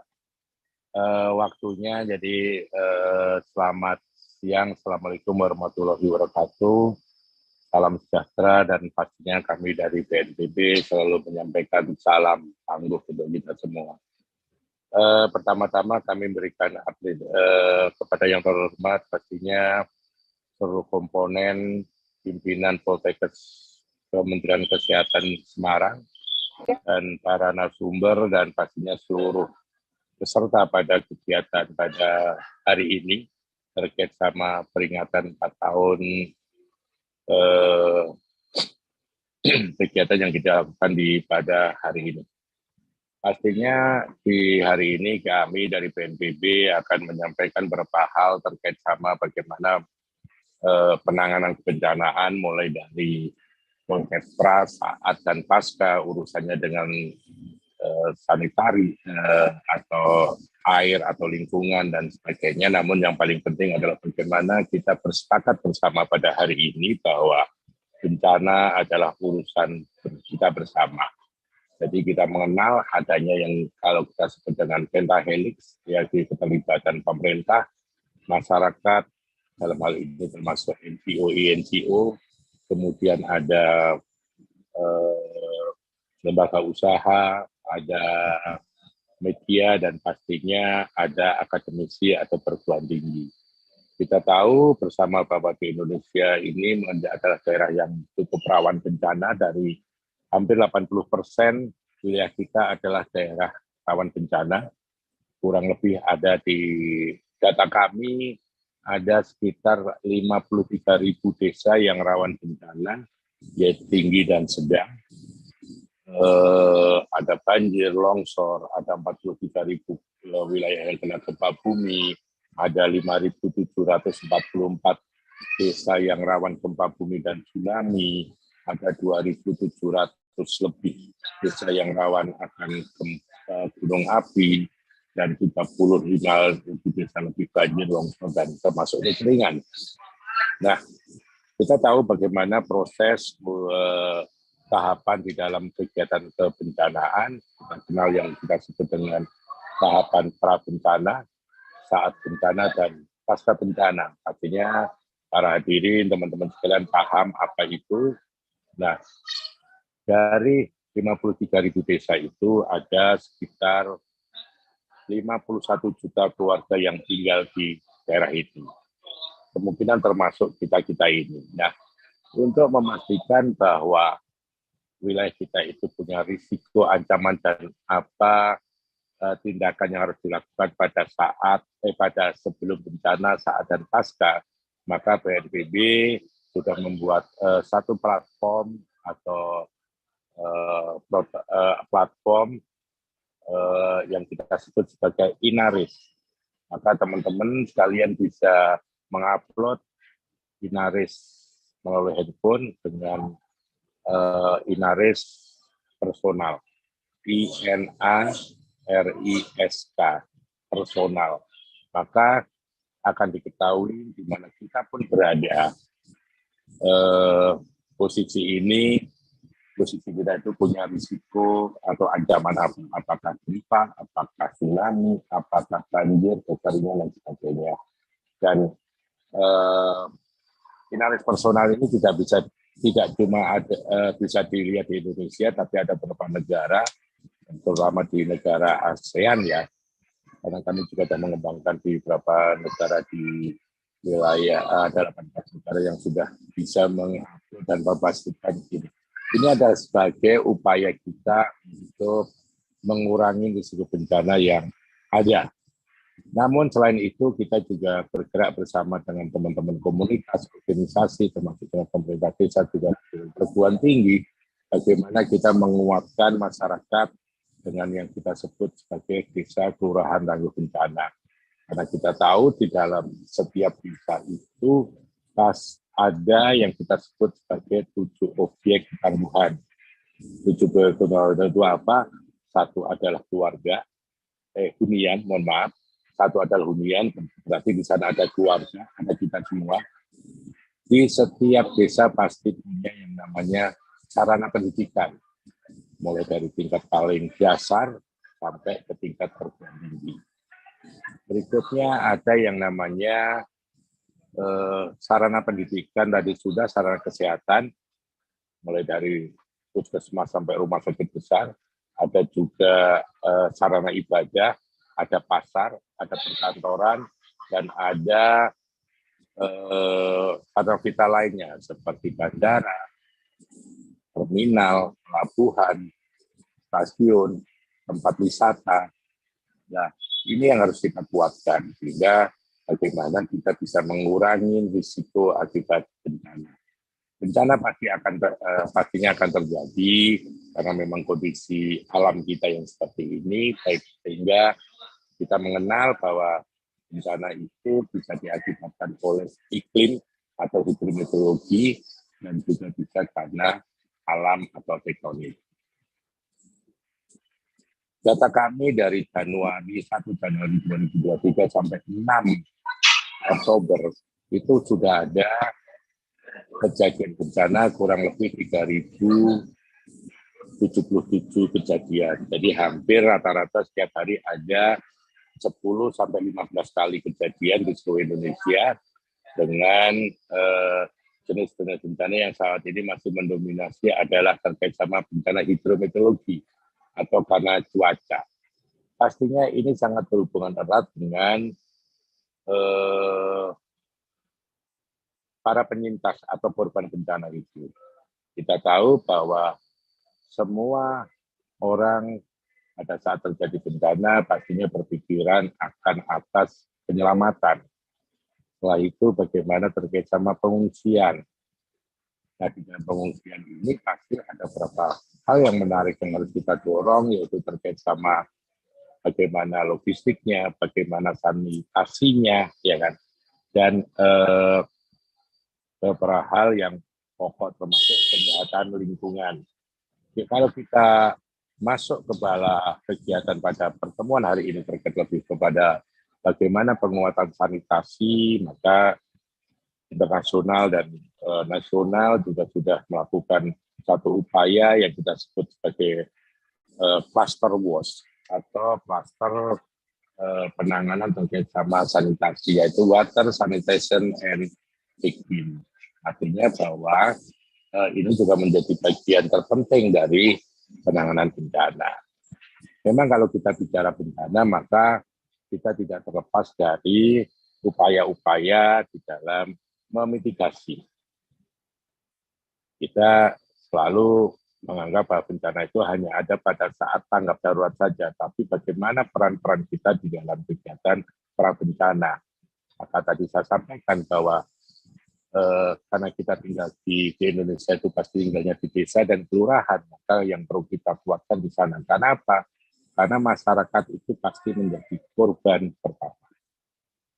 Nah, untuk mengurangi itu tadi setelah adanya informasi menggunakan Inaris, kita juga sudah bagaimana berupaya dengan membangun ketangguhan yang bisa dilakukan oleh semua pihak, termasuk juga pihak-pihak kampus. Kami juga telah bekerja sama dengan kampus, baik negeri dan swasta, bagaimana menguatkan masyarakat desa dengan membangun ketangguhan masyarakat yang kita kemas dalam program Desa Tangguh Bencana. Apa saja yang bisa dilakukan di sana, termasuk bagaimana masyarakat memahami risiko bencana di sana, bagaimana masyarakat bisa melakukan aksi kemanusiaan pada saat tanggap bencana terjadi, sehingga tidak harus menunggu terlalu lama, mereka sudah bisa melakukan aktivitas minimal sebelum bantuan dari luar datang.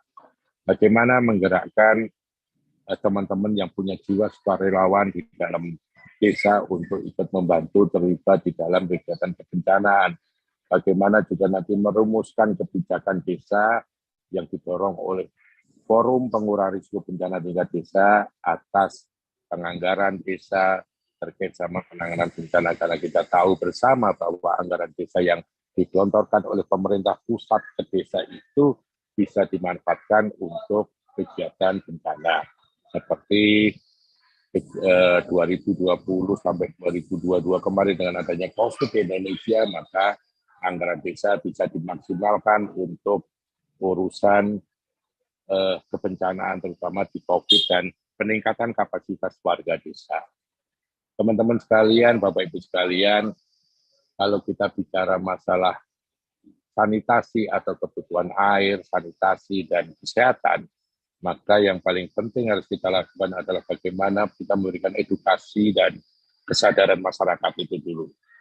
Karena setiap jenis kejadian pastinya dan wilayah pastinya akan berbeda proses penanganannya.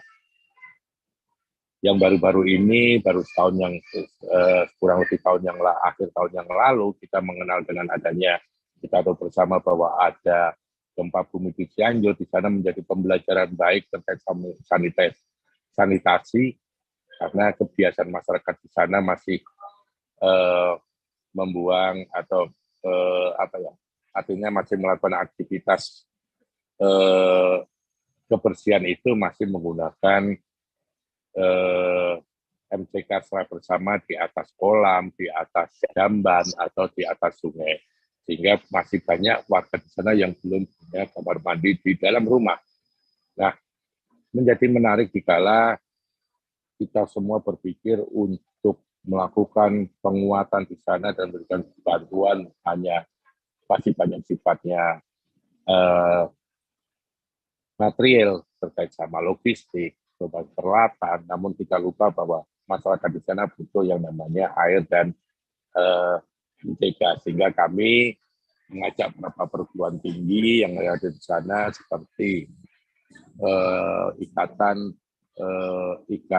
mahasiswa Undip di bawah koordinasi Dr. Budi, kami menyarankan mendorong untuk adanya dibuatkan sanitasi atau MCK portable yang bisa dimanfaatkan oleh warga di sana. Kami juga mengajak pemerintah Jawa Tengah waktu itu melalui BPD Jawa Tengah untuk memperbanyak sanitasi, terutama kebutuhan akan MCK. Menjadi dorongan yang luar biasa di dalam masyarakat masih bingung bagaimana menggunakan alat itu. Namun atas dorongan teman-teman relawan, akademisi, termasuk tenaga kesehatan di sana, yang turun ke Cianjur, maka itu bisa segera diatasi, ditangani sehingga masyarakat sudah bisa diberikan pelayanan sanitasi yang baik. Pastinya setiap kejadian bencana kebutuhan air dan sanitasi itu menjadi kebutuhan pokok juga, sehingga kami juga mengajak terutama hadir hari ini termasuk juga Kemenkes untuk bagaimana bisa memberikan edukasi tadi, pemahaman kepada masyarakat. Kedua, bagaimana kita juga mengajak penilaian risiko sanitasinya seperti apa. Berikutnya adalah bagaimana perencanaan infrastruktur sanitasi yang baik. Karena kita tahu setiap kejadian bencana pasti akan beda, daerahnya juga, pengaruh daerahnya juga beda. Jadi sanitasi dan kebutuhan air itu juga pastinya dibutuhkan dari semua jenis bencana. Mulai dari banjir, pastinya air bersih akan sulit pada saat kebakaran hutan, kebakaran lahan, kebakaran rumah juga sama, karena pastinya terjadi pada saat musim-musim kemarau seperti ini, di mana sumber-sumber air berkurang, sehingga kita memang betul-betul harus bisa melakukan pemetaan apa saja yang ada di sumber-sumber air tersebut. Sehingga kami BNPB dari 2008 terjunnya BNPB sampai hari ini sudah mendorong adanya yang kita sebut sebagai rencana kontingensi. Apa itu rencana kontingensi? Adalah rencana yang dibuat untuk memastikan siapa saja berperan apa atas ancaman risiko bencana yang ada di satu wilayah, terutama di tingkat kabupaten dan kota. Rencana kontingensi pastinya tidak berlaku untuk satu ancaman atau satu hazard. Ya, jadi tidak bisa rencana kontingensi itu sama, pastinya akan beda-beda setiap hazardnya, sehingga tadi sampaikan bahwa bencana, jenis bencana setiap lokasi itu beda, sehingga kita perlu melakukan kegiatan sepakat menyusun rencana kontingensi atas risiko atau ancaman di wilayah itu. Kalau kita bicara banjir, maka peran-peran para pihak yang harus melakukan. Dulu kita mengenal bahwa rencana kontingensi itu disusun oleh pemerintah dan pemerintah daerah, namun dengan pedoman penyusunan rencana kontingensi terbaru dari kami, yaitu rencana kontingensi 5.0, itu sudah mengajak semua pihak untuk terlibat di dalam kegiatan penanganan bencana di wilayah itu. Jadi tidak cuma pemerintah, tapi juga NGO, juga perguruan tinggi, akademisi dalam hal ini perguruan tinggi, ada lembaga usaha, ada media, kita libatkan semua, bersepakat bersama di dalam rencana kontingensi berdasarkan skenario yang dibuat kalau terjadi bencana di wilayah itu, dan bagaimana peran-peran dari para pihak, dari peran-peran para. Ini kayak mutan gitu. Sumpah. Ya, saya lanjutkan. Peran-peran dari pihak dan disepakatin, dan itu bisa menjadi peraturan daerah di masing-masing wilayah. Dasar dari rencana kontingensi ini pastinya nanti akan berhubungan dikala kita sudah memasuki masa peringatan dini. Masa peringatan dini pastinya beragam, tergantung jenis ancamannya. Kita juga tidak bisa, yang pasti kan yang bencana karena hidrometeorologi itu kan bisa diprediksi kapan terjadinya, sehingga setelah tersusunnya rencana kontingensi dan ada peringatan dini, contoh kalau peringatan dini kalau BMKG sudah menyatakan bahwa akan ada El Nino yang akan berkepanjangan sampai bulan Oktober ini, maka rencana kontingensi itu terkait sama bagaimana kebutuhan akan air, sumber-sumber air, tempat evakuasi warga, kalau harus mengungsi dan sebagainya. Nanti sebentar lagi kita akan memasuki masa La Nina, di mana cuaca terkait sama cuaca basah, dalam hal ini hujan dan sebagainya, juga akan bagaimana kita siap, pemerintah daerah menyiapkan ini. Nah, menjadi pertanyaan menarik di dalam nanti bagaimana perannya perguruan tinggi, bagaimana perannya mahasiswa, bagaimana perannya pihak-pihak lain, itu nanti bisa kita diskusikan di dalam rencana kontingensi ini. Sebagai contoh, Sebagai contoh begini, setelah kita memasuki masa perubahan musim, pastinya BMKG dan kami pemerintah sudah memberikan informasi kepada pemerintah daerah dan warga bahwa akan ada musim penghujan, sehingga itu sudah disebut sebagai peringatan dini. Peringatan dini tidak selalu dengan bunyi alat, namun informasi kepada pemerintah daerah, kepada masyarakat. Tapi ada juga peringatan dini yang jaraknya pendek, seperti kejadian gempa. Artinya gempa setelah terjadi gempa akan berbunyi, beberapa wilayah yang sudah mempunyai EWS akan berbunyi sirine, sehingga itu dipastikan masyarakat untuk segera melakukan pengungsian, di mana titik-titik kumpul sudah siapkan, tempat evakuasi sementara sudah disediakan, dan pastinya sanitasi, air di sana juga, selain juga logistik sudah disiapkan. Nah, untuk menyiapkan masyarakat akan kesiapsiagaan, kami juga sudah mengajak masyarakat dan pastinya semua stakeholder untuk menyiapkan yang kita sebut tas bencana, tas siaga bencana. Tas siaga bencana itu isinya apa? Pasti isinya apa? Dokumen, kemudian adalah kebutuhan pakaian secukupnya, maksimal untuk 3 hari, dan kebutuhan obat pribadi dan juga kebutuhan logistik keluarga yang ringan seperti biskuit, air dalam botol, dan sebagainya. Sehingga pada saat dia melakukan pengungsian, di tempat pengungsian mereka sudah bisa memenuhi sementara akan kebutuhan dasarnya. Terus bagaimana peran mahasiswa di dalam pertama-tama kesehatan di dalam urusan kebencanaan? Apakah hanya mengurusi kesehatan saja? Tidak. Kami mulai tahun 2018 sudah bekerja sama dengan Asosiasi Perguruan Tinggi Tenaga Kesehatan di Jawa Timur. Ada kurang lebih 36 perguruan tinggi swasta yang bergerak di bidang kesehatan, itu bersepakat bersama bagaimana juga menguatkan desa-desa yang rawan bencana di Jawa Timur dengan membuat program desa tanggap bencana yang dilihat dari perspektif kesehatan. Dari perspektif kesehatan, bagaimana layanan kesehatan yang ada, bagaimana akan kesiapan air, terkait lingkungan, dan sebagainya. Jadi pada saat mahasiswa turun ke masyarakat, pastinya juga menjadi modal sosial di dalam membangun ketangguhan masyarakat ini.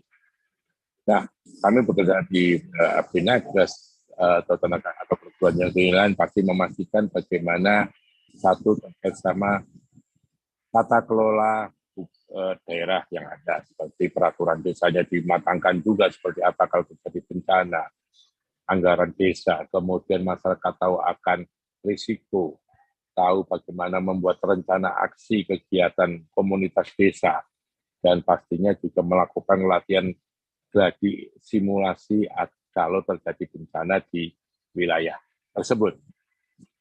Teman-teman sekalian, para peserta webinar pada siang hari ini, kami jujur atas nama BNPB memberikan apresiasi yang luar biasa kepada Dikes Kementerian Kesehatan Kemenkes Semarang bahwa ini adalah menjadi semangat kita bersama bahwa kegiatan pada hari ini nantinya bisa dilanjutkan tidak hanya pada seminar tapi pada praktek-praktek baik mahasiswa turun ke masyarakat, juga ke kesehatan dan sebagainya.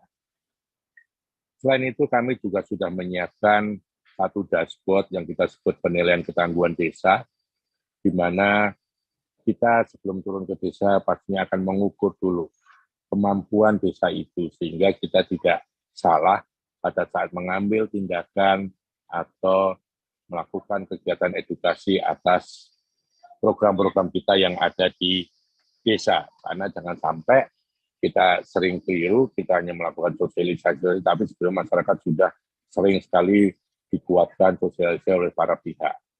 Ini pastinya, nah penilaian ketangguhan desa itu punya dua komponen utama, satu adalah layanan dasar dan layanan hasil. Layanan dasar kita akan menilai, kalau tadi ada layanan dasar itu termasuk kesehatan, pastinya kita bicara nanti bagaimana tenaga kesehatan yang ada di desa, berapa jumlah layanan kesehatan yang ada di tingkat desa itu, bagaimana sanitasinya, bagaimana kebutuhan air di masyarakat itu yang nanti bisa disinergikan dengan lembaga atau dinas atau kementerian lembaga yang lain. Tapi juga ada layanan dasar dan layanan lainnya yang kita sebut dengan layanan kegiatan, bagaimana masyarakat paham akan apa yang harus dilakukan pada pra bencana, pada saat bencana dan pasca bencana. Kita sering melakukan sekali dan pengalaman kejadian bencana menjadi pengalaman menarik bagi desa sehingga desa mempunyai kemampuan yang mandiri.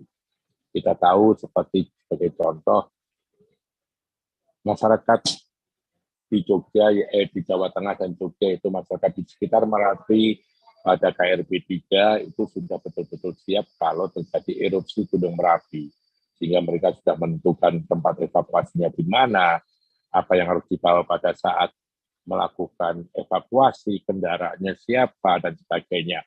Karena mereka juga paham bahwa bencana bukan urusan pemerintah saja, maka desa juga sudah melakukan kerjasama antar desa. Di sana disebut sebagai sister village atau juga disebut sebagai desa persaudaraan, sehingga kalau memang terjadi erupsi besar, mereka akan mengungsi ke desa sebelah. Sudah menetapkan di mana lokasinya, apa yang harus dibawa, apa yang harus disiapkan sebelum bencana terjadi.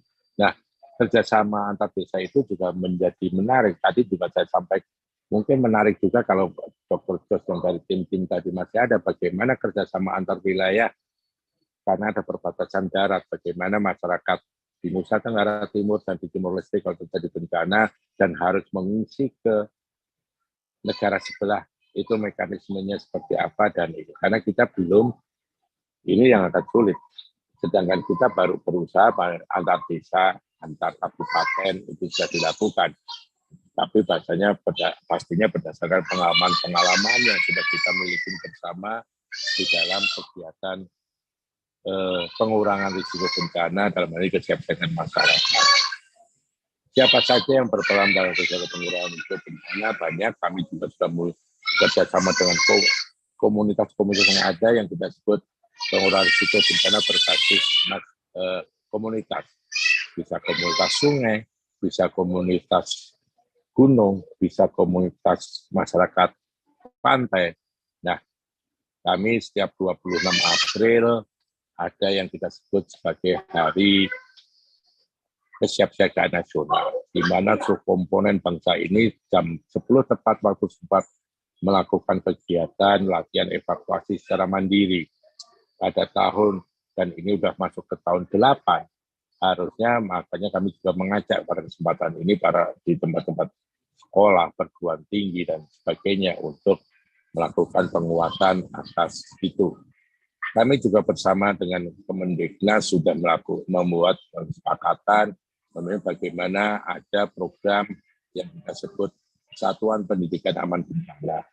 Jadi sekolah-sekolah juga kita kuatkan dengan program-program itu, termasuk sekolah swasta. Kami juga tidak cuma dengan pemerintah saja, tapi juga oleh lembaga-lembaga sosial seperti IDMC Muhammadiyah, LPPNU, Basnas, masih banyak PMI, banyak lagi termasuk NGO internasional seperti Save the Children, seperti Caritas Jerman, seperti UNICEF juga sudah melakukan penguatan kepada sekolah. Nah, kiranya menjadi menarik dikala nanti Stikes Kemenkes Semarang juga sudah mengukuhkan membuat program yang disebut dengan mungkin kampus tangguh bencana atau bukan dengan kampus siaga bencana. Karena kita tahu kemungkinan akan terjadi juga bencana pada saat kita ada di kampus. Bagaimana kita menyiapkan mahasiswa aman dari bencana dengan membuat jalur evakuasi, tempat pengungsian, atau bahkan sebaliknya bahwa kampus di Kemenkes Semarang juga menjadi tempat evakuasi masyarakat sekitar kalau terjadi bencana. Pastinya urusannya tidak cuma logistik tempat, tapi yang paling penting adalah bagaimana sanitasi dan air serta kesehatannya. Yang mungkin yang terakhir kami sampaikan ke teman-teman sekalian, Bapak Ibu sekalian, adalah terkait sama mengingatkan lagi bahwa bencana adalah kejadian yang berulang, ya. Jadi kita kenal bahwa bencana itu kejadian baik bencana hidrometeorologi atau karena iklim atau karena tektonik seperti gempa gunung api, pastinya itu kejadian berulang, sehingga kita harus mempersiapkan betul. Namun memang secara waktu kita tidak bisa prediksi. Seperti masyarakat di Merapi, mereka sudah tahu bahwa setiap 8 tahun atau 10 tahun itu pasti Merapi akan meletus. Mereka sudah melakukan. Gempa juga gitu, ada masanya seperti mungkin 100 tahun, 50 tahun, dan sebagainya.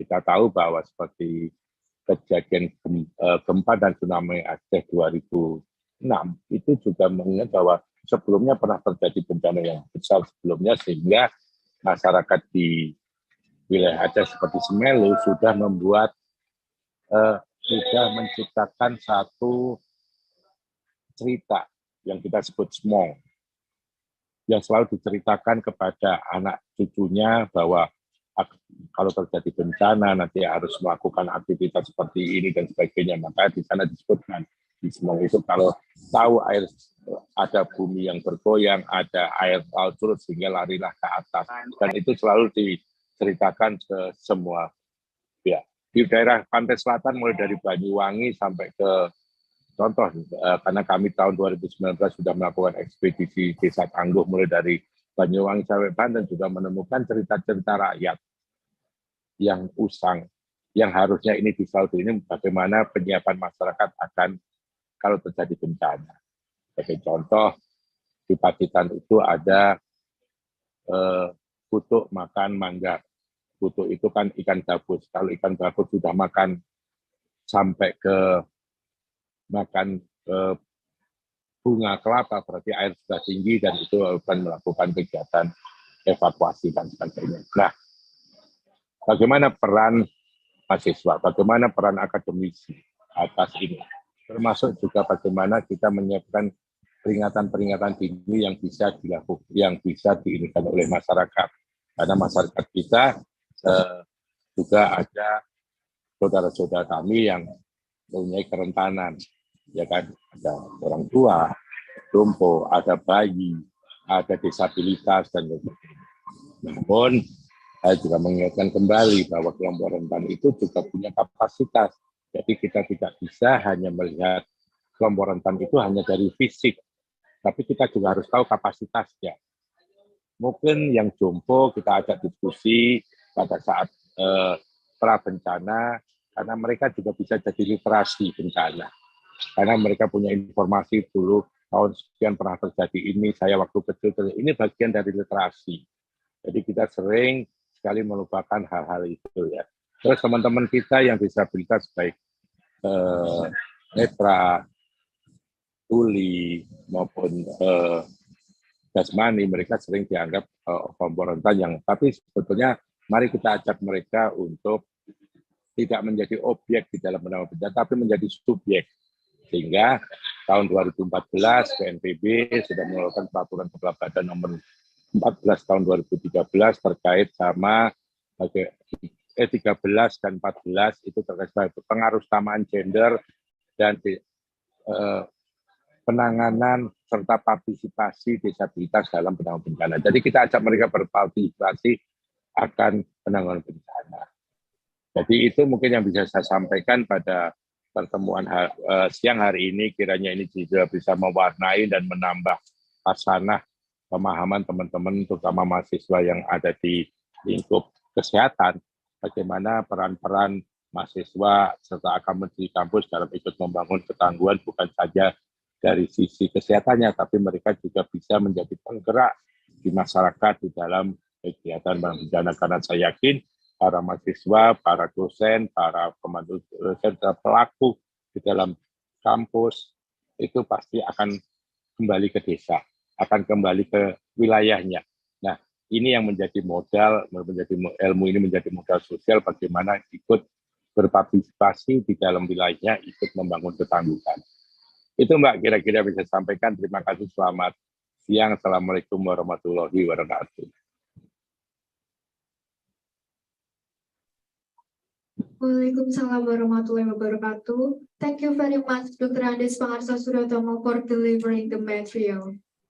For Dr. Andes Pangarso, maybe if you have the next schedule or activities, you can continue your next schedule, or maybe you can stay in the room Zoom. Thank you so much. Terima kasih. Saya izin live ya, Mbak.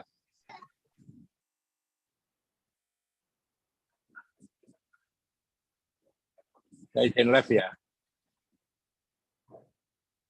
Halo. Apakah saya sudah diizinkan untuk live? Baik, sudah bisa Pak. Mungkin bila ada aktivitas lain yang perlu dilakukan, bisa live Zoom. Terima kasih Bapak. Oke, terima kasih sama-sama.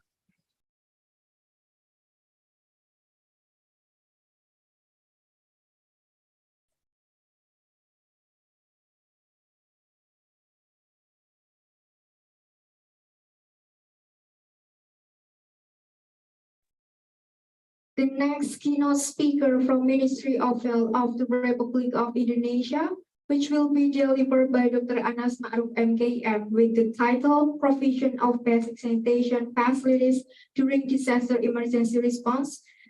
And before it, I would like to say hello to Dr. Anas Ma'ruf. Good afternoon, Dr. Anas Ma'ruf. Have you joined us yet? Yeah, good afternoon. Salam sehat. Healthy greetings from us, from Ministry of Health. Baik, terima Can kasih you hear? Bapak atas konfirmasinya. Baik, saya Bisa mendengar suara lanjutkan. saya? Before it, I will read his curriculum vitae of Dr. Anas. Dr. Anas Ma'ruf MKM is the Director of Environmental Health, Ministry of Health, with an educational background of Doctor in Faculty of Medicine at Gadjah Mada University and Master in Public Health, University of Indonesia. In addition, Dr. Anas has several work experience such as Head of Baram Class 1 Port Health Office, Head of Soekarno-Hatta Class 1 Port Health Office, and Head of Data and Information Center. To Dr. Anas Ma'ruf, we invite you to present the material and the time is yours. Oke, terima kasih. Suara saya bisa didengar? Bisa Bapak terdengar jelas. Oke, baik. Boleh dibantu share screen ya. Assalamualaikum warahmatullahi wabarakatuh. Selamat siang, salam sejahtera untuk kita semuanya.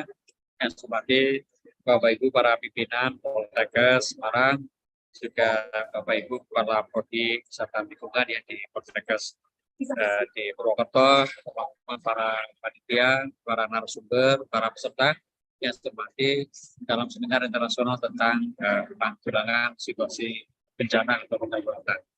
Baik, jadi izin saya Anas Ma'ruf, Direktur Penyihatan Lingkungan, pada kesempatan ini ingin berbagi bagaimana tata caranya untuk penanggulangan kedaruratan kesehatan atau bencana di bidang kesehatan lingkungan.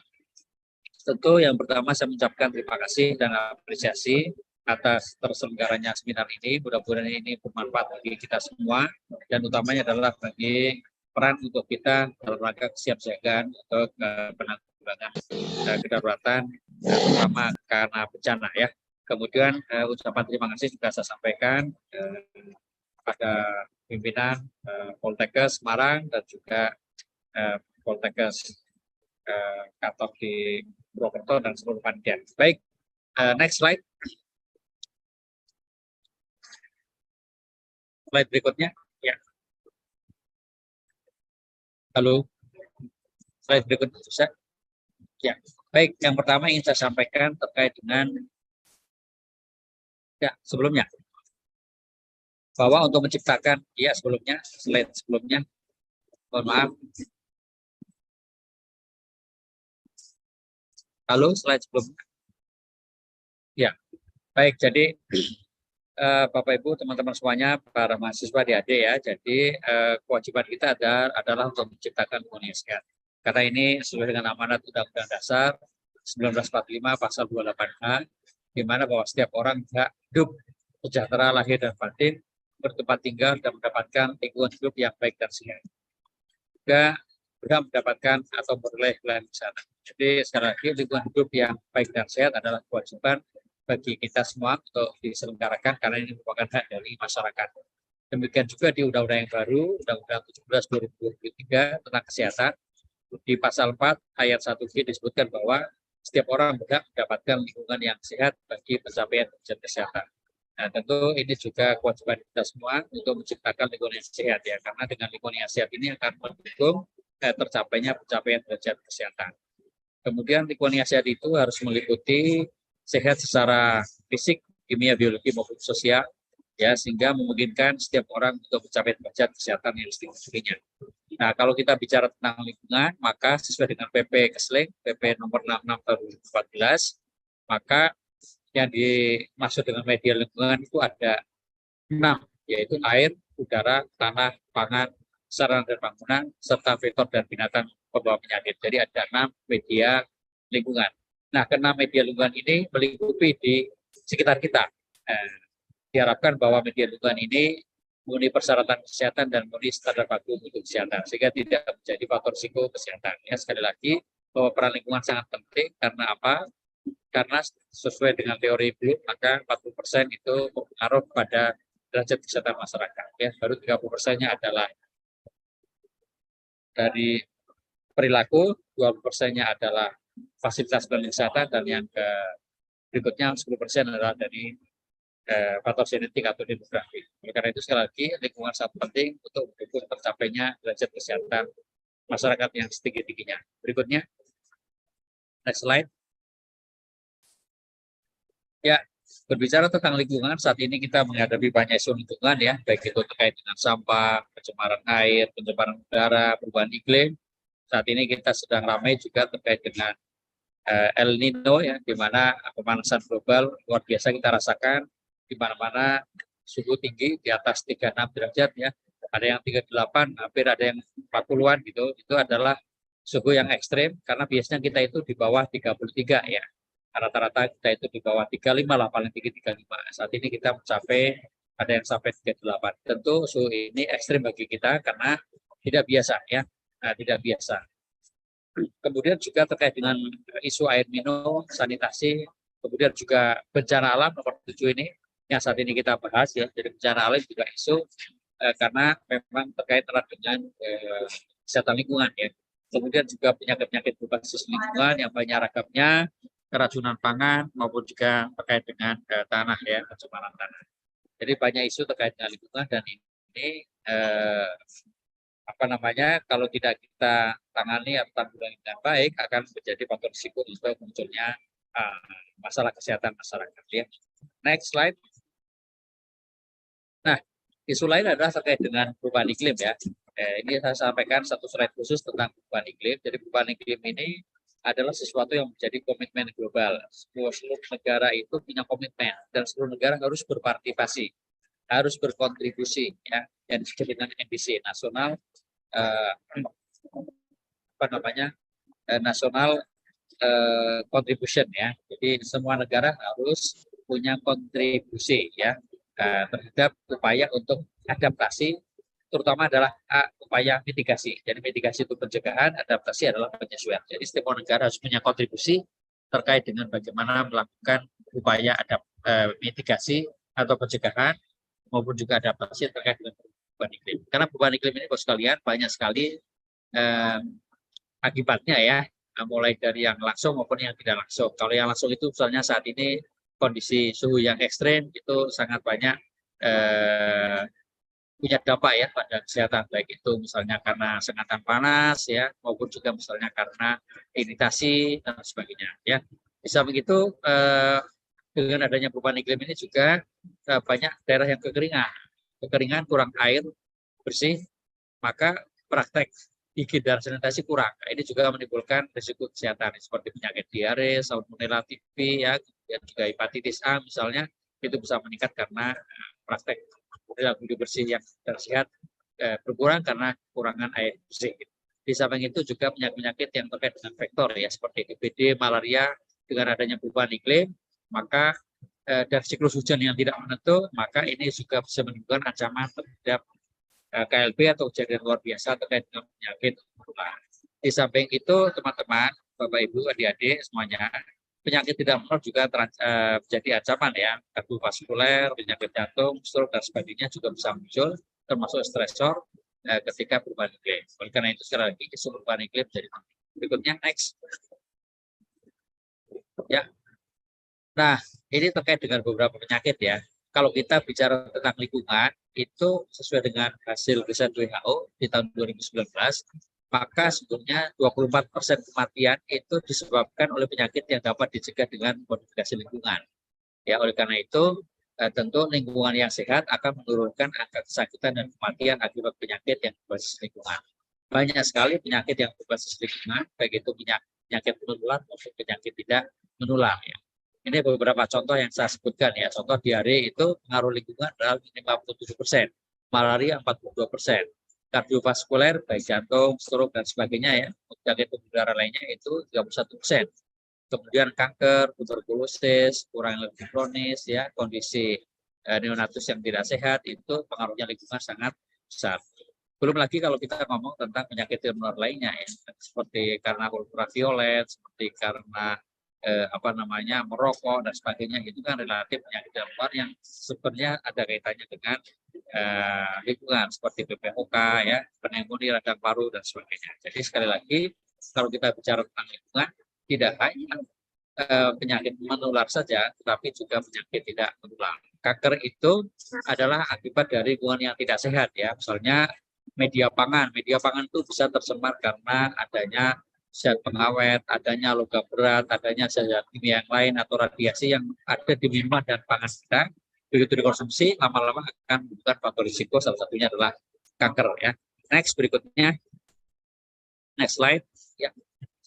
Nah, ini juga salah satu data kita ya, penyakit dengue, malaria itu relatif meningkat karena perubahan iklim ya. Dan juga banyak kematian yang disebabkan karena penyakit tidak menular. Saat ini 73% itu penyebab kematian karena non-communicable disease. Kemudian juga 10 juta anak itu terancam ya untuk polusi udara, tidak hanya anak-anak saja tetapi juga kita semua terancam karena polusi udara bila polusi udara tidak dengan baik. Demikian juga ancaman bencana alam seperti banjir ya, kemudian juga abrasi dan sebagainya. Oleh karena itu sekali lagi bahwa penting bagi kita untuk melakukan upaya-upaya baik itu terkait dengan perubahan iklim maupun juga bagaimana melakukan upaya penyelenggaraan kesehatan lingkungan. Berikutnya, nah utamanya adalah di dalam kerangka bencana alam ya atau disasters. Next slide. Ya. Nah, sebelum ke bencana, Bapak Ibu, teman-teman semua, adik-adik semuanya, saya ingin sampaikan bahwa saat ini Kementerian Kesehatan ya sedang melakukan upaya-upaya untuk transformasi atau percepatan pembangunan di bidang kesehatan. Ini tentu adik-adik mahasiswa sebagai bagian dari Kementerian Kesehatan ya, itu juga perlu mengetahui. Jadi ada 6 pilar transformasi kesehatan yang saat ini tidak dicapai. Pilar pertama adalah terkait dengan transformasi pelayanan primer. Transformasi atau pilar yang kedua adalah transformasi pelayanan rujukan. Yang ketiga adalah ketahanan kesehatan. Yang keempat adalah pembiayaan kesehatan. Pilar yang kelima adalah SDM kesehatan. Dan pilar keenam adalah teknologi kesehatan. Nah, lingkungan itu masuk ke dalam pilar 1 dan pilar 3. Ya. Pilar 1 itu adalah bagaimana melakukan upaya promotif preventif, terutama dengan perubahan perilaku. Sedangkan pilar yang ketiga adalah ketahanan kesehatan. Jadi bagaimana kita melakukan jejaring surveillance, terutama surveillance berbasis laboratorium untuk penyakit-penyakit yang berbasis lingkungan. Yang tadi saya sebutkan di atas. Di samping itu, ketahanan kesehatan di sini juga terkait dengan misalnya keamanan pangan atau food safety, kemudian juga kejadian-kejadian akibat kimia maupun radiasi yang harus kita punya kesiapsiagaan. Demikian juga terkait dengan sumber daya kesehatan ya, terkait untuk tenaga cadangan dan sebagainya. Next. Saya teruskan. Nah, terkait dengan yang pilar ketiga, next slide ya. Pilar ketiga ini dalam rangka ketahanan kesehatan, teman-teman semuanya, adik-adik semuanya, Bapak Ibu yang saya hormati, itu dengan undang-undang yang baru kita ingin berubah ya. Yang dulunya banyak hambatan dalam melakukan penelitian dan pengembangan obat dan alat kesehatan, ke depan kita tentu akan lebih mudah. Yang kedua adalah supaya kita tidak tergantung pada luar, yang kita banyak tergantung pada produk luar dalam rangka untuk ketahanan kesehatan, maka kita harus bisa menyediakan sendiri. Jadi seperti yang lalu kita kekurangan oksigen pada waktu pandemi COVID ya, kekurangan obat, kekurangan masker. Nah, ke depan kita jangan sampai seperti itu. Termasuk juga jangan sampai kekurangan alat kesehatan. Juga ketika terjadi sesuatu bencana alam, baik itu bencana karena penyakit maupun non penyakit ya, itu kita harus siap. Kalau terjadi next pandemi, kita harus siap. Kita harus punya oksigen yang cukup, kita harus punya alat kesehatan yang cukup, kita harus punya obat yang cukup, kita harus punya vaksin yang cukup. Nah, itu harapannya ke depan seperti itu. Next slide. Nah, masih dalam rangka ketahanan kesehatan. Next slide. Ya, kita juga perlu dari sisi SDM-nya ya. Jadi terkait dengan tadi kita punya alat kesehatan sendiri, obat, vaksin dan sebagainya, kita juga harus punya sistem yang kuat ya. Sistem deteksi dini juga penting. Tadi sekali lagi penyakit menular itu bisa menjadi suatu saat wabah membesar, bahkan bisa menjadi pandemi kalau dari awal tidak ditanggulangi dengan baik. Oleh karena itu dengan adanya transformasi kesehatan ini kita harapkan bahwa kita punya kesiapsiagaan ya, pra bencana atau kewaspadaan terhadap wabah. Sehingga dalam konsep bencana ini kita sudah punya kesiapsiagaan ya, gitu. Demikian juga deteksi awal kita sudah punya sistemnya, sehingga tidak tiba-tiba besar ya, tetapi dari awal kita sudah bisa tanggulangin, sudah bisa kita deteksi, sudah bisa kita lakukan upaya penanggulangan sehingga tidak menjadi persoalan yang besar ya, misalnya menjadi wabah atau menjadi pandemi. Demikian juga terkait dengan penyediaan SDM, kita perlu tingkatkan SDM kita, itu perlu kita siapkan dengan baik supaya ketika ada sesuatu kita langsung bisa lakukan mobilisasi. Oleh karena itu saat ini Kementerian Kesehatan juga sedang melakukan penguatan terkait dengan tenaga cadangan kesehatan. Next berikutnya. Next slide. Ya, ini contoh tenaga kesehatan yang sudah dibangun ya. Jadi Kementerian Kesehatan itu sudah punya IMT atau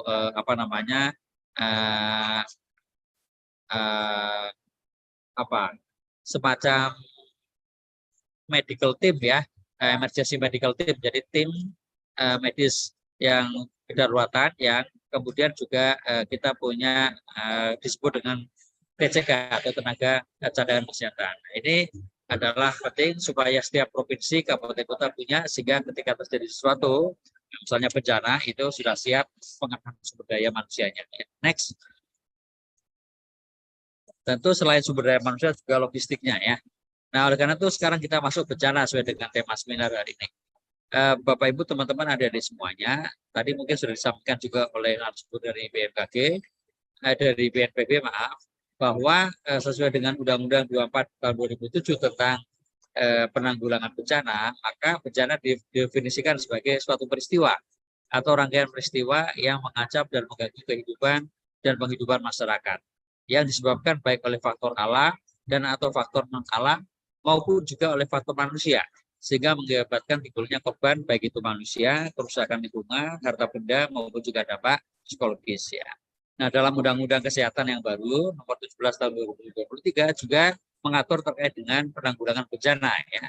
Jadi ini merupakan kewajiban kita bersama, di mana dalam pasal 109 ayat 1 disebutkan pemerintah pusat dan pemerintah daerah bertanggung jawab atas ketersediaan sumber daya, fasilitas, dan pelaksanaan pelayanan kesehatan pada bencana secara menyeluruh dan berkesinambungan. Next slide. Nah, ini sekali lagi terkait dengan dasar hukum ya, terkait dengan penanggulangan bencana. Tadi saya sebutkan ada Undang-Undang nomor 24 2027, kemudian juga ada Peraturan Pemerintah nomor 21 tahun 2008 tentang penerapan atau pelaksanaan Undang-Undang Penanggulangan Bencana, juga ada Peraturan Presiden ya nomor 8 tahun 2008 tentang Badan Nasional Penanggulangan Bencana. Next.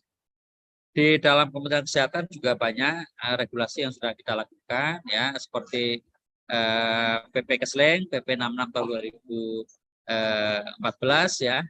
Bagaimana juga dalam keadaan baik itu climate change maupun jaga kondisi matra, itu kita harus punya kesiapsiagaan ya. Jadi dalam PP 66 2014 itu sudah disebutkan upaya kesehatan lingkungan dalam rangka untuk kondisi matra. Kondisi matra itu salah satunya adalah bencana ya, maupun juga dalam rangka untuk climate change.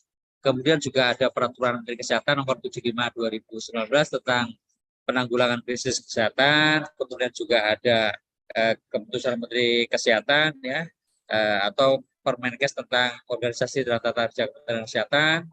Kemudian juga terkait dengan peraturan Menteri Kesehatan yang baru nih di lingkungan, yaitu Peraturan Menteri Kesehatan Nomor 2 Tahun 2023 tentang peraturan pelaksanaan PPKS. Ya, ini mengatur juga terkait dengan bagaimana upaya penyelenggaraan kesehatan lingkungan dalam kondisi matra termasuk bencana maupun juga terkait dengan perubahan iklim.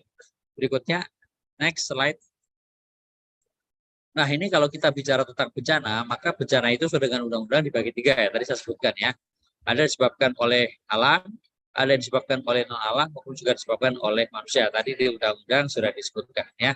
Contoh bencana alam adalah gempa bumi, letusan gunung api, tsunami, banjir, kekeringan, tanah longsor, kebakaran, hutan, angin topan, sebagainya. Bencana non-alam adalah seperti contohnya pandemi kemarin ya, penyakit yang menyebabkan persoalan ya antar negara. Bisa juga misalnya epidemi yang kemudian meluas ya. Kemudian juga misalnya ada sesuatu teknologi yang gagal ya, misalnya pencemaran lingkungan oleh bahan kimia atau letusan misalnya pabrik ya, sehingga menimbulkan radiasi, pabrik nuklir misalnya gitu ya. Kemudian juga lain-lain. Masuk juga wabah penyakit. Ini non alam ya. Kemudian juga bisa karena sosial nih, misalnya karena ada kerusuhan ya, ada konflik sosial, ini juga bisa menjadi bencana. Next berikutnya. Ya.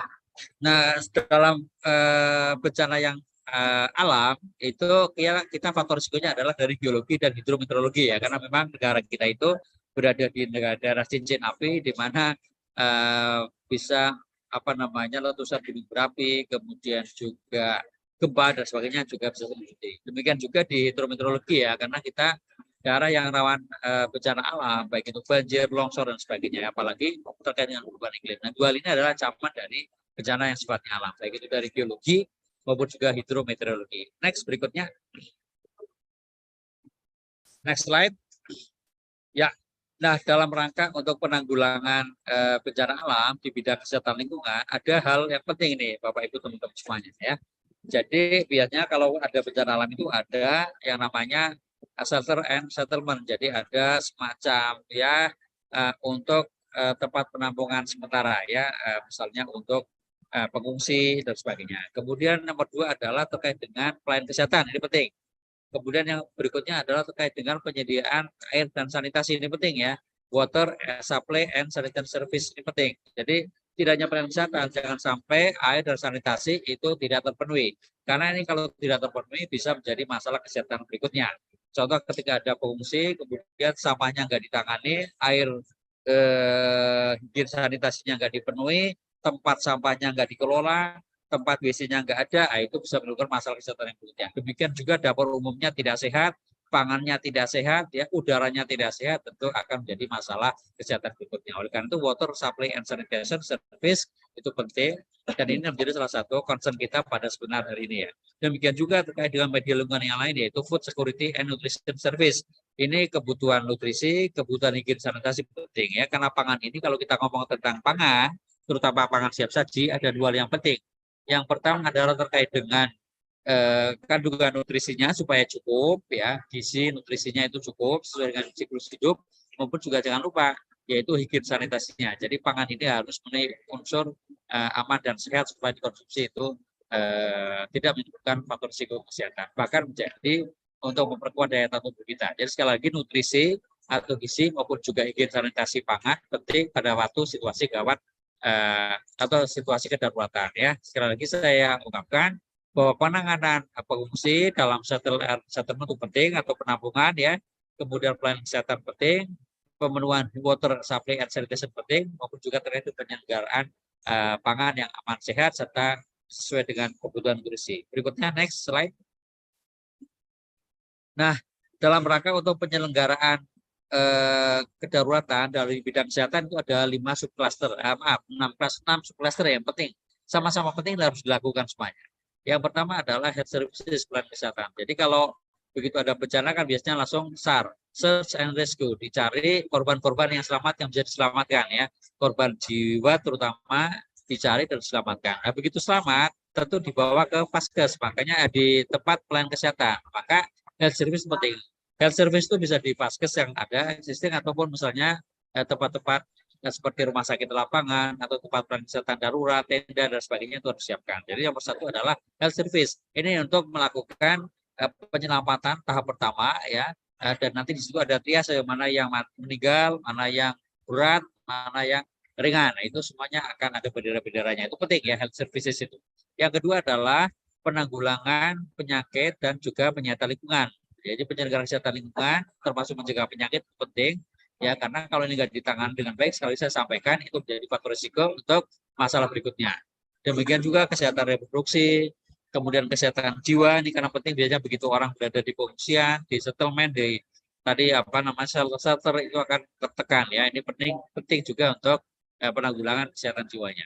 Berikutnya adalah tadi nutrisi ya. Jadi ini juga penting supaya anak-anak tetap tumbuh dan berkembang dengan baik. Demikian juga kebutuhan nutrisi untuk masyarakat terpenuhi. Dan yang terakhir adalah subcluster terkait dengan disaster victim identification. Ini juga penting terutama untuk yang korban-korban meninggal. Jadi ada 6 subcluster yang penting yang harus kita selenggarakan di bidang kesehatan kalau ada krisis kesehatan, termasuk adalah bencana ya, baik itu bencana alam maupun non bencana. Sekali lagi, pelayanan kesehatan atau health services, disease control and environmental health, reproductive health, mental health, nutrition services, and disaster victim identification. Jadi ada 6 subcluster yang penting harus disiapkan. Berikutnya, saya cepat saja, ini slide. Ya. Nah, oleh karena itu penyiapan itu, Bapak Ibu teman-teman ada semuanya, itu kita bagi dua, ada pre-disaster, ada pada saat pelaksanaan, dan juga post-disaster. Tiga-tiganya harus kita siapkan ya. Nah, next slide saja dalam bahasa Indonesia, next slide saja ya. Nah, ini kita lihat ya, mana yang penting, semuanya penting ya. Mana yang penting, semuanya penting. Baik itu pra bencana, pada saat bencana, pasca bencana, semuanya harus penting. Oleh karena itu, pada saat pra bencana kita harus ada punya rencon lah, rencana kontingensi ya dalam bidang 6 subcluster tadi. Kalau kita ngomong kesehatan lingkungan ya tentu rencon di keseling ya, yang itu merupakan bagian daripada rencon terkait dengan pelayanan kesehatan di sub bencana. Jadi klaster kesehatan kita merupakan subcluster ya. Jadi rencon bidang kesehatan lingkungan penting. Ini merupakan bagian dari klaster kesehatan ya. Dan nanti klaster kesehatan akan menjadi rencon secara umum ya, penanganan bencana. Nah, ini sudah kita susun ya teman-teman. Pemerintah pusat juga sudah membantu daerah-daerah, kabupaten kota dan provinsi untuk punya rencon terkait dengan penyelenggaraan kesehatan lingkungan pada situasi bencana. Demikian juga kesiapan logistik penting pada saat bencana, sehingga pada waktu saat bencana kita sudah siap, baik sisi dari logistik, kemudian sisi dari SDM, kemudian sisi juga dari rencon, karena renconnya tinggal laksanakan. Kita sudah punya pedomannya. Oh, kalau ada begini, begini. Kalau ada begini, begini. Langkahnya seperti apa? Sudah dalam rencon. Kemudian setelah itu, setelah bencana juga ada pasca bencana. Ini juga penting ya, karena terkait dengan pasca bencana kadang lebih panjang lagi waktunya. Ada rekonstruksi, ada rehabilitasi, ada recovery dan sebagainya. Baik itu menyangkut terkait kesehatan maupun juga infrastruktur. Ya. Oleh karena itu sekali lagi, para bencana maupun pasca bencana menjadi yang penting. Ya. Next slide. Saya ingin percepat saja. Next. Nah, oleh karena itu teman-teman semuanya, ini hal-hal yang perlu kita lakukan terkait dengan penyelenggaraan kesehatan lingkungan pada situasi bencana ya. Baik itu kita harus memenuhi kecukupan air dan sanitasi ya. Kemudian juga untuk mengurangi faktor risiko kesehatan terutama dari sampah dan juga limbah ya. Nah, kemudian juga maupun dari terkait dengan penyediaan pangan ya. 3-4 hal ini yang menjadi penting. Ini merupakan juga catatan dari WHO ya. Jadi air harus ada kecukupannya, kebutuhannya ya dipenuhi. Tentu air yang memenuhi syarat kesehatan ya. Kemudian sekali lagi praktek-praktek sanitasinya, terutama jamban harus ada ya. Udaranya harus bersih ya. Lingkungannya harus bersih dan sehat. Kemudian terkait dengan tata kelola sampah ya, karena kalau sampah ini nggak dikelola dengan baik akan menimbulkan masalah di pengungsian atau di shelter-shelter atau penampungan-penampungan. Demikian juga terkait dengan preventive effort for the emergence of environmental health dari faktor risiko pangan ya. Nah, ini pangan itu nanti juga ada ilmunya, baik itu mulai pemilihan pangan, penyimpanan, pengolahan sampai nanti penyediaan atau penyajian ya. Itu penting kan apa? Kalau ini enggak semua ditangani dengan baik, maka semuanya akan menjadi faktor risiko kesehatan. Next berikutnya. Nah, ini beberapa hal penyakit yang bisa dimunculkan ya yang bisa diakibatkan karena bencana ya. Contoh kalau misalnya banjir bandang itu penyakit-penyakit diare, kulit, ispa, leptospirosis ya. Kalau ada erupsi gunung api itu ada ispa, diare. Ini kalau berdasarkan dari yang penyebab langsung ya dari bencananya. Kemudian kebakaran hutan tentu ada ispa, penyakit respirasi yang lain ya, luka bakar dan sebagainya. Tanah longsor ini misalnya patah tulang, rasayan dan sebagainya ya. Kemudian gelombang tsunami ini bisa karena macam-macam termasuk juga diare, ispa, malaria, DBD ya, gempa bumi tentu ada hal-hal yang sifatnya traumatik ya. Kemudian juga konflik sosial dan sebagainya. Tapi sekali lagi ini adalah contoh-contoh penyakit yang bisa muncul karena bencana alam. Nah, sekali lagi ini akan muncul lebih hebat lagi kalau seandainya tadi tata kelola kesehatan lingkungan tidak dilakukan dengan baik pada waktu ada penampungan atau shelter atau pengungsi ya. Karena kalau ini nggak dikendalikan dengan baik, penyakit yang berbagai lewat media itu akan bisa muncul ya. Next. Nah, ini mau saya sampaikan ya, slide terakhir ini berbagai penyakit yang dapat disebabkan karena berbagai media lingkungan. Ada penyakit yang dibawa melalui air, waterborne disease ya. Jadi penyakit-penyakit diare, disentri itu kan bisa lewat minuman, lewat cairan ya, penyakit tipes dan lain-lain macam-macam bisa lewat waterborne disease. Kemudian penyakit-penyakit yang bisa lewat vektor ya, atau vector-borne disease. Contohnya apa? Leptospirosis ya, kemudian demam berdarah denggi, malaria, macam-macam penyakit yang bisa dibawa tularkan oleh kecoa misalnya, lalat dan sebagainya, termasuk diare, disentri ya. Jadi banyak penyakit yang disebabkan karena vector-borne disease maupun zoonosis ya. Nah, kemudian juga oleh media udara atau airborne disease, pneumonia, ispa ya, radang saluran pernafasan itu juga masalah. Demikian juga yang terkait dengan tanah ya, seperti misalnya antraks dan sebagainya bisa muncul karena dari tanah ya. Demikian juga yang foodborne disease lewat pangan ya, banyak sekali penyakit yang bisa diterapkan melalui pangan ya, seperti tipes, seperti halnya hepatitis A, kemudian juga penyakit kecacingan ya dan sebagainya bisa menular karena media pangan. Jadi baik itu waterborne disease, vector-borne disease, airborne disease ya, macam-macam itu harus kita tanggulangi dan harus kita lakukan upaya preventif promotif supaya tidak menjadi faktor risiko kesehatan pada situasi bencana.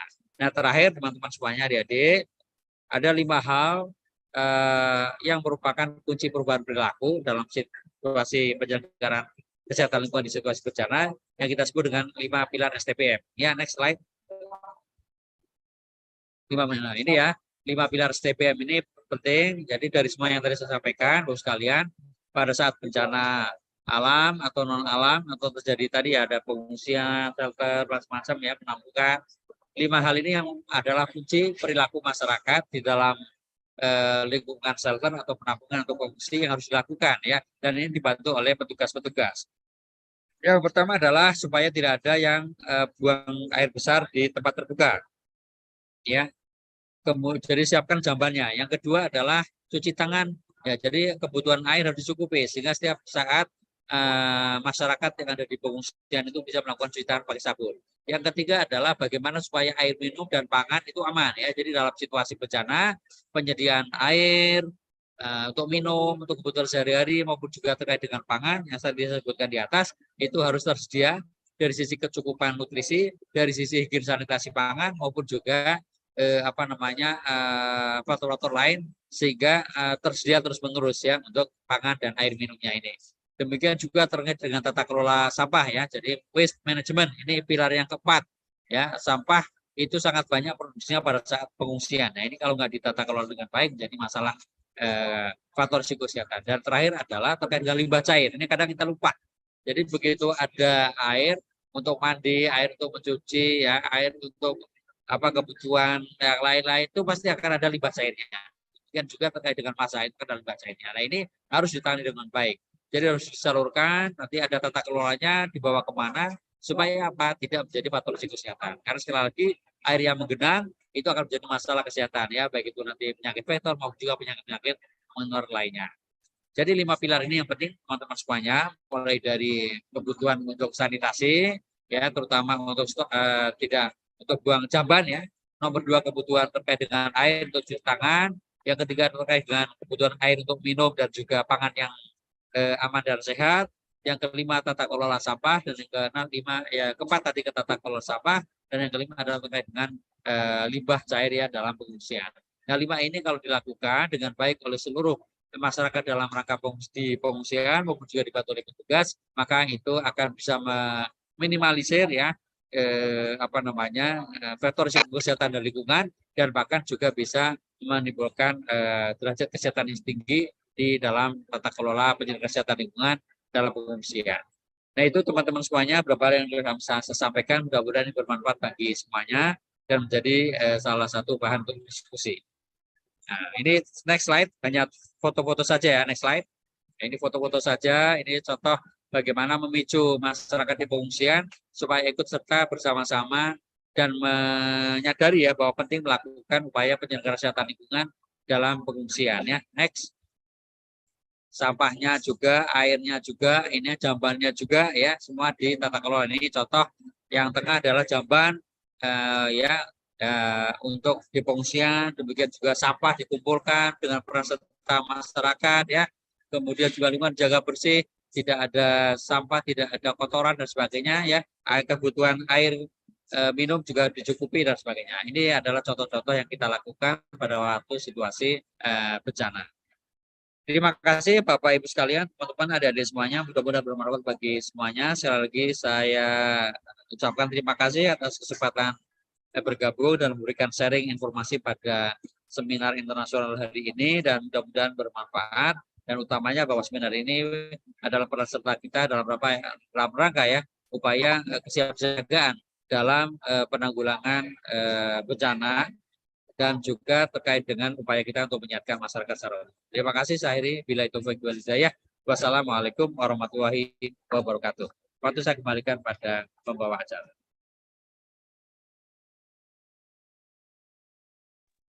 Assalamualaikum warahmatullahi wabarakatuh. Thank you, Dr. Anas Ma'ruf. Okay, for Dr. Anas, maybe if you have the next schedule or activities, you can continue to your next schedule. Okay, thank you very much. Silakan untuk dilanjut dan saya izin. Terima kasih. Well, everyone, because the presentation of the material from all the speakers has been completed, before I close this discussion, I have a short pantun. You see the difference when the sky is clear. Please join the conference again next year. So as a moderator, I apologize if there are many mistakes in guiding this session. Thank you so much. Wassalamualaikum warahmatullahi wabarakatuh.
Thank you, Ms. Isna, to guide today's discussion. And thank you to all of the speakers for your valuable knowledge. Okay, ladies and gentlemen, please turn on the camera and use the virtual background. After the presentation from all of our speakers, next on the schedule is announcement of the best participant on the 4th International Conference on Environmental Health.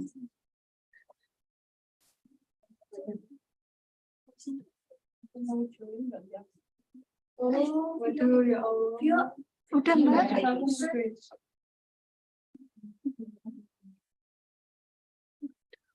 best participant is congrats for Nayarana Eka Chandra from Poltekkes Kemenkes Semarang.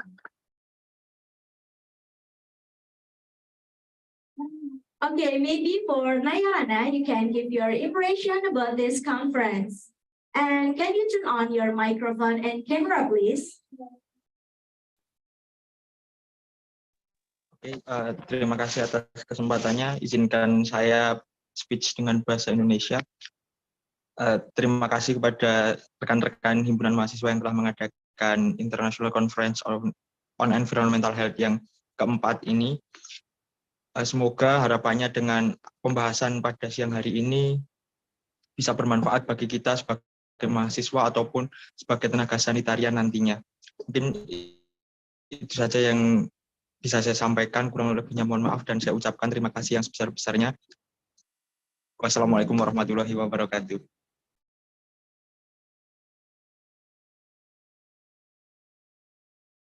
Okay, thank you, Nayarana, for your impression. And congratulations for Nayarana Eka Chandra as the best participant.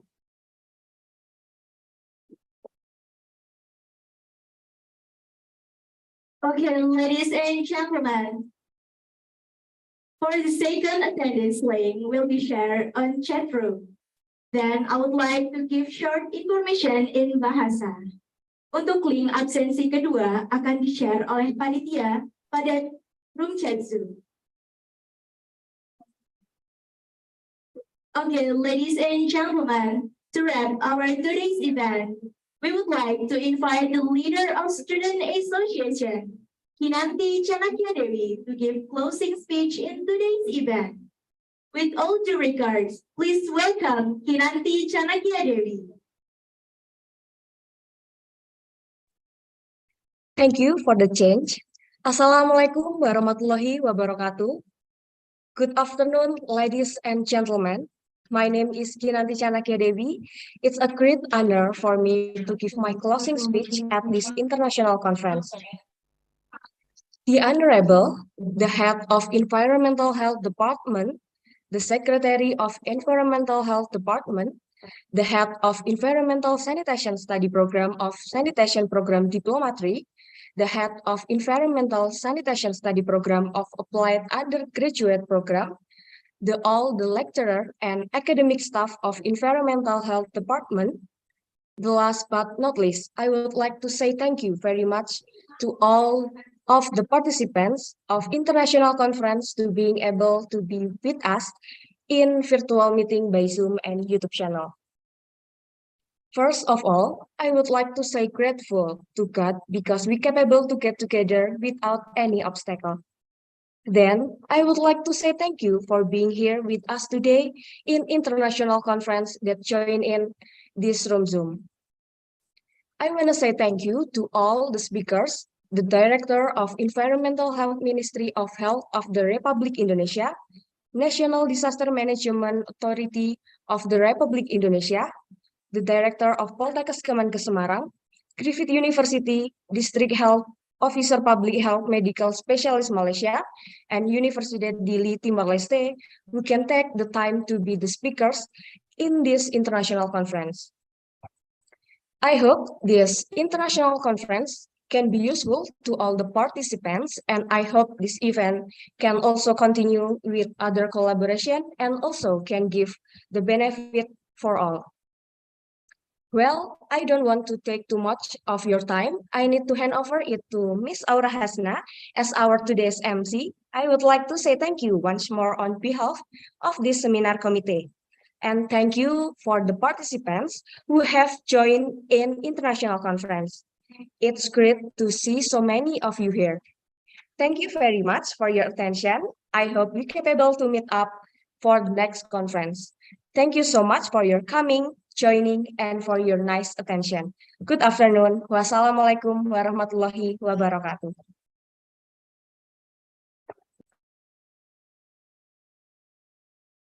Thank you very much to Kinanti Chanakya Dewi for the great closing speech. As a final agenda, we will proceed with a documentation session. Attendees are requested to turn on the video camera for the documentation session. Then I would like to give short information in bahasa. Kepada seluruh peserta dapat mengaktifkan kameranya untuk sesi dokumentasi.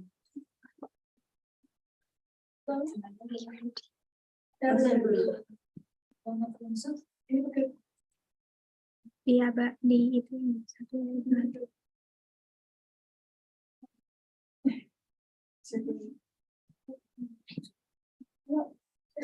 For the first slide, I count 3, 2, 1, and cheers. Next slide. 3, 2, 1, and cheers. Next.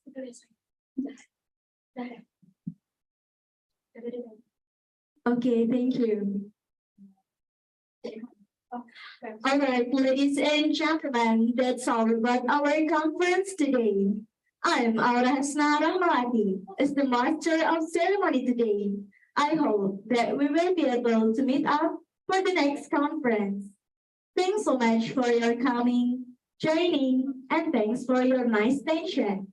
And let's close this conference by reciting Hamdalah together. Alhamdulillahirabbil alamin. That's all from me. Wassalamualaikum warahmatullahi wabarakatuh. Waalaikumsalam.